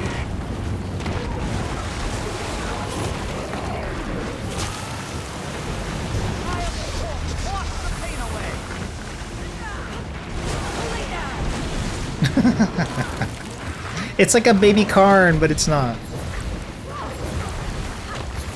Oh, the carnage, though.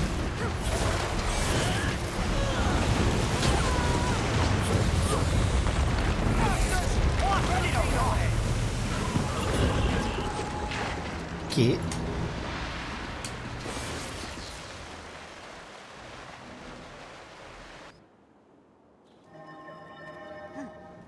Catch a rad, catch a rad.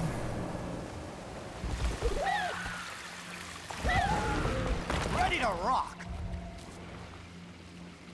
Where'd this one at? It's like right above it. Ugh, it's already difficult enough for me to like traverse this area. Wicked lay enhanced.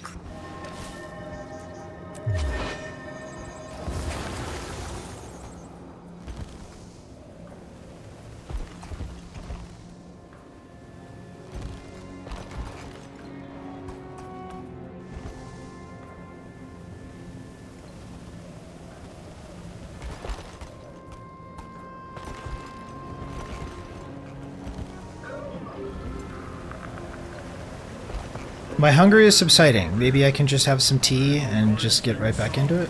I should eat something. Praise Joko. Halawa Joko.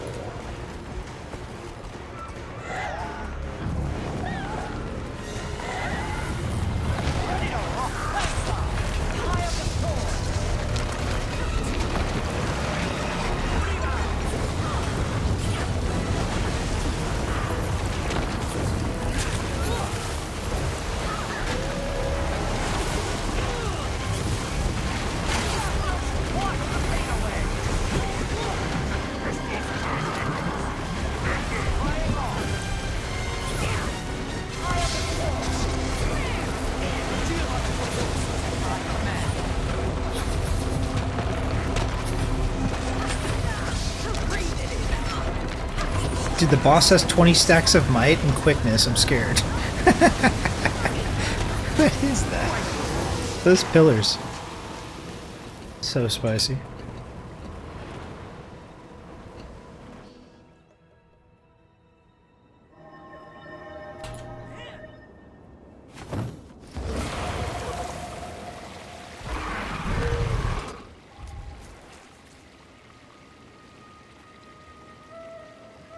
The hell you say? How even do we get here? Garden of Severin. Okay. Okay. I have my ideas here. I got an idea.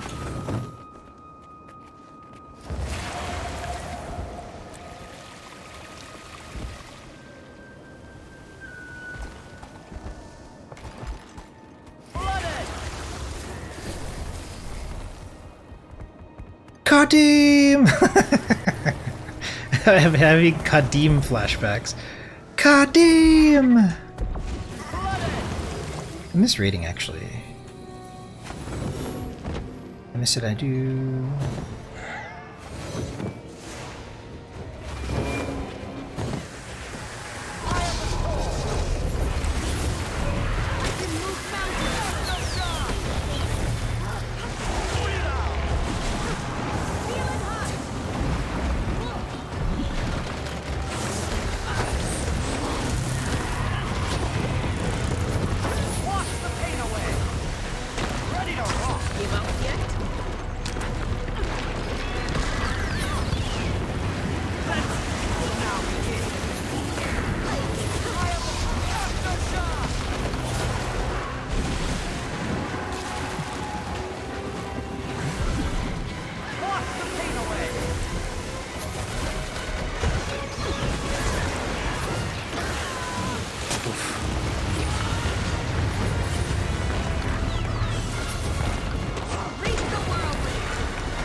Legendary.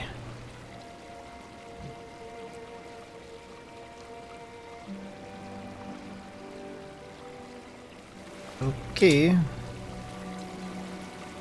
Pathing we shall. We shall the pathing.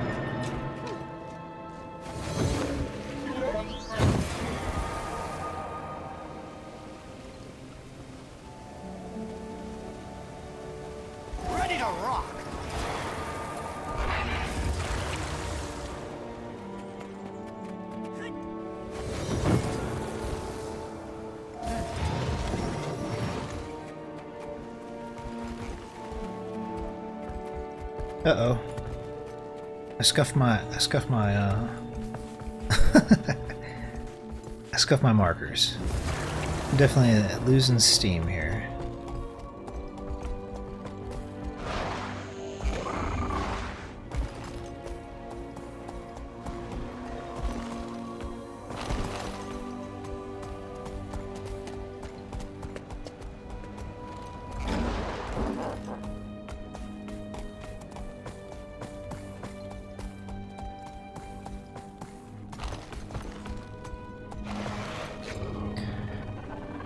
This is going to be interesting with 4 people, but I believe. Should certainly wait for them to join us, though.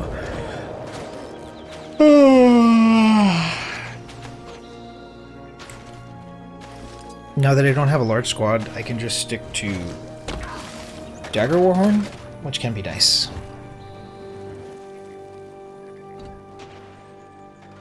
Looks like we're doing it.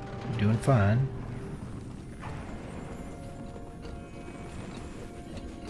Doing me a concern, this boss is.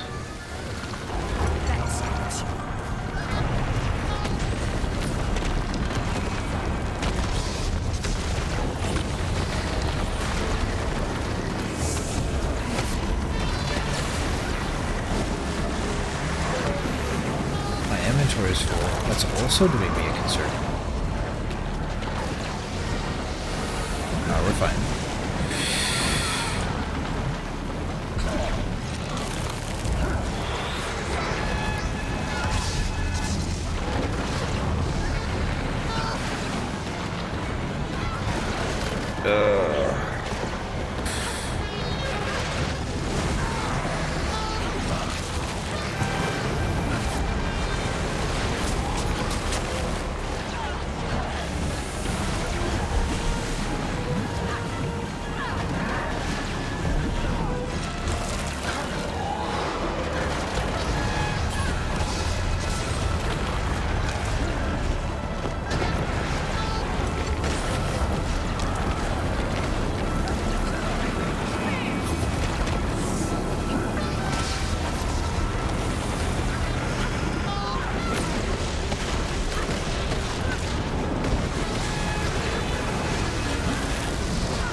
Cool.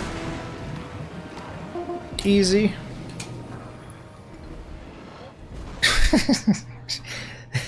I've been one-tapped by that boss, and then just the whole team will wipe, like a large group. As long as I don't get wiped at the beginning. Also, Arnar Bear and Be Strong. Kodan is life somehow. Okay, clear the markers. Back to basics.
Looks like those are all the bounties here.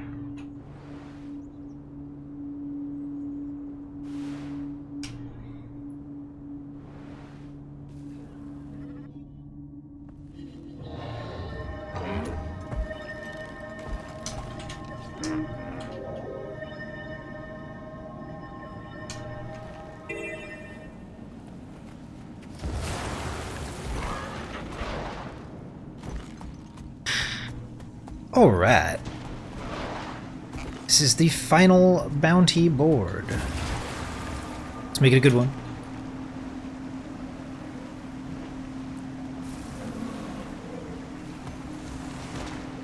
No problem, no problem.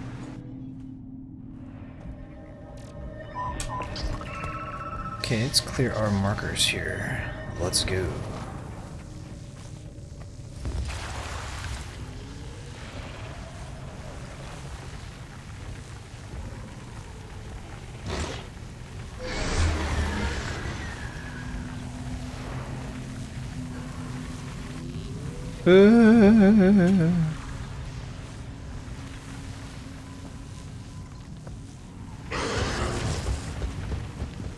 So we got someone dead. We will give them time to respawn. Cleansing waters.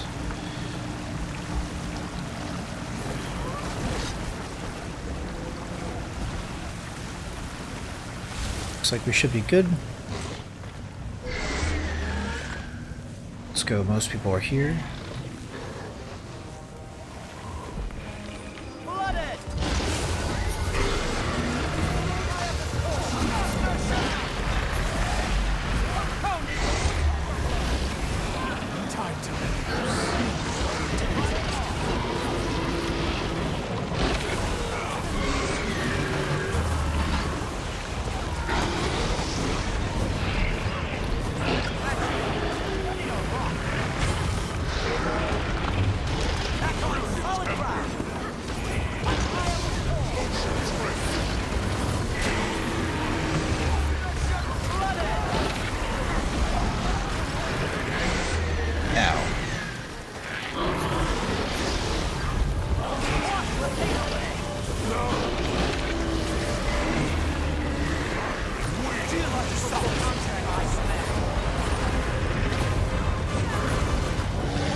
Yo, pinball!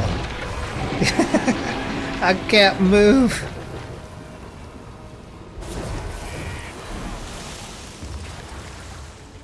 Okay.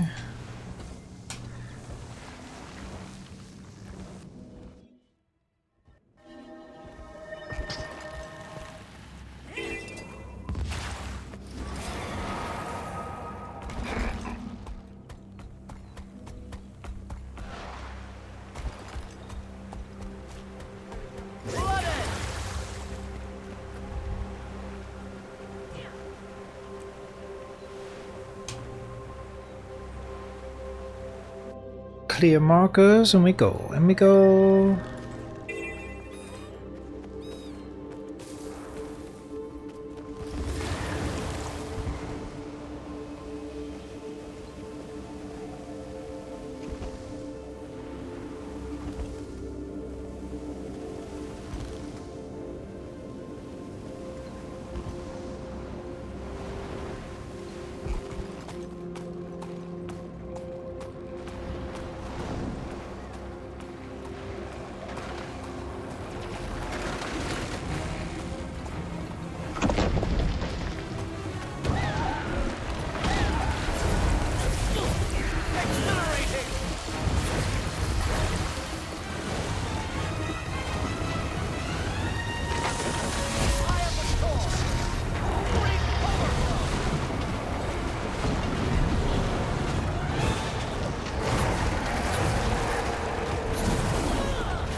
Ow.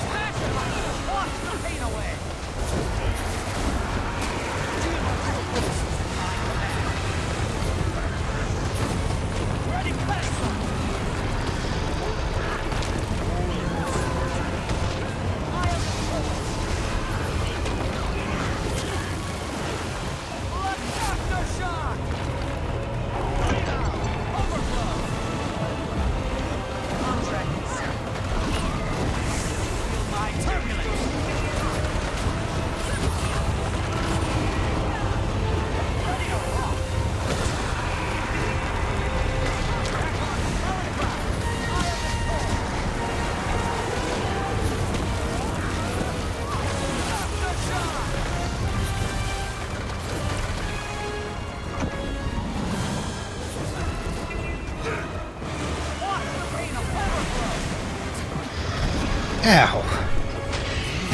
Just get dunked on.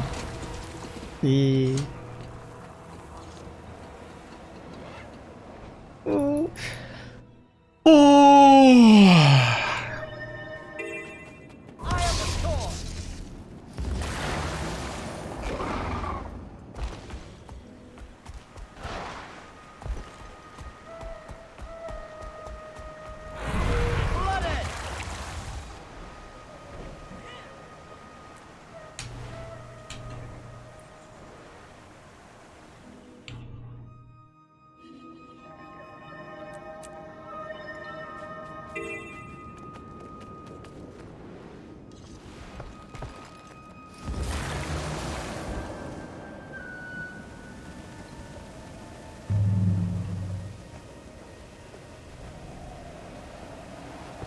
Looks like most people are ready.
I don't recall if this is above or below us. I'm feeling that this is below.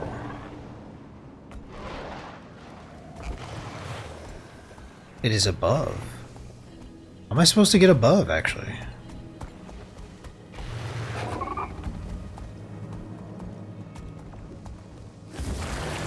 The rabbit power. The power of the rabbit.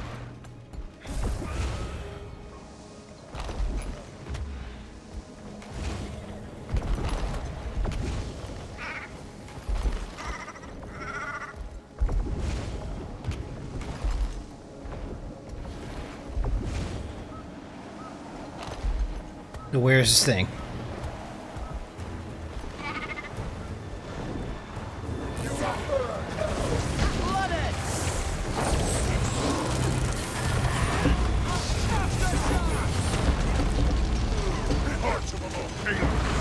Inventory's getting a little full again.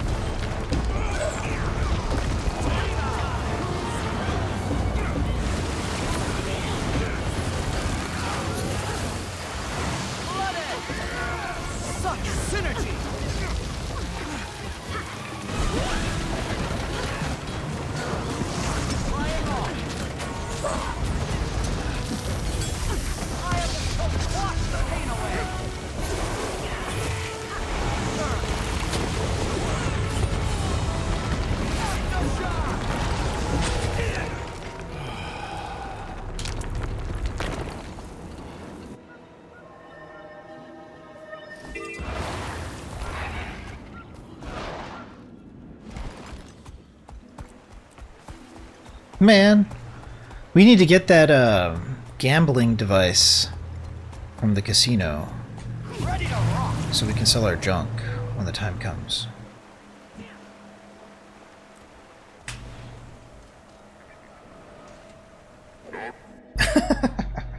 Tarkton troll device, but the casino version. Casino.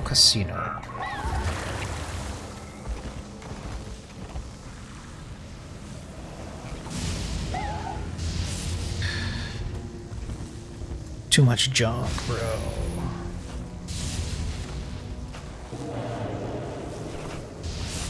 No, I'm encumbered by a lot.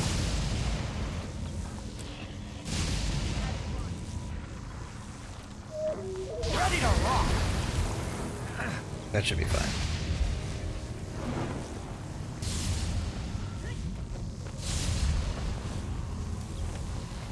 Wash the pain away.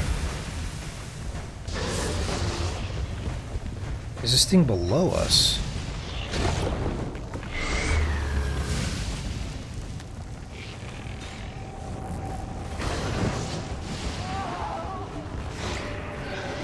I'm gonna full res this person. I'm gonna full res this other person too. I led them to their death, it's my fault.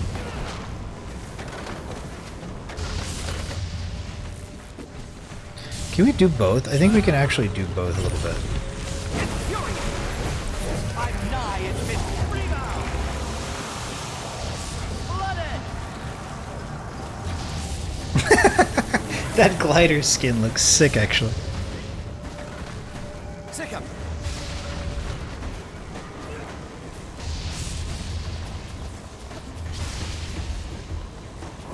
Yep, totally my bad.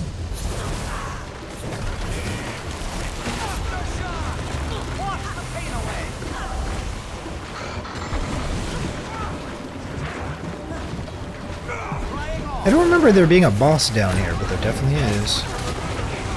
A champion.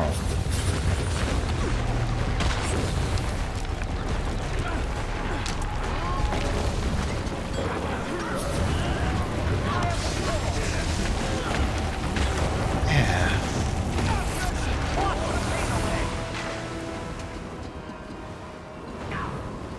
Return, my I'm on fire. Trying on.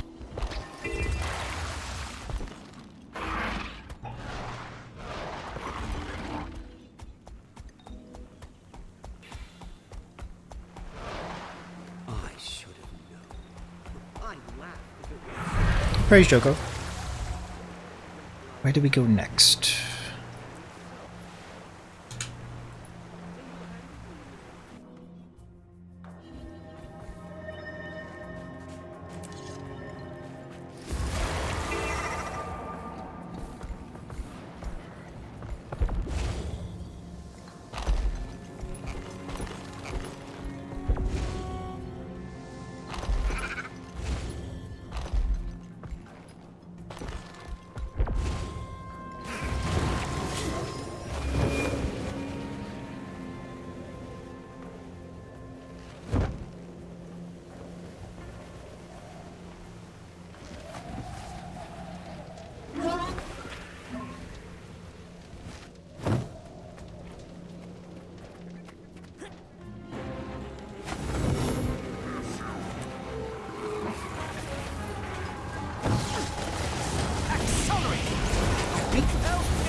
I think that was it.